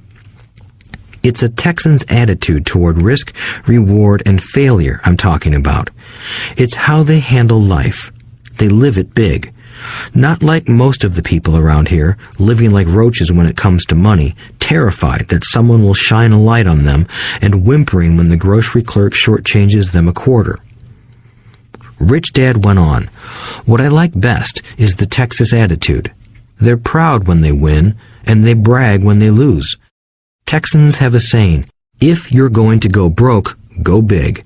You don't want to admit you went broke over a duplex." He constantly told Mike and me that the greatest reason for lack of financial success was because most people played it too safe. People are so afraid of losing that they lose, were his words. Fran Tarkenton, a one-time great NFL quarterback, says it still another way. Winning means being unafraid to lose. In my own life, I've noticed that winning usually follows losing. Before I finally learned to ride a bike, I first fell down many times. I've never met a golfer who has never lost a golf ball. I've never met people who have fallen in love who have never had their heart broken. And I've never met someone rich who has never lost money. So for most people, the reason they don't win financially is because the pain of losing money is far greater than the joy of being rich. Another saying in Texas is, everyone wants to go to heaven, but no one wants to die.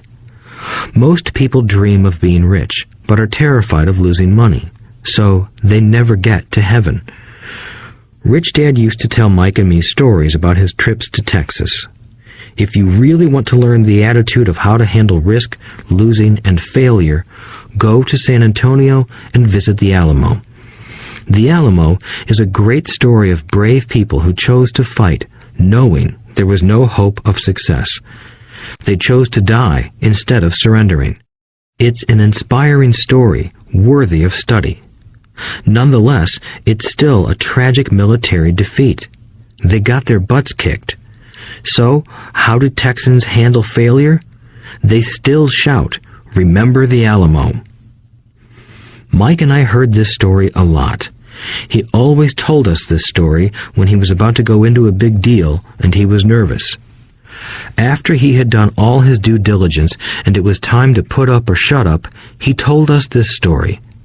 Every time he was afraid of making a mistake or losing money, he told us this story. It gave him strength, for it reminded him that he could always turn a financial loss into a financial win. Rich Dad knew that failure would only make him stronger and smarter. It's not that he wanted to lose. He just knew who he was and how he would take a loss. He would take a loss and make it a win. That's what made him a winner and others losers. It gave him the courage to cross the line when others backed out. That's why I like Texans so much, he would say. They took a great failure and turned it into inspiration, as well as a tourist destination that makes them millions. But probably his words that mean the most to me today are these. Texans don't bury their failures. They get inspired by them.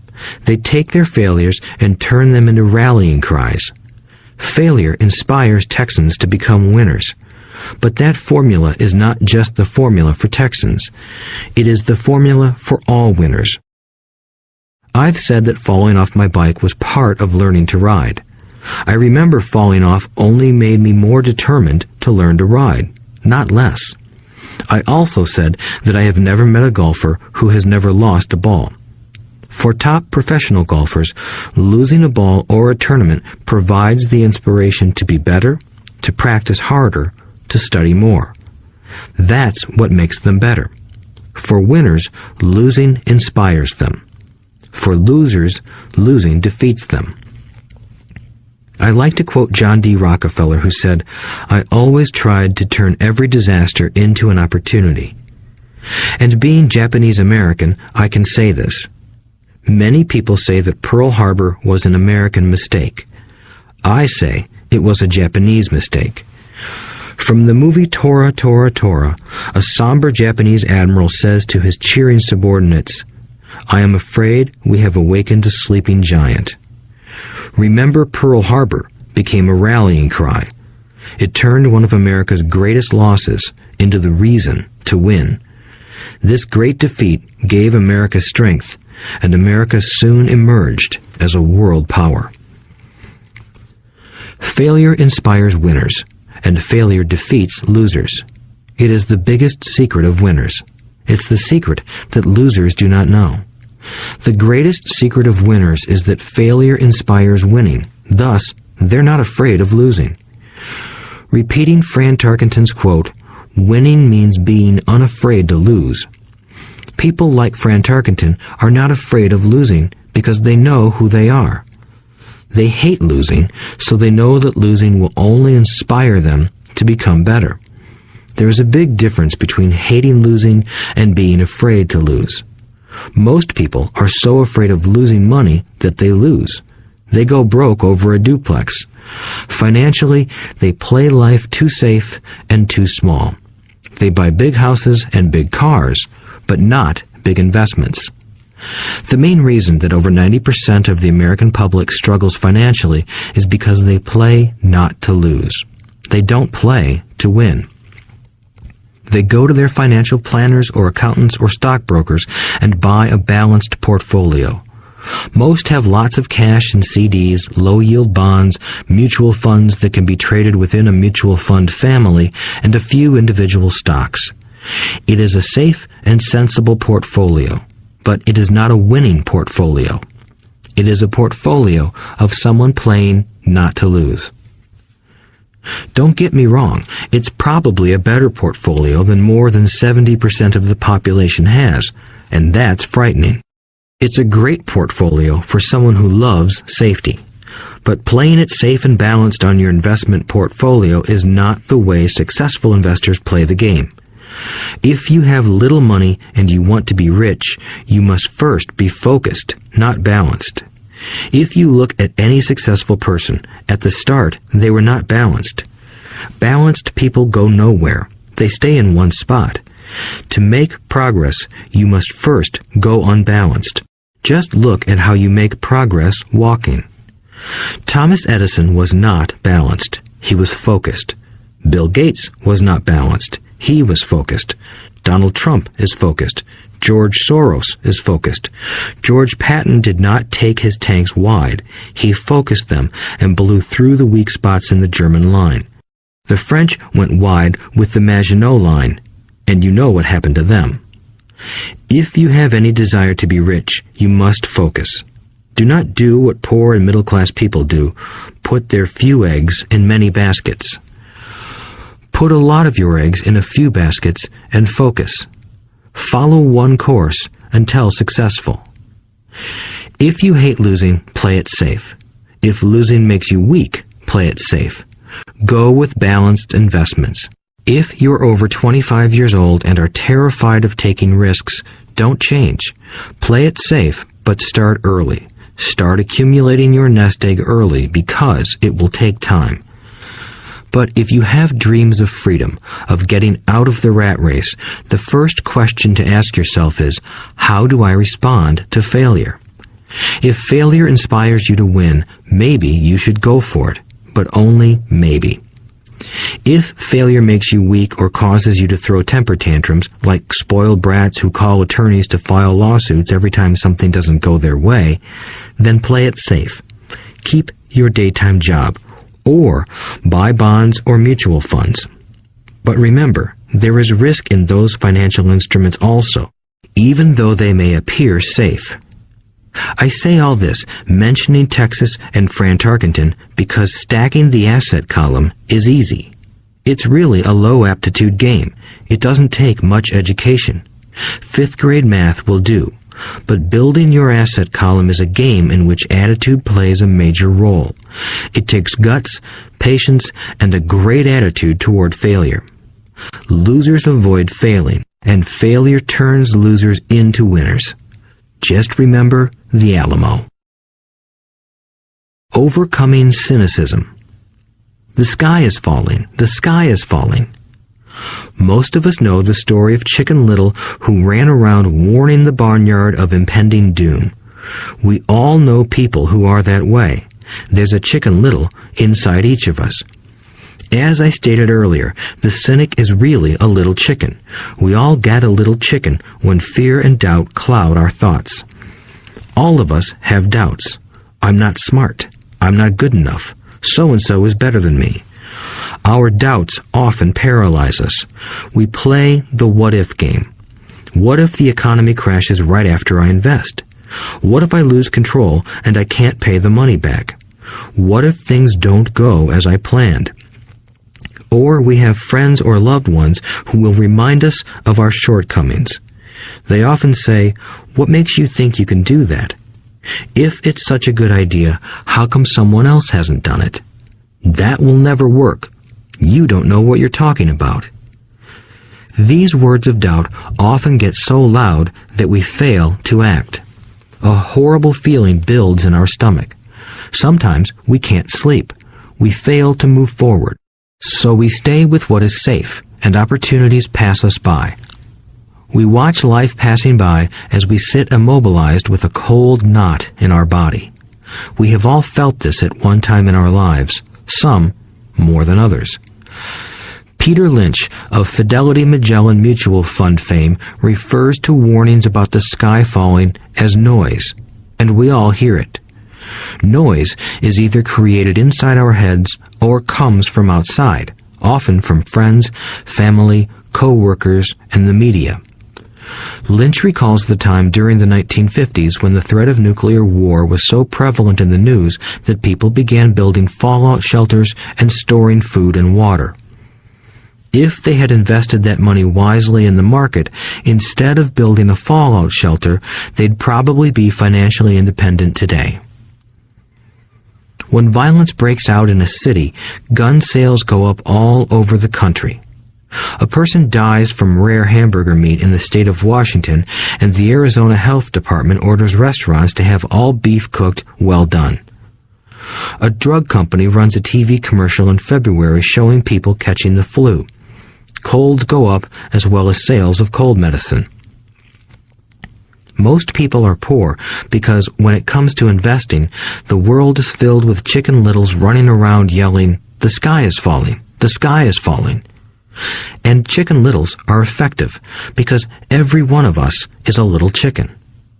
It often takes great courage to not let rumors and talk of doom and gloom affect your doubts and fears. But a savvy investor knows that the seemingly worst of times is actually the best of times to make money. When everyone else is too afraid to act, they pull the trigger and are rewarded. Some time ago, a friend named Richard came from Boston to visit Kim and me in Phoenix. He was impressed with what we had done through stocks and real estate. The Phoenix real estate prices were depressed. We spent 2 days showing him what we thought were excellent opportunities for cash flow and capital appreciation.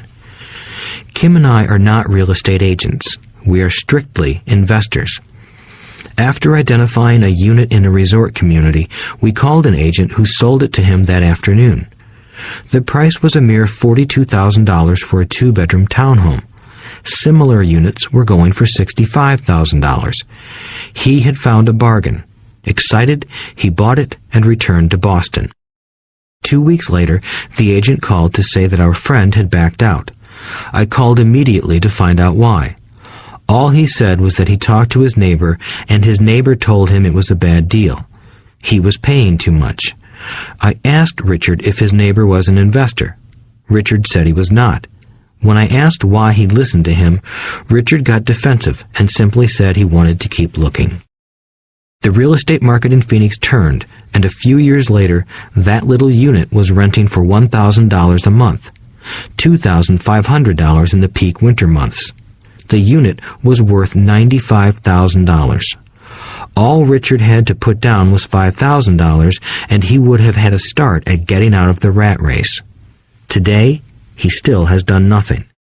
Richard's backing out did not surprise me. It's called buyer's remorse, and it affects all of us. The little chicken won, and a chance at freedom was lost. In another example, I hold a small portion of my assets in tax lien certificates instead of CDs. I earn 16% per year on my money, which certainly beats the interest rates banks offer on CDs. The certificates are secured by real estate and enforced by state law, which is also better than most banks. The formula they're bought on makes them safe. They just lack liquidity. So I look at them as 2 to 7 year CDs. Almost every time I tell someone that I hold my money this way, especially if they have money in CDs, they will tell me it's risky. They tell me why I should not do it. When I ask them where they get their information, they say from a friend or an investment magazine. They've never done it, and they're telling someone who's doing it why they shouldn't. The lowest yield I look for is 16%, but people who are filled with doubt are willing to accept a far lower return. Doubt is expensive. My point is that it's those doubts and cynicism that keep most people poor and playing it safe. The real world is simply waiting for you to get rich. Only a person's doubts keep them poor. As I said, getting out of the rat race is technically easy. It doesn't take much education, but those doubts are cripplers for most people. Cynics never win, said Rich Dad. Unchecked doubt and fear creates a cynic. Cynics criticize and winners analyze was another of his favorite sayings. Rich Dad explained that criticism blinded while analysis opened eyes. Analysis allowed winners to see that critics were blind and to see opportunities that everyone else missed. And finding what people miss is key to any success. Real estate is a powerful investment tool for anyone seeking financial independence or freedom. It is a unique investment tool. Yet every time I mention real estate as a vehicle, I often hear, "I don't want to fix toilets." That's what Peter Lynch calls noise. That's what my rich dad would say is the cynic talking, someone who criticizes and does not analyze, someone who lets their doubts and fears close their mind instead of open their eyes. So when someone says, "I don't want to fix toilets, I want to fire back," what makes you think I want to? They're saying a toilet is more important than what they want. I talk about freedom from the rat race, and they focus on toilets. That is the thought pattern that keeps most people poor. They criticize instead of analyze. I don't once hold the key to your success, Rich Dad would say, because I too do not want to fix toilets. I shop hard for a property manager who does fix toilets. And by finding a great property manager who runs houses or apartments, well, my cash flow goes up. But more importantly, a great property manager allows me to buy a lot more real estate since I don't have to fix toilets. A great property manager is key to success in real estate. Finding a good manager is more important to me than the real estate. A great property manager often hears of great deals before real estate agents do, which makes them even more valuable. That is what Rich Dad meant by, I don't once hold the key to your success. Because I do not want to fix toilets either, I figured out how to buy more real estate and expedite my getting out of the rat race. The people who continue to say, I don't want to fix toilets, often deny themselves the use of this powerful investment vehicle. Toilets are more important than their freedom. In the stock market, I often hear people say, I don't want to lose money. Well, what makes them think I or anyone else likes losing money? They don't make money because they choose to not lose money. Instead of analyzing, they close their minds to another powerful investment vehicle, the stock market. I was riding with a friend past our neighborhood gas station. He looked up and saw that the price of gas was going up and thus the price of oil. My friend is a worrywart, or a Chicken Little. To him, the sky is always going to fall, and it usually does, on him. When we got home, he showed me all the stats as to why the price of oil was going to go up over the next few years, statistics I had never seen before, even though I already owned substantial shares of an existing oil company. With that information, I immediately began looking for and found a new undervalued oil company that was about to find some oil deposits. My broker was excited about this new company, and I bought 15,000 shares for 65 cents per share. 3 months later, this same friend and I drove by the same gas station, and sure enough, the price per gallon had gone up nearly 15%. Again, the Chicken Little worried and complained. I smiled, because a month earlier, that little oil company hit oil, and those 15,000 shares went up to more than $3 per share since he had first given me the tip. And the price of gas will continue to go up if what my friend says is true. If most people understood how a stop worked in stock market investing, there would be more people investing to win instead of investing not to lose. A stop is simply a computer command that sells your stock automatically if the price begins to drop, helping to minimize your losses and maximize some gains. It's a great tool for those who are terrified of losing. So whenever I hear people focusing on their I don't wants rather than what they do want, I know the noise in their head must be loud. Chicken Little has taken over their brain and is yelling, the sky is falling and toilets are breaking. So they avoid their don't wants, but they pay a huge price. They may never get what they want in life. Instead of analyzing, their inner Chicken Little closes their mind. Rich Dad gave me a way of looking at Chicken Little. Just do what Colonel Sanders did. At the age of 66, he lost his business and began to live on his Social Security check. It wasn't enough. He went around the country selling his recipe for fried chicken. He was turned down 1,009 times before someone said yes, and he went on to become a multimillionaire at an age when most people are quitting. He was a brave and tenacious man, Rich Dad said of Harlan Sanders. So when you're in doubt and feeling a little afraid, just do what Colonel Sanders did to his little chicken. He fried it. Overcoming laziness. Busy people are often the most lazy. We have all heard stories of a businessman who works hard to earn money. He works hard to be a good provider for his wife and children. He spends long hours at the office and brings work home on weekends. One day he comes home to an empty house. His wife has left with the kids. He knew he and his wife had problems, but rather than work to make the relationship strong, he stayed busy at work. Dismayed, his performance at work slips and he loses his job. Today, I often meet people who are too busy to take care of their wealth, and there are people too busy to take care of their health. The cause is the same. They're busy, and they stay busy as a way of avoiding something they do not want to face. Nobody has to tell them. Deep down, they know. In fact, if you remind them, they often respond with anger or irritation. If they aren't busy at work or with the kids, they're often busy watching TV, fishing, playing golf, or shopping. Yet deep down, they know they are avoiding something important. That's the most common form of laziness. Laziness by staying busy. So, what is the cure for laziness? The answer is a little greed.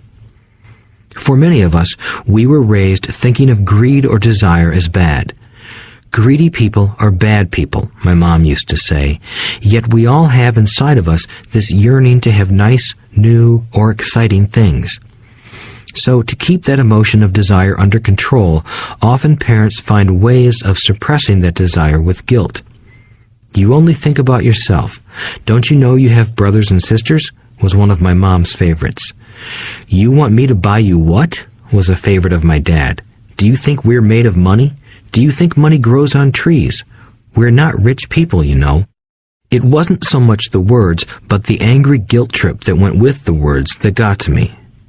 Or the reverse guilt trip was the, I'm sacrificing my life to buy this for you. I'm buying this for you because I never had this advantage when I was a kid. I have a neighbor who is stone broke but can't park his car in his garage. The garage is filled with toys for his kids. Those spoiled brats get everything they ask for. I don't want them to know the feeling of want are his everyday words. He has nothing set aside for their college or his retirement, but his kids have every toy ever made. He recently got a new credit card in the mail and took his kids to visit Las Vegas. I'm doing it for the kids, he said with great sacrifice. Rich Dad forbade the words, I can't afford it. In my real home, that's all I heard. Instead, Rich Dad required his children to say, how can I afford it? He believed that the words, I can't afford it, shut down your brain. It didn't have to think anymore. How can I afford it opened up the brain and forced it to think and search for answers. But most importantly, he felt the words, I can't afford it, were a lie, and the human spirit knows it. The human spirit is very, very powerful, he would say. It knows it can do anything.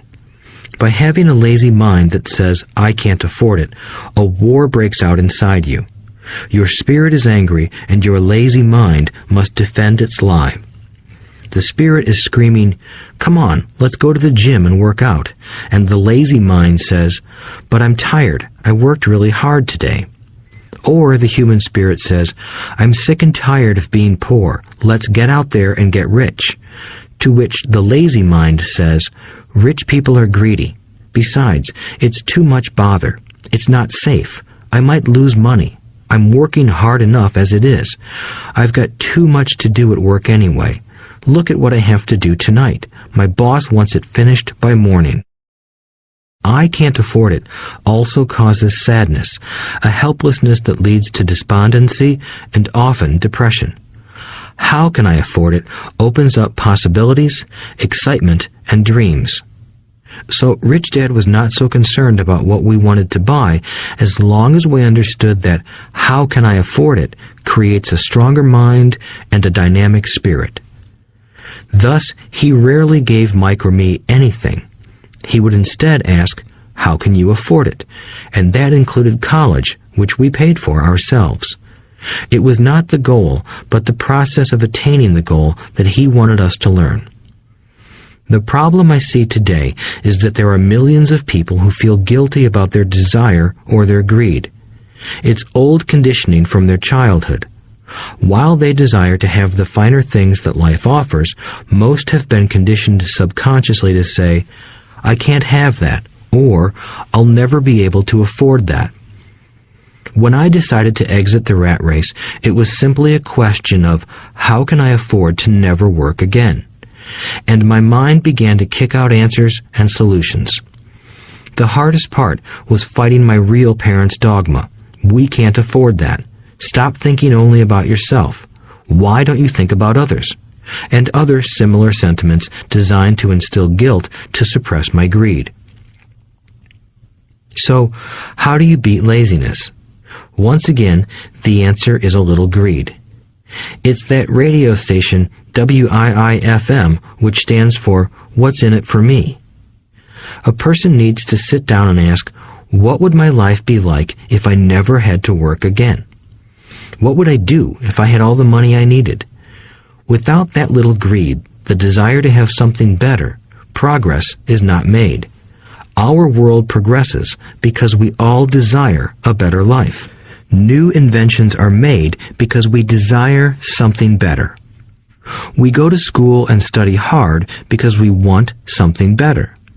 So whenever you find yourself avoiding something you know you should be doing, then the only thing to ask yourself is, what's in it for me? Be a little greedy. It's the best cure for laziness. Too much greed, however, as anything in excess can be, is not good. But just remember what Michael Douglas said in the movie Wall Street. Greed is good. Rich Dad said it differently. Guilt is worse than greed, for guilt robs the body of its soul. I think Eleanor Roosevelt said it best. Do what you feel in your heart to be right, for you'll be criticized anyway. You'll be damned if you do, and damned if you don't. Overcoming bad habits. Our lives are a reflection of our habits more than our education. After seeing the movie Conan the Barbarian, starring Arnold Schwarzenegger, a friend said, "I'd love to have a body like Schwarzenegger." Most of the guys nodded in agreement. "I even heard he was really puny and skinny at one time," another friend added. "Yeah, I heard that too," another one said. "I heard he has a habit of working out almost every day in the gym." "Yeah, I'll bet he has to." "Nah," said the group's cynic. "I'll bet he was born that way. Besides, let's stop talking about Arnold and get some beers." This is an example of habits controlling behavior. I remember asking my rich dad about the habits of the rich. Instead of answering me outright, he wanted me to learn through example, as usual. "When does your dad pay his bills?" Rich Dad asked. "The first of the month," I said. "Does he have anything left over?" he asked. "Very little," I said. "That's the main reason he struggles," said Rich Dad. "He has bad habits. Your dad pays everyone else first. He pays himself last, but only if he has anything left over." "Which he usually doesn't," I said. "But he has to pay his bills, doesn't he? You're saying he shouldn't pay his bills?" "Of course not," said Rich Dad. "I firmly believe in paying my bills on time. I just pay myself first, before I pay even the government." "But what happens if you don't have enough money?" I asked. "What do you do then?" "The same," said Rich Dad. "I still pay myself first, even if I'm short of money. My asset column is far more important to me than the government." "But," I said, "don't they come after you?" "Yes, if you don't pay," said Rich Dad. "Look, I did not say not to pay. I just said I pay myself first, even if I'm short of money." "But," I replied, "how do you do that?" "It's not how. The question is why," Rich Dad said. "Okay, why?" "Motivation," said Rich Dad. "Who do you think will complain louder if I don't pay them? Me or my creditors?" "Your creditors will definitely scream louder than you," I said, responding to the obvious. "You wouldn't say anything if you didn't pay yourself." So you see, after paying myself, the pressure to pay my taxes and the other creditors is so great that it forces me to seek other forms of income. The pressure to pay becomes my motivation. I've worked extra jobs, started other companies, traded in the stock market, anything, just to make sure those guys don't start yelling at me. That pressure made me work harder, forced me to think, and all in all, made me smarter and more active when it comes to money. If I had paid myself last, I would have felt no pressure, but I'd be broke. So it is the fear of the government or other people you owe money to that motivates you? "That's right," said Rich Dad. You see, government bill collectors are big bullies. So are bill collectors in general. Most people give in to those bullies. They pay them and never pay themselves. You know the story of the 98-pound weakling who gets sand kicked in his face? I nodded.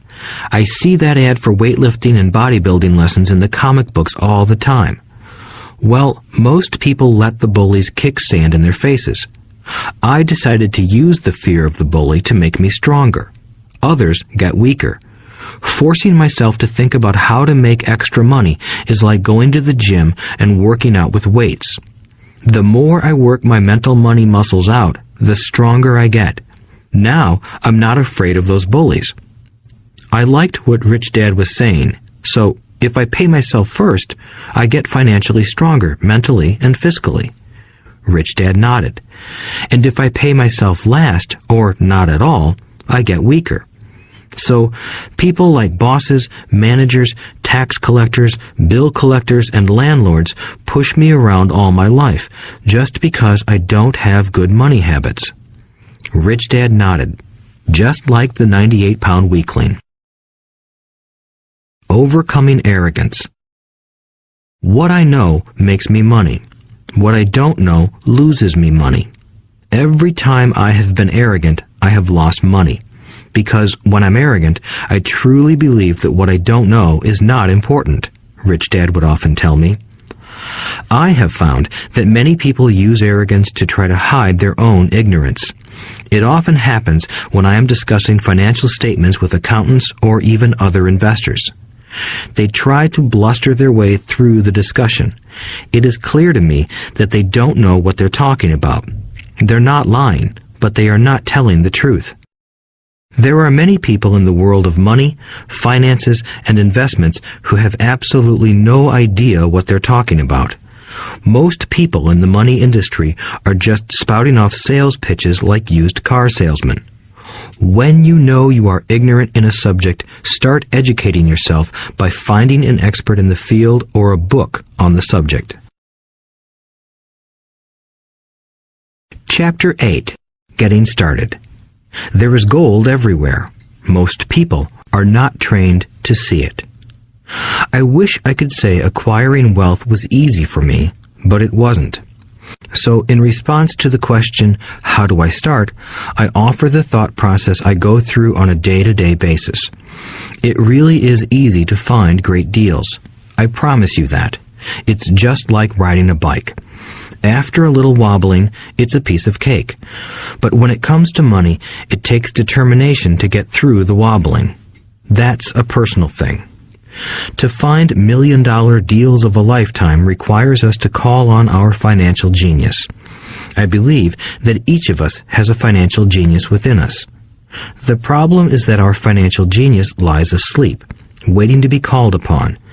It lies asleep because our culture has educated us into believing that the love of money is the root of all evil. It has encouraged us to learn a profession so we can work for money, but failed to teach us how to have money work for us. It taught us not to worry about our financial future because our company or the government would take care of us when our working days are over. However, it is our children, educated in the same school system, who will end up paying for this absence of financial education. The message is still to work hard, earn money, and spend it. And when we run short, we can always borrow more. Unfortunately, 90% of the Western world subscribes to the above dogma, simply because it's easier to find a job and work for money. If you are not one of the masses, I offer you the following 10 steps to awaken your financial genius. I simply offer you the steps I have personally followed. If you want to follow some of them, great. If you don't, make up your own. Your financial genius is smart enough to develop its own list. While in Peru, I asked a gold miner of 45 years how he was so confident about finding a gold mine. He replied, "There is gold everywhere. Most people are not trained to see it." And I would say that is true.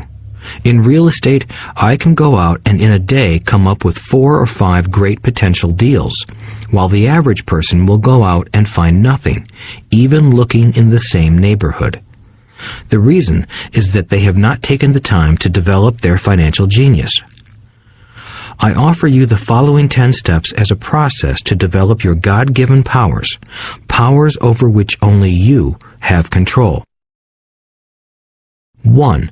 Find a reason greater than reality, the power of spirit. If you ask most people if they would like to be rich or financially free, they would say yes. But then reality sets in. The road seems too long with too many hills to climb. It's easier to just work for money and hand the excess over to your broker. I once met a young woman who had dreams of swimming for the U.S. Olympic team. The reality was that she had to get up every morning at 4 o'clock to swim for 3 hours before going to school. She did not party with her friends on Saturday night. She had to study and keep her grades up, just like everyone else. When I asked her what fueled her superhuman ambition and sacrifice, she simply said, "I do it for myself and the people I love. It's love that gets me over the hurdles and sacrifices." A reason or a purpose is a combination of wants and don't wants. When people ask me what my reason for wanting to be rich is, I tell them that it is a combination of deep emotional wants and don't wants. I will list a few. First, the don't wants, for they create the wants. I don't want to work all my life. I don't want what my parents aspired for, which was job security and a house in the suburbs. I don't like being an employee. I hated that my dad always missed my football games because he was so busy working on his career. I hated it when my dad worked hard all his life and the government took most of what he worked for at his death. He could not even pass on what he worked so hard for when he died. The rich don't do that. They work hard and pass it on to their children. Now, the wants. I want to be free to travel the world and live in the lifestyle I love. I want to be young when I do this. I want to simply be free. I want control over my time and my life. I want money to work for me. Those are my deep-seated emotional reasons. What are yours? If they are not strong enough, then the reality of the road ahead may be greater than your reasons. I have lost money and been set back many times, but it was the deep emotional reasons that kept me standing up and going forward. I wanted to be free by age 40, but it took me until I was 47, with many learning experiences along the way. As I said, I wish I could say it was easy. It wasn't, but it wasn't that hard either. I've learned that without a strong reason or purpose, anything in life is hard. If you do not have a strong reason, there is no sense listening further. It will sound like too much work. 2. Make daily choices. The power of choice. Choice is the main reason people want to live in a free country. We want the power to choose.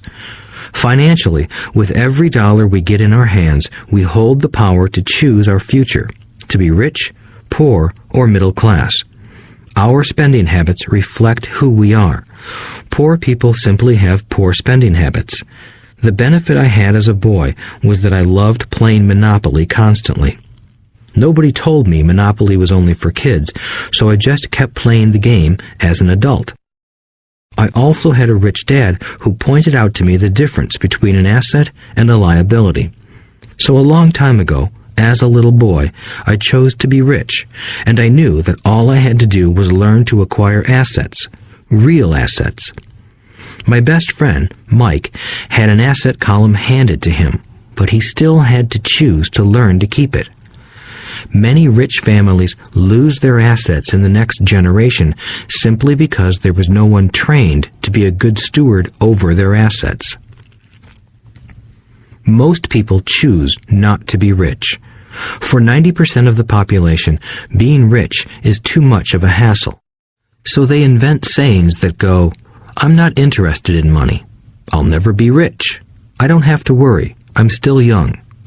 When I make some money, then I'll think about my future. My husband or wife handles the finances. The problem with those statements is that they rob the person who chooses to think such thoughts of two things. One is time, which is your most precious asset. The second is learning. Having no money should not be an excuse to not learn, but that is a choice we all make daily. The choice of what we do with our time, our money, and what we put in our heads. That is the power of choice. All of us have choice. I just choose to be rich, and I make that choice every day. Invest first in education. In reality, the only real asset you have is your mind, the most powerful tool we have dominion over. Each of us has the choice of what we put in our brain once we're old enough. You can watch TV, read golf magazines, or go to ceramics class or a class on financial planning. You choose. Most people simply buy investments rather than first investing in learning about investing. A friend of mine recently had her apartment burglarized. The thieves took her electronics and left all the books. And we all have that same choice.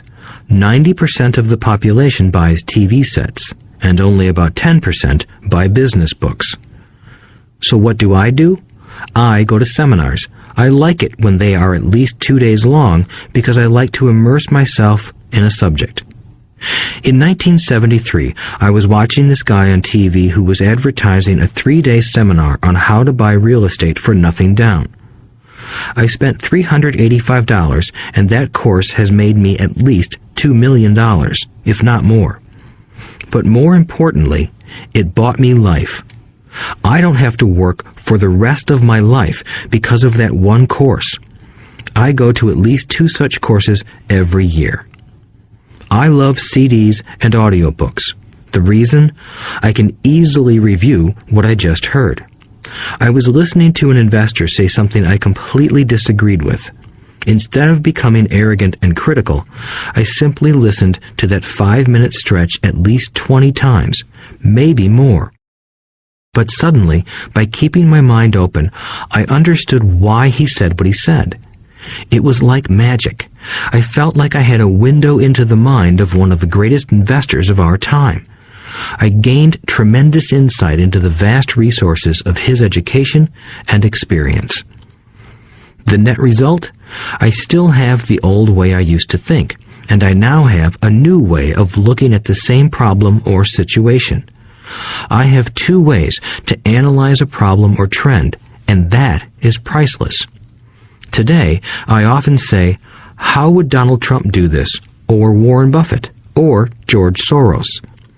The only way I can access their vast mental power is to be humble enough to read or listen to what they have to say.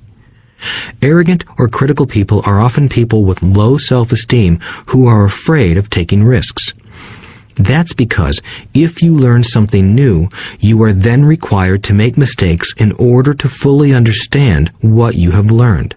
If you have listened this far, arrogance is not one of your problems. Arrogant people rarely read or listen to experts. Why should they? They are the center of the universe. There are so many intelligent people who argue or defend when a new idea clashes with the way they think. In this case, their so-called intelligence combined with arrogance equals ignorance. Each of us knows people who are highly educated or believe they are smart, but their balance sheet paints a different picture. A truly intelligent person welcomes new ideas, for new ideas can add to the synergy of other accumulated ideas. Listening is more important than talking. If that were not true, God would not have given us 2 ears and only 1 mouth. Too many people think with their mouth instead of listening in order to absorb new ideas and possibilities. They argue instead of asking questions. I take a long view on my wealth. I do not subscribe to the get-rich-quick mentality most lottery players or casino gamblers have. I may go in and out of stocks, but I am long on education. If you want to fly an airplane, I advise taking lessons first. I am always shocked at people who buy stocks or real estate but never invest in their greatest asset, their mind. Just because you bought a house or two does not make you an expert at real estate. 3. Choose friends carefully. The power of association. First of all, I do not choose my friends by their financial statements. I have friends who have actually taken a vow of poverty, as well as friends who earn millions every year. The point is that I learn from all of them. Now, I will admit that there are people I have actually sought out because they had money. But I was not after their money. I was seeking their knowledge. In some cases, these people who had money have become dear friends. I've noticed that my friends with money talk about money. They don't do it to brag. They're interested in the subject.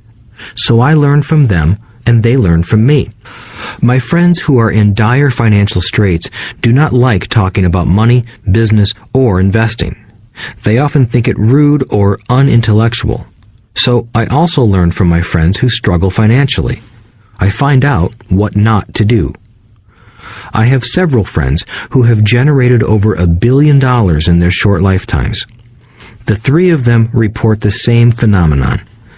Their friends who have no money have never come to them to ask them how they did it, but they do come asking for one of 2 things, or both, a loan or a job.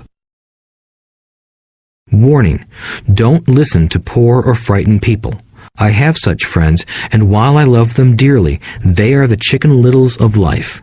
To them, when it comes to money, especially investments, it's always, the sky is falling, the sky is falling. They can always tell you why something won't work. The problem is that people listen to them. But people who blindly accept doom and gloom information are also Chicken Littles. As that old saying goes, birds of a feather flock together. If you watch business channels on TV, they often have a panel of so-called experts. One expert will say the market is going to crash, and the other will say it's going to boom. If you're smart, you listen to both. Keep your mind open, because both have valid points. Unfortunately, most poor people listen to Chicken Little. I have had many close friends try to talk me out of a deal or an investment. Not long ago, a friend told me he was excited because he found a 6% certificate of deposit. I told him I earned 16% from the state government. The next day, he sent me an article about why my investment was dangerous. I have received 16% for years now, and he still receives 6%.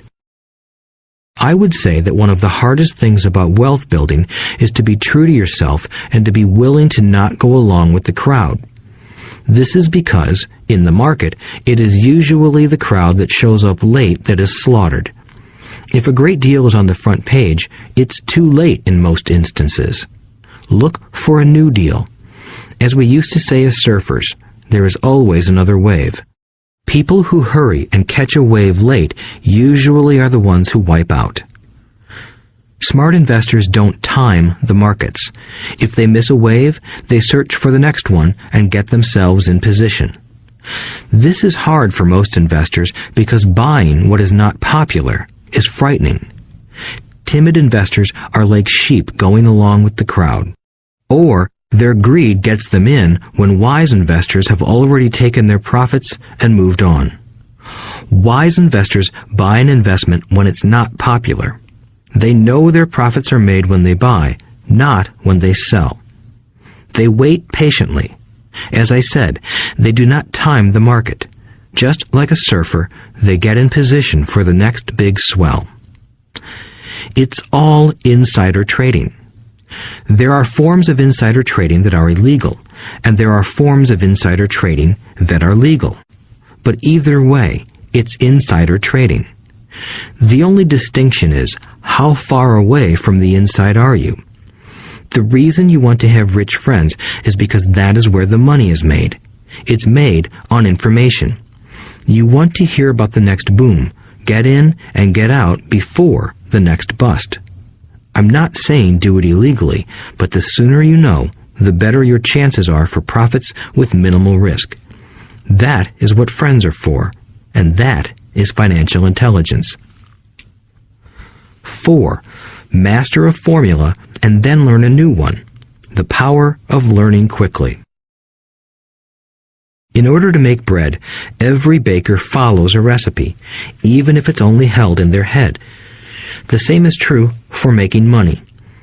Most of us have heard the saying, "You are what you eat." I have a different slant. I say, "You become what you study." In other words, be careful what you learn, because your mind is so powerful that you become what you put in your head. For example, if you study cooking, you then tend to cook. If you don't want to be a cook anymore, then you need to study something else.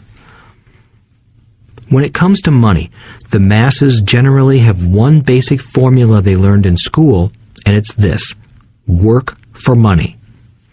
The predominant formula I see in the world is that every day millions of people get up, go to work, earn money, pay bills, balance checkbooks, buy some mutual funds, and go back to work. That is the basic formula, or recipe. If you're tired of what you're doing, or you're not making enough, it's simply a case of changing the formula via which you make money. Years ago, when I was 26, I took a weekend class called How to Buy Real Estate Foreclosures. I learned a formula. The next trick was to have the discipline to actually put into action what I had learned. That is where most people stop. For 3 years, while working for Xerox, I spent my spare time learning to master the art of buying foreclosures. I've made several $1 million using that formula. So, after I mastered that formula, I went in search of other formulas. For many of the classes, I did not directly use the information I learned, but I always learned something new. I have attended classes designed for derivative traders, commodity option traders, and chaologists. I was way out of my league, being in a room full of people with doctorates in nuclear physics and space science. Yet, I learned a lot that made my stock and real estate investing more meaningful and lucrative. Most junior colleges and community colleges have classes on financial planning and buying traditional investments. They are good places to start, but I always search for a faster formula. That is why, on a fairly regular basis, I make more in a day than many people will make in their lifetime. Another side note, in today's fast-changing world, it's not so much what you know anymore that counts, because often what you know is old. It is how fast you learn. That skill is priceless. It's priceless in finding faster formulas, recipes, if you will, for making dough. Working hard for money is an old formula born in the day of cavemen. 5. Pay yourself first. The power of self-discipline. If you cannot get control of yourself, do not try to get rich. It makes no sense to invest, make money, and blow it. It is the lack of self-discipline that causes most lottery winners to go broke soon after winning millions. It is the lack of self-discipline that causes people who get a raise to immediately go out and buy a new car or take a cruise. It is difficult to say which of the 10 steps is the most important, but of all the steps, this step is probably the most difficult to master if it is not already a part of your makeup. I would venture to say that personal self-discipline is the number one delineating factor between the rich, the poor, and the middle class. Simply put, people who have low self-esteem and low tolerance for financial pressure can never be rich. As I have said, a lesson learned from my rich dad was that the world will push you around. The world pushes people around, not because other people are bullies, but because the individual lacks internal control and discipline. People who lack internal fortitude often become victims of those who have self-discipline. In the entrepreneur classes I teach, I constantly remind people to not focus on their product, service, or widget, but to focus on developing management skills. The 3 most important management skills necessary to start your own business are management of 1. Cash flow, 2. people. 3, personal time. I would say the skills to manage these 3 apply to anything, not just entrepreneurs. The 3 matter in the way you live your life as an individual or as part of a family, a business, a charitable organization, a city, or a nation. Each of these skills is enhanced by the mastery of self-discipline. I do not take the saying, "pay yourself first," lightly. The statement, "pay yourself first," comes from George Clayson's book, The Richest Man in Babylon. Millions of copies have been sold. But while millions of people freely repeat that powerful statement, few follow the advice. As I said, financial literacy allows one to read numbers, and numbers tell the story.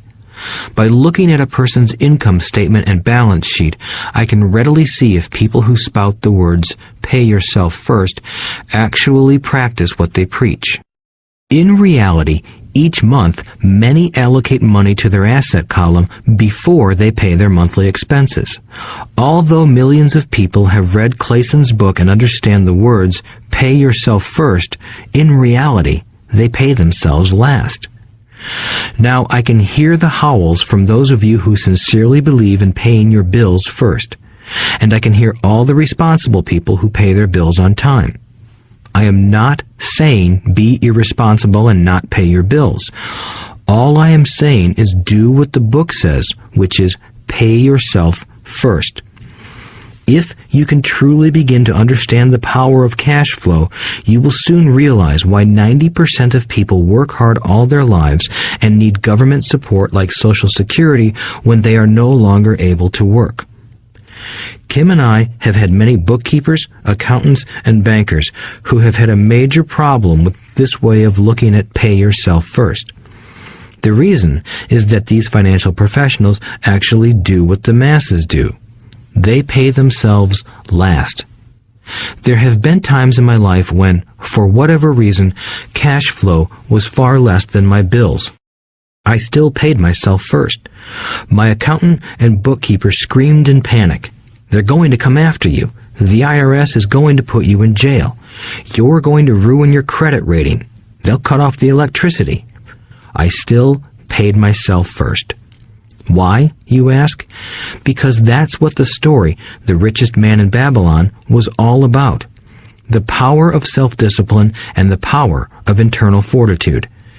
As my rich dad taught me the first month I worked for him, most people allow the world to push them around. A bill collector calls and you pay or else. A sales clerk says, "Oh, just put it on your charge card." Your real estate agent tells you, "Go ahead. The government allows you a tax deduction on your home." That is what the book is really about. Having the guts to go against the tide and get rich. You may not be weak, but when it comes to money, many people get wimpy. I am not saying be irresponsible. The reason I don't have high credit card debt and doodad debt is because I pay myself first. The reason I minimize my income is because I don't want to pay it to the government. That is why my income comes from my asset column through a Nevada corporation. If I work for money, the government takes it. Although I pay my bills last, I am financially astute enough to not get into a tough financial situation. I don't like consumer debt. I actually have liabilities that are higher than 99% of the population, but I don't pay for them. Other people pay for my liabilities. They're called tenants. So rule number 1 in paying yourself first is don't get into debt in the first place. Although I pay my bills last, I set it up to have only small, unimportant bills that are due. When I occasionally come up short, I still pay myself first. I let the creditors and even the government scream. I like it when they get tough. Why? Because those guys do me a favor. They inspire me to go out and create more money. So I pay myself first, invest the money, and let the creditors yell. I generally pay them right away anyway. Kim and I have excellent credit. We just don't cave into pressure and spend our savings or liquidate stocks to pay for consumer debt. that is not too financially intelligent. To successfully pay yourself first, keep the following in mind. 1. Don't get into large debt positions that you have to pay for. Keep your expenses low. Build up assets first. Then buy the big house or nice car. Being stuck in the rat race is not intelligent.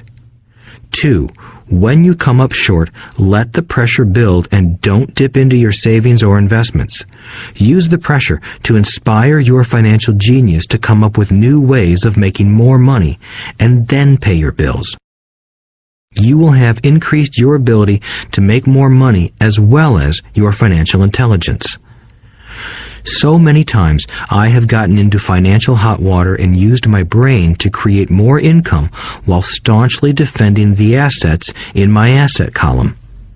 My bookkeeper has screamed and dived for cover, but I was like a good soldier defending the fort. Fort assets.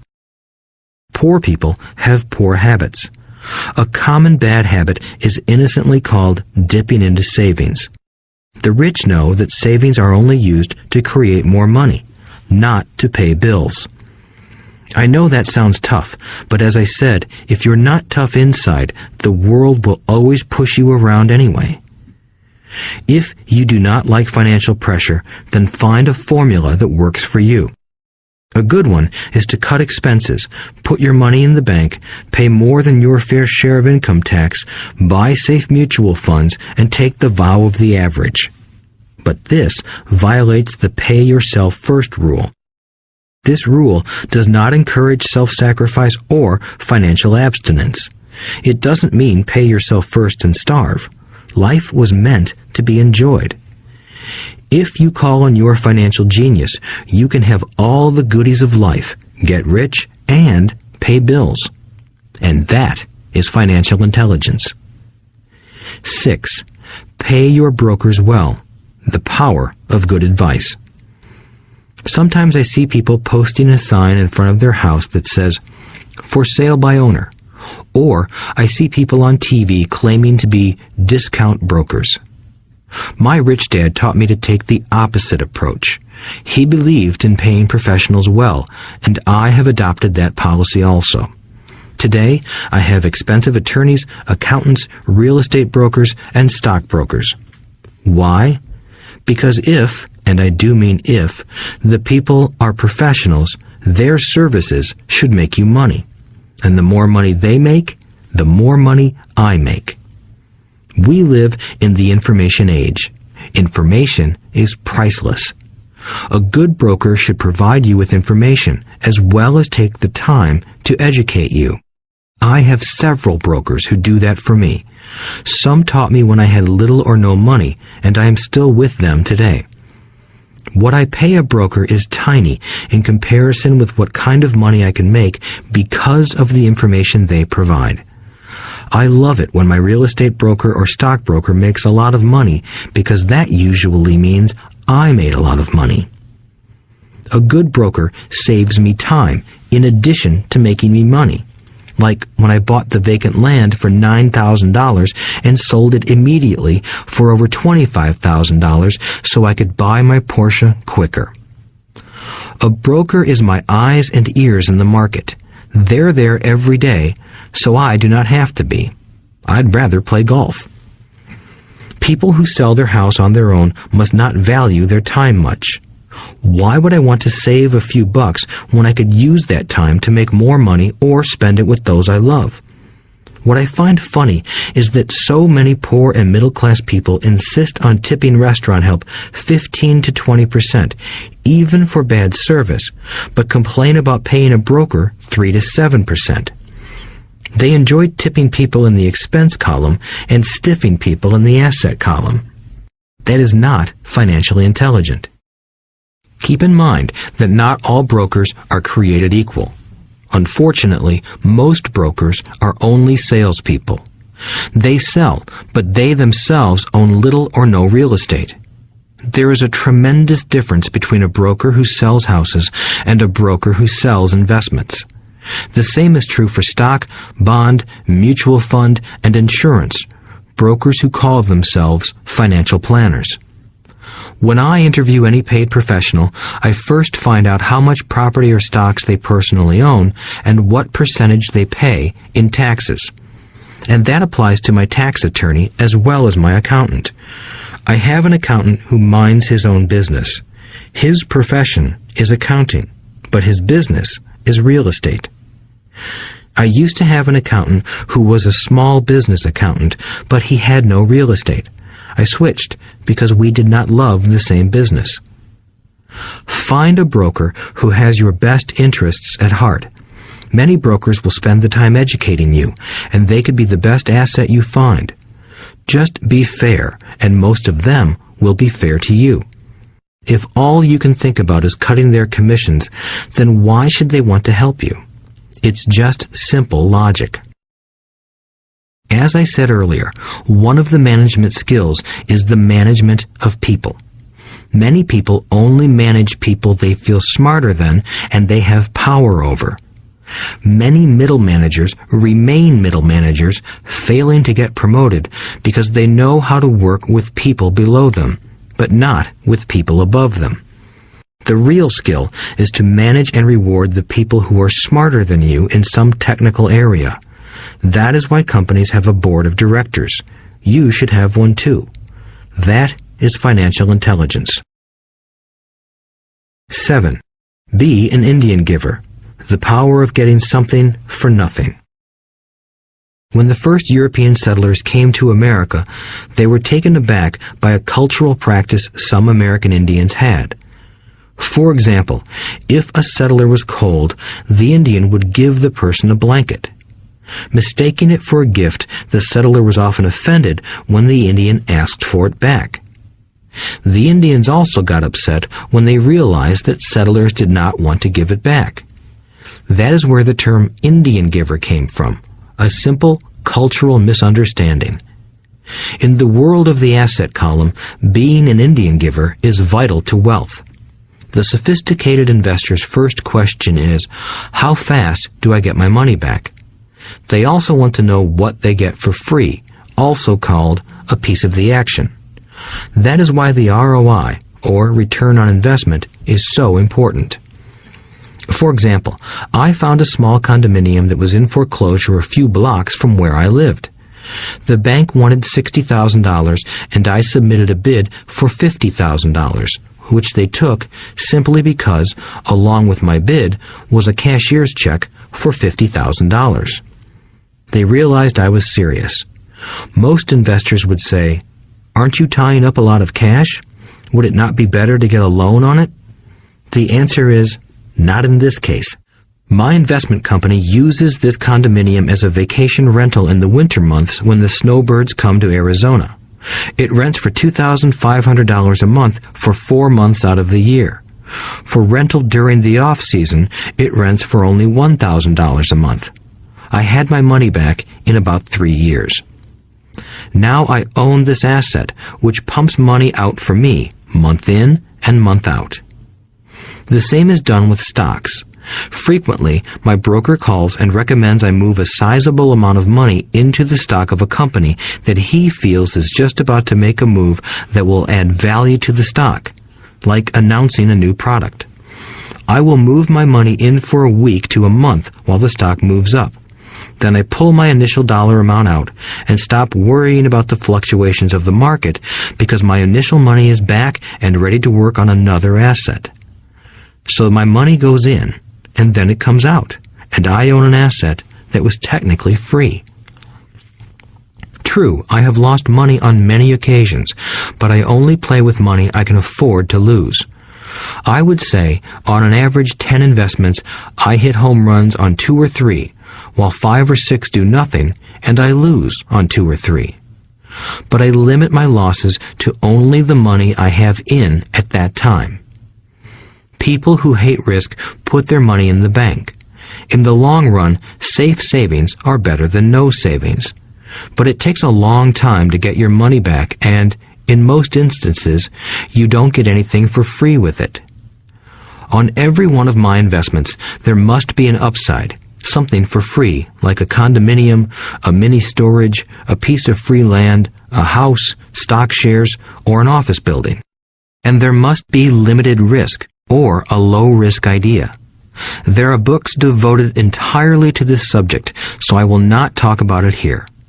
Ray Kroc of McDonald's fame sold hamburger franchises, not because he loved hamburgers, but because he wanted the real estate under the franchise for free. So wise investors must look at more than ROI. They look at the assets they get for free once they get their money back. That is financial intelligence. 8. Use assets to buy luxuries. The power of focus. A friend's child has been developing a nasty habit of burning a hole in his pocket. Just 16, he wanted his own car. The excuse? All his friends' parents gave their kids cars. The child wanted to go into his savings and use it for a down payment. That was when his father called me and then came to see me. Do you think I should let him do it, or should I just buy him a car? I answered, it might relieve the pressure in the short term, but what have you taught him in the long term? Can you use this desire to own a car and inspire your son to learn something? Suddenly, the lights went on and he hurried home. 2 months later, I ran into my friend again. Does your son have his new car? I asked. No, he doesn't, but I gave him $3,000 for the car. I told him to use my money instead of his college money. Well, that's generous of you, I said. Not really. The money came with a hitch. So what was the hitch? I asked. Well, first we played your cash flow game. We then had a long discussion about the wise use of money. After that, I gave him a subscription to the Wall Street Journal and a few books on the stock market. Then what? I asked. What was the catch? I told him that $3,000 was his, but he could not directly buy a car with it. He could use it to find a stockbroker and buy and sell stocks. Once he had made $6,000 with the $3,000, the money would be his for the car, and the $3,000 would go into his college fund. And what are the results? I asked. Well, he got lucky early in his trading, but lost everything a few days later. Then he really got interested. Today, I would say he is down $2,000, but his interest is up. He has read all the books I bought him, and he's gone to the library to get more. He reads the Wall Street Journal voraciously, watching for indicators. He's only got $1,000 left, but his interest and learning are sky high. He knows that if he loses that money, he walks for 2 more years. But he does not seem to care. He even seems uninterested in getting a car because he's found a game that is more fun.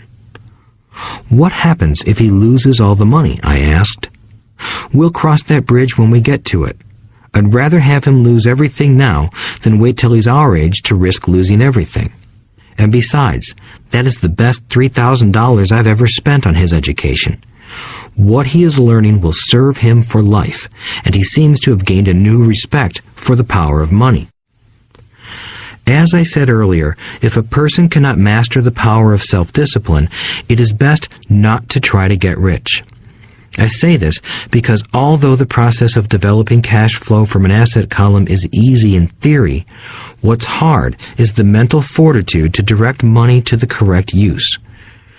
Due to external temptations, it is much easier in today's consumer world to simply blow money out the expense column. With weak mental fortitude, that money flows into the paths of least resistance. That is the cause of poverty and financial struggle. The following example illustrates the financial intelligence needed to direct money to make more money. If we give 100 people $10,000 at the start of the year, I believe that at the end of the year, 80 would have nothing left. In fact, many would have created greater debt by making a down payment on a new car, refrigerator, electronics, or a holiday. 16 would have increased that $10,000 by 5 to 10%. 4 would have increased it to $20,000 or into the millions. We go to school to learn a profession so we can work for money. It is my opinion that it's just as important to learn how to have money work for you. I love my luxuries as much as anyone else. The difference is I don't buy them on credit. It's the keep up with the Joneses trap. When I wanted to buy a Porsche, the easy road would have been to call my banker and get a loan. Instead of choosing to focus in the liability column, I chose to focus in the asset column. As a habit, I use my desire to consume to inspire and motivate my financial genius to invest. Too often today, we focus on borrowing money to get the things we want instead of focusing on creating money. One is easier in the short term, but harder in the long term. It's a bad habit that we as individuals and as a nation have gotten into. Remember, the easy road often becomes hard, and the hard road often becomes easy. The earlier you can train yourself and those you love to be masters of money, the better. Money is a powerful force. Unfortunately, people use the power of money against themselves. If your financial intelligence is low, money will run all over you. It will be smarter than you. If money is smarter than you, you will work for it all your life. To be the master of money, you need to be smarter than it. Then money will do as it is told. It will obey you. Instead of being a slave to it, you will be the master of it. That is financial intelligence. 9. Choose heroes. The power of myth. When I was a kid, I greatly admired Willie Mays, Hank Aaron, and Yogi Berra. They were my heroes, and I wanted to be just like them. I treasured their baseball cards. I knew their stats, the RBIs, the ERAs, their batting averages, how much they got paid, and how they came up from the minor leagues. As a 9-year-old kid, when I stepped up to bat or played first base or catcher, I wasn't me. I pretended I was a famous baseball player. It's one of the most powerful ways we learn, and we often lose that as adults. We lose our heroes. Today, I watch young kids playing basketball near my home. On the court, they're not little Johnny. They're pretending to be their favorite basketball hero. Copying or emulating heroes is true power learning. I have new heroes as I grow older. I have golf heroes, and I copy their swings and do my best to read everything I can about them. I also have heroes such as Donald Trump, Warren Buffett, Peter Lynch, George Soros, and Jim Rogers. I know their stats just like I knew the ERAs and RBIs of my childhood baseball heroes. I follow what Warren Buffett invests in, and I read anything I can about his point of view on the market and how he chooses stocks. And I read about Donald Trump, trying to find out how he negotiates and puts deals together. Just as I was not me when I was up to bat, when I'm in the market or I'm negotiating a deal, I am subconsciously acting with the bravado of Trump. Or, when analyzing a trend, I look at it as though Warren Buffett were doing it. By having heroes, we tap into a tremendous source of raw genius. But heroes do more than simply inspire us. Heroes make things look easy. Making it look easy convinces us to want to be just like them. If they can do it, so can I. When it comes to investing, too many people make it sound hard. Instead, find heroes who make it look easy. 10. Teach and you shall receive. The power of giving. Both of my dads were teachers. My rich dad taught me a lesson I have carried all my life, the necessity of being charitable or giving. My educated dad gave a lot of his time and knowledge, but almost never gave away money. He usually said that he would give when he had some extra money, but of course, there was rarely any extra. My rich dad gave money as well as education. He believed firmly in tithing. If you want something, you first need to give, he would always say. When he was short of money, he gave money to his church or to his favorite charity. If I could leave one single idea with you, it is that idea. Whenever you feel short or in need of something, give what you want first, and it will come back in buckets. That is true for money, a smile, love, or friendship. I know it is often the last thing a person may want to do, but it has always worked for me. I trust that the principle of reciprocity is true, and I give what I want. I want money, so I give money, and it comes back in multiples. I want sales, so I help someone else sell something, and sales come to me. I want contacts, and I help someone else get contacts. Like magic, contacts come to me. I heard a saying years ago that went, "God does not need to receive, but humans need to give." My rich dad would often say, poor people are more greedy than rich people. He would explain that if a person was rich, that person was providing something that other people wanted. In my life, whenever I have felt needy or short of money or short of help, I simply went out or found in my heart what I wanted and decided to give it first. And when I gave, it always came back. It reminds me of the story of the guy sitting with firewood in his arms on a cold, freezing night. He is yelling at the pot-bellied stove, "When you give me some heat, then I'll put some wood in you." And when it comes to money, love, happiness, sales, and contacts, all one needs to remember is to give first. Often, just the process of thinking of what I want and how I could give that to someone else breaks free a torrent of bounty. Whenever I feel that people aren't smiling at me, I simply begin smiling and saying hello. Like magic, the next thing I know, I'm surrounded by smiling people. It is true that your world is only a mirror of you. So that's why I say, teach and you shall receive. I have found that the more I teach those who want to learn, the more I learn. If you want to learn about money, teach it to someone else. A torrent of new ideas and finer distinctions will come in. There are times when I have given and nothing has come back, or what I have received is not what I wanted. But upon closer inspection and soul-searching, I was often giving to receive in those instances, instead of giving for the joy that giving itself brings. My dad taught teachers, and he became a master teacher. My rich dad always taught young people his way of doing business. In retrospect, it was their generosity with what they knew that made them smarter. There are powers in this world that are much smarter than we are. You can get there on your own, but it's easier with the help of the powers that be. You only need to be generous with what you have.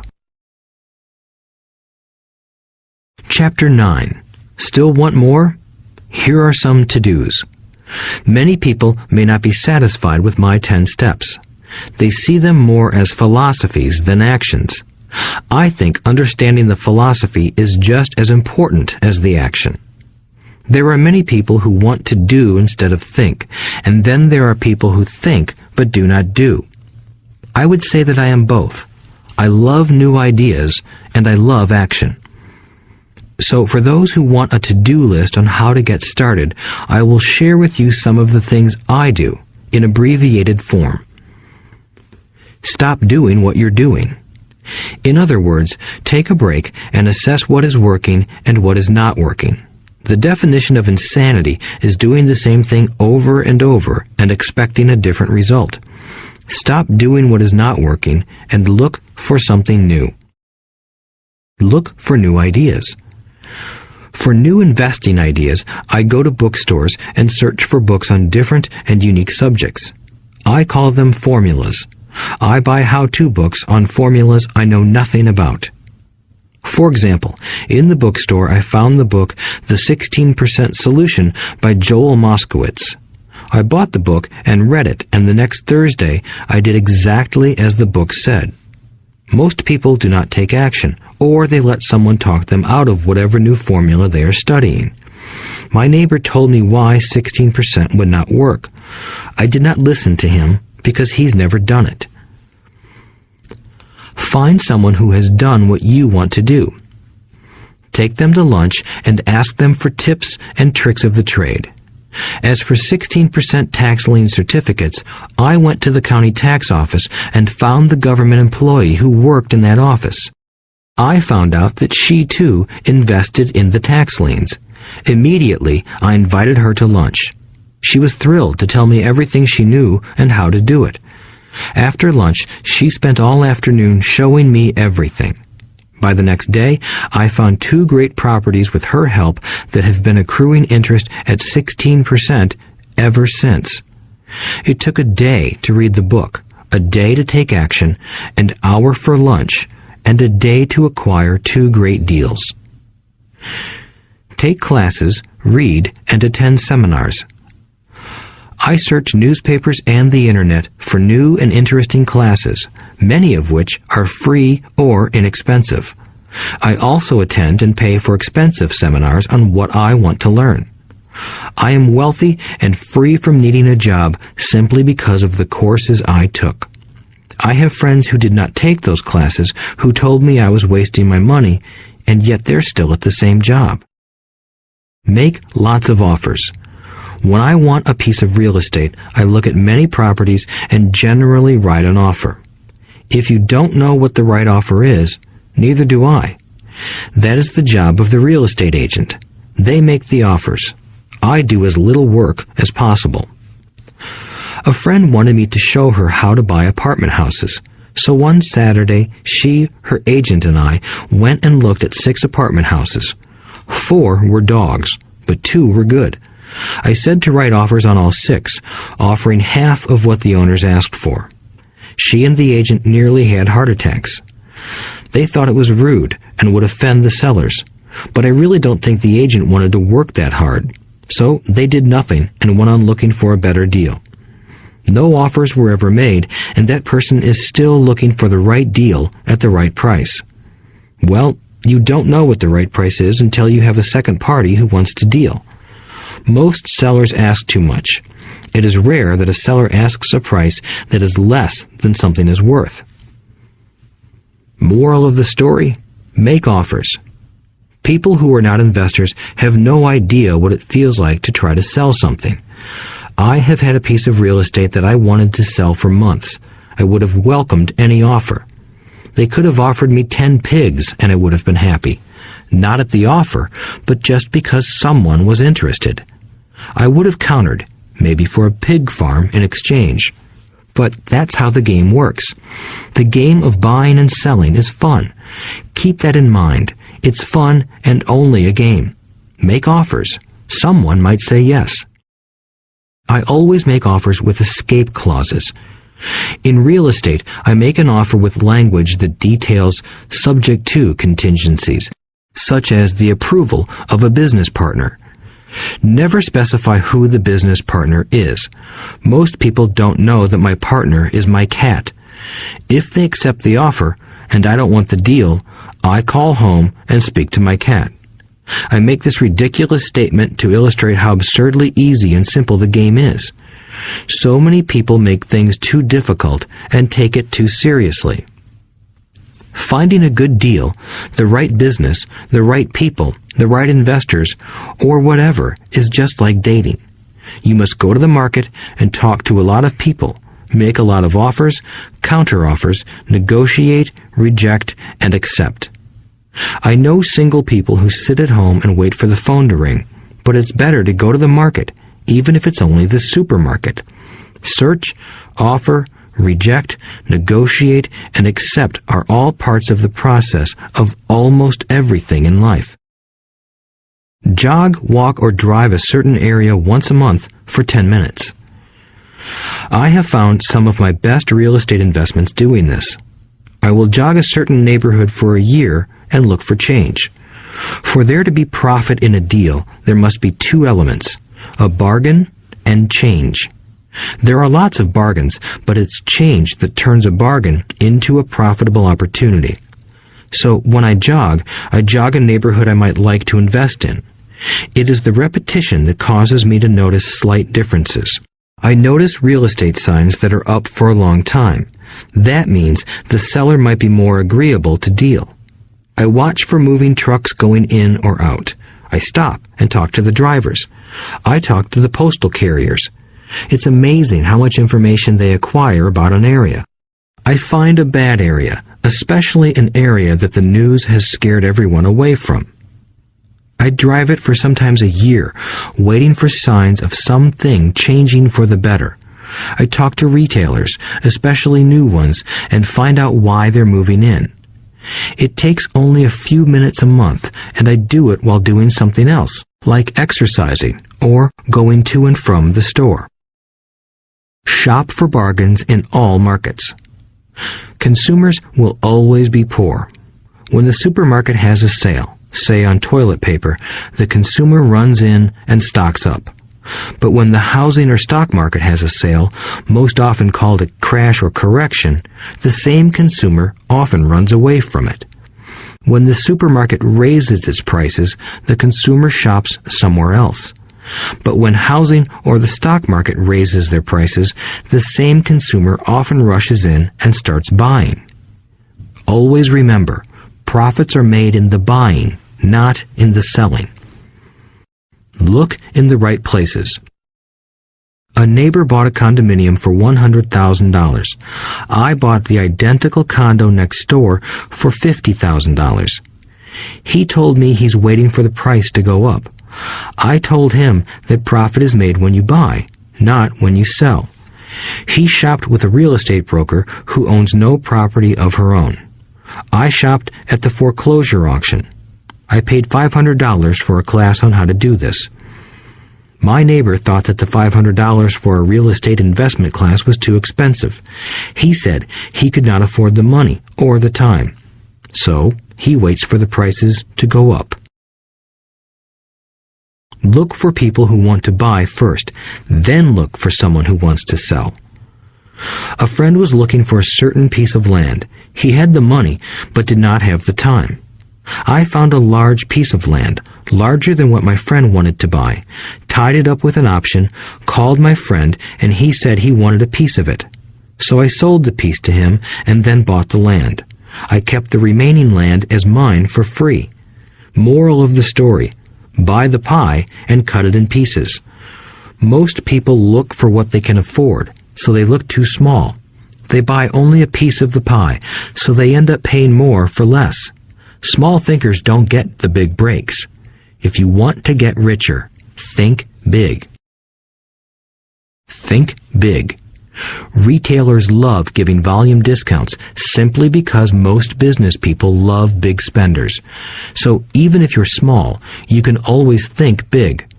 When my company was in the market for computers, I called several friends and asked them if they were ready to buy also. We then went to different dealers and negotiated a great deal because we wanted to buy so many. I have done the same with stocks. Small people remain small because they think small, act alone, or don't act at all. Learn from history. All the big companies on the stock exchange started out as small companies. Colonel Sanders did not get rich until after he lost everything in his 60s. Bill Gates was one of the richest men in the world before he was 30. Action always beats inaction. These are just a few of the things I have done and continue to do to recognize opportunities. The important words are have done and do. As repeated many times throughout this audiobook, you must take action before you can receive the financial rewards. Act now. Final thoughts. I would like to share some final thoughts with you. The main reason I wrote this book, and the reason it has remained a bestseller since 2000, was to share insights into how increased financial intelligence can be used to solve many of life's common problems. Without financial training, we all too often use the standard formulas to get through life. Work hard, save, borrow, and pay excessive taxes. Today, more than ever, we need better information. I use the following story as an example of a financial problem that confronts many young families today. How do you afford a good education for your children and provide for your own retirement? It requires using financial intelligence instead of hard work.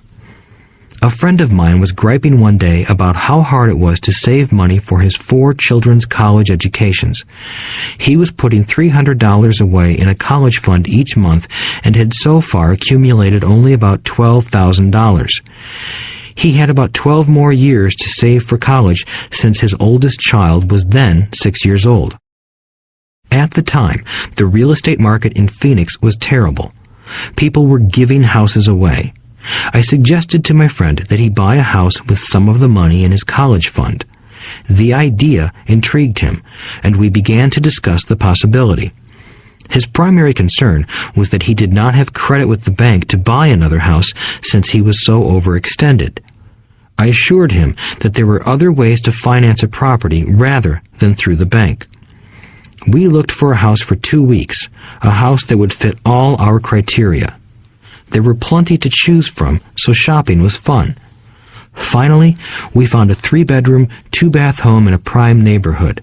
The owner had been downsized and needed to sell that day because he and his family were moving to California where another job waited. The owner wanted $102,000, but we offered only $79,000. He took it immediately and agreed to carry back the loan with a 10% down payment.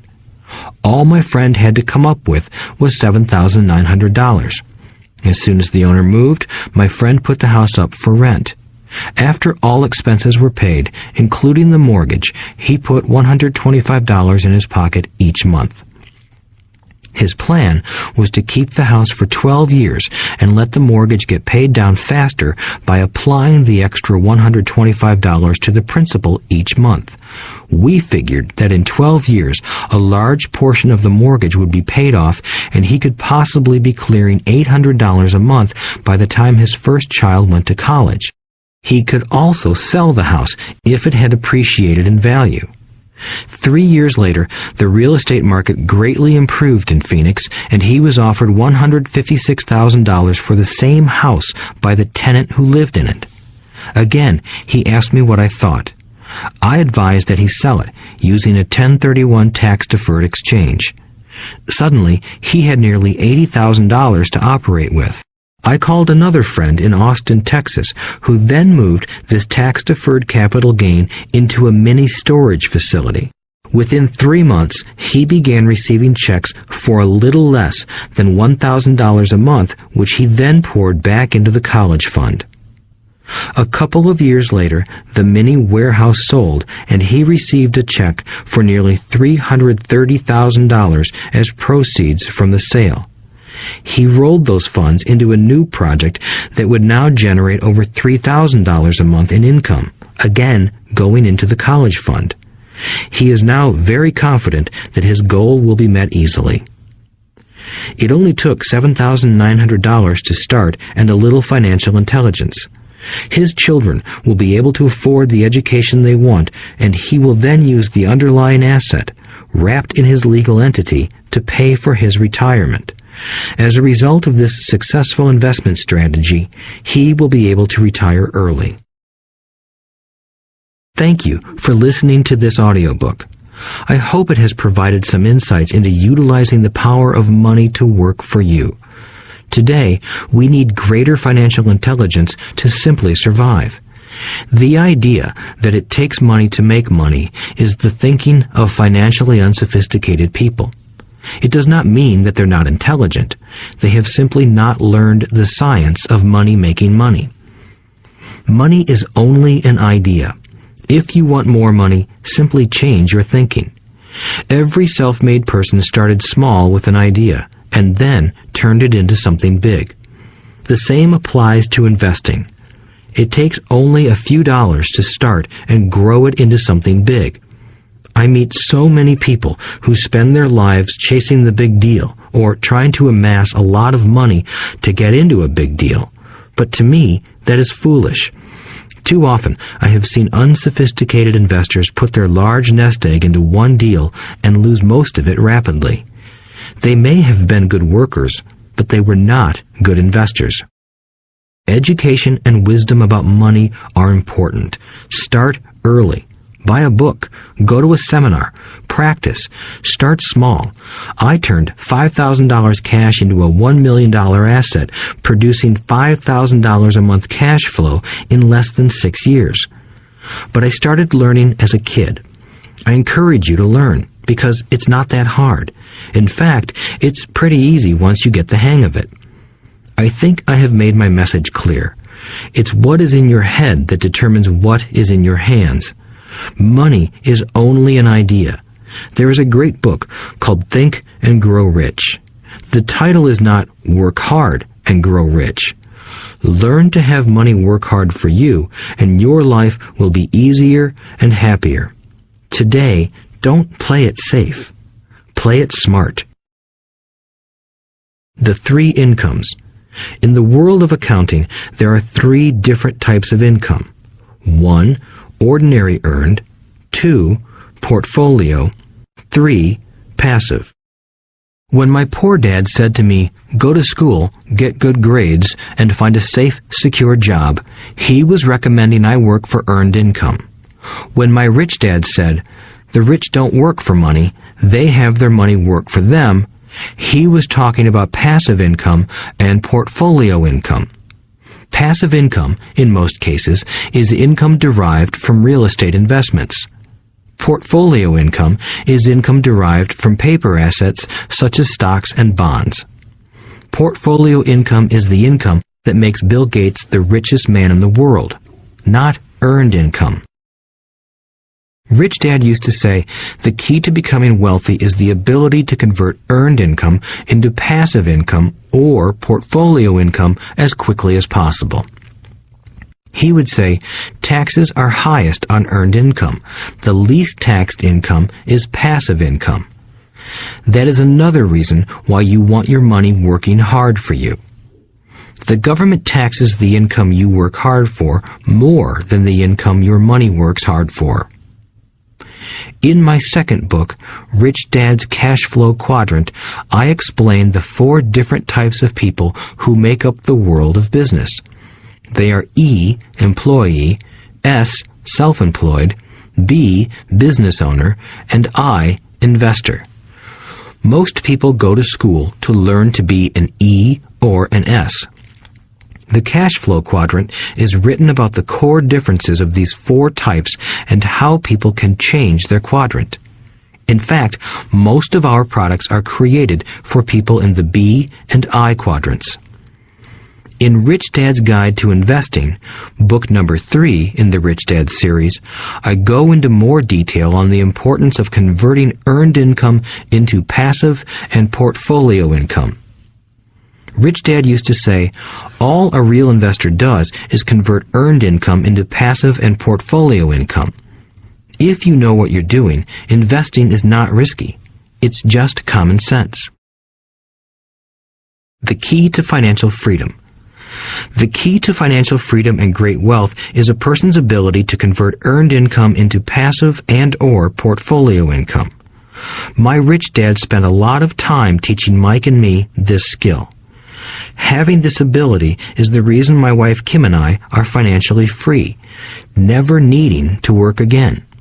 We continue to work because we choose to. Today, we own a real estate investment company for passive income and participate in private placements and initial public offerings of stock for portfolio income. We also went back to work to build a financial education company so that we can continue to create and publish books and games. All of our educational products are created to teach the same skills my rich dad taught me, the skills of converting earned income into passive and portfolio income. The games we create are important because they teach what books cannot teach. For example, you would never learn to ride a bicycle by only reading a book. Our cash flow games for adults and cash flow for kids game are designed to teach players the basic investment skills of converting earned income into passive and portfolio income. They also teach the principles of accounting and financial literacy. These games are the only educational products in the world that teach people all of these skills simultaneously. Cash Flow 202 is the advanced version of Cash Flow 101 and requires the game board from 101 as well as a full understanding of 101 before it can be played. Cash Flow 101 and Cash Flow for Kids teach the principles of fundamental investing. Cash Flow 202 teaches the principles of technical investing. Technical investing involves advanced trading techniques such as short selling, call options, put options, and straddles. A person who understands these advanced techniques is able to make money when the market goes up, as well as when the market comes down. As my rich dad would say, a real investor makes money in an up market and a down market. That is why they make so much money. One of the reasons they make more money is simply because they have more self-confidence. Rich Dad would say they have more self-confidence because they are less afraid of losing. In other words, the average investor does not make as much money because they are so afraid of losing money. The average investor does not know how to protect themselves from losses, and that is what Cash Flow 202 teaches. Average investors think investing is risky because they have not been formally trained to be professional investors. As Warren Buffett, America's richest investor, says, risk comes from not knowing what you're doing.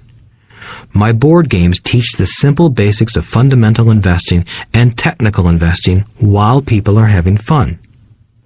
I occasionally hear someone say, your educational games are expensive, which poses the question of ROI. The return on investment, or the value returned for the price paid. I nod my head and reply, yes, they may be expensive, especially when compared to entertainment board games. But my games are not as expensive as a college education, working hard all your life for earned income, paying excessive taxes, and then living in terror of losing all of your money in the investment markets. When someone walks away mumbling about the price, I can hear my rich dad saying, if you want to be rich, you must know what kind of income to work hard for, how to keep it, and how to protect it from loss. That is the key to great wealth.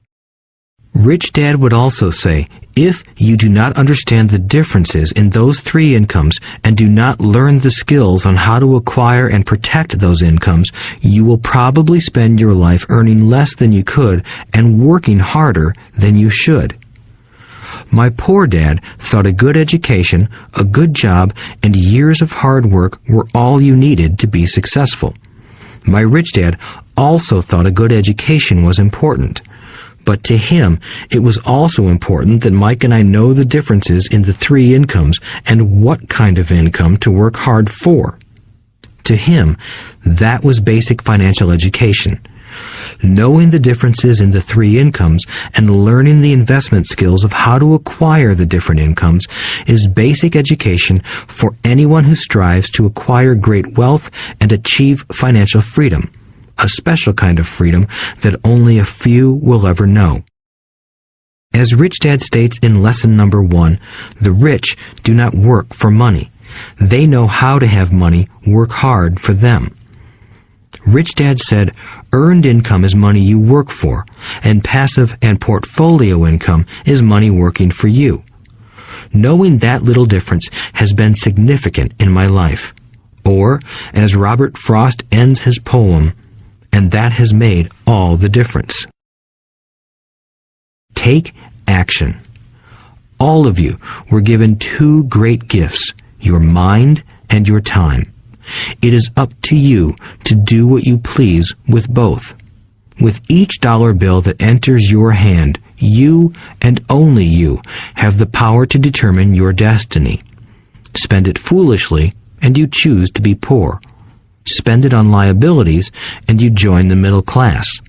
Invest it in your mind and learn how to acquire assets, and you will be choosing wealth as your goal and your future. The choice is yours, and only yours. Every day, with every dollar, you decide to be rich, poor, or middle class. Choose to share this knowledge with your children, and you choose to prepare them for the world that awaits. No one else will. You and your children's future will be determined by choices you make today, not tomorrow. I wish you great wealth and much happiness with this fabulous gift called life. Robert Kiyosaki.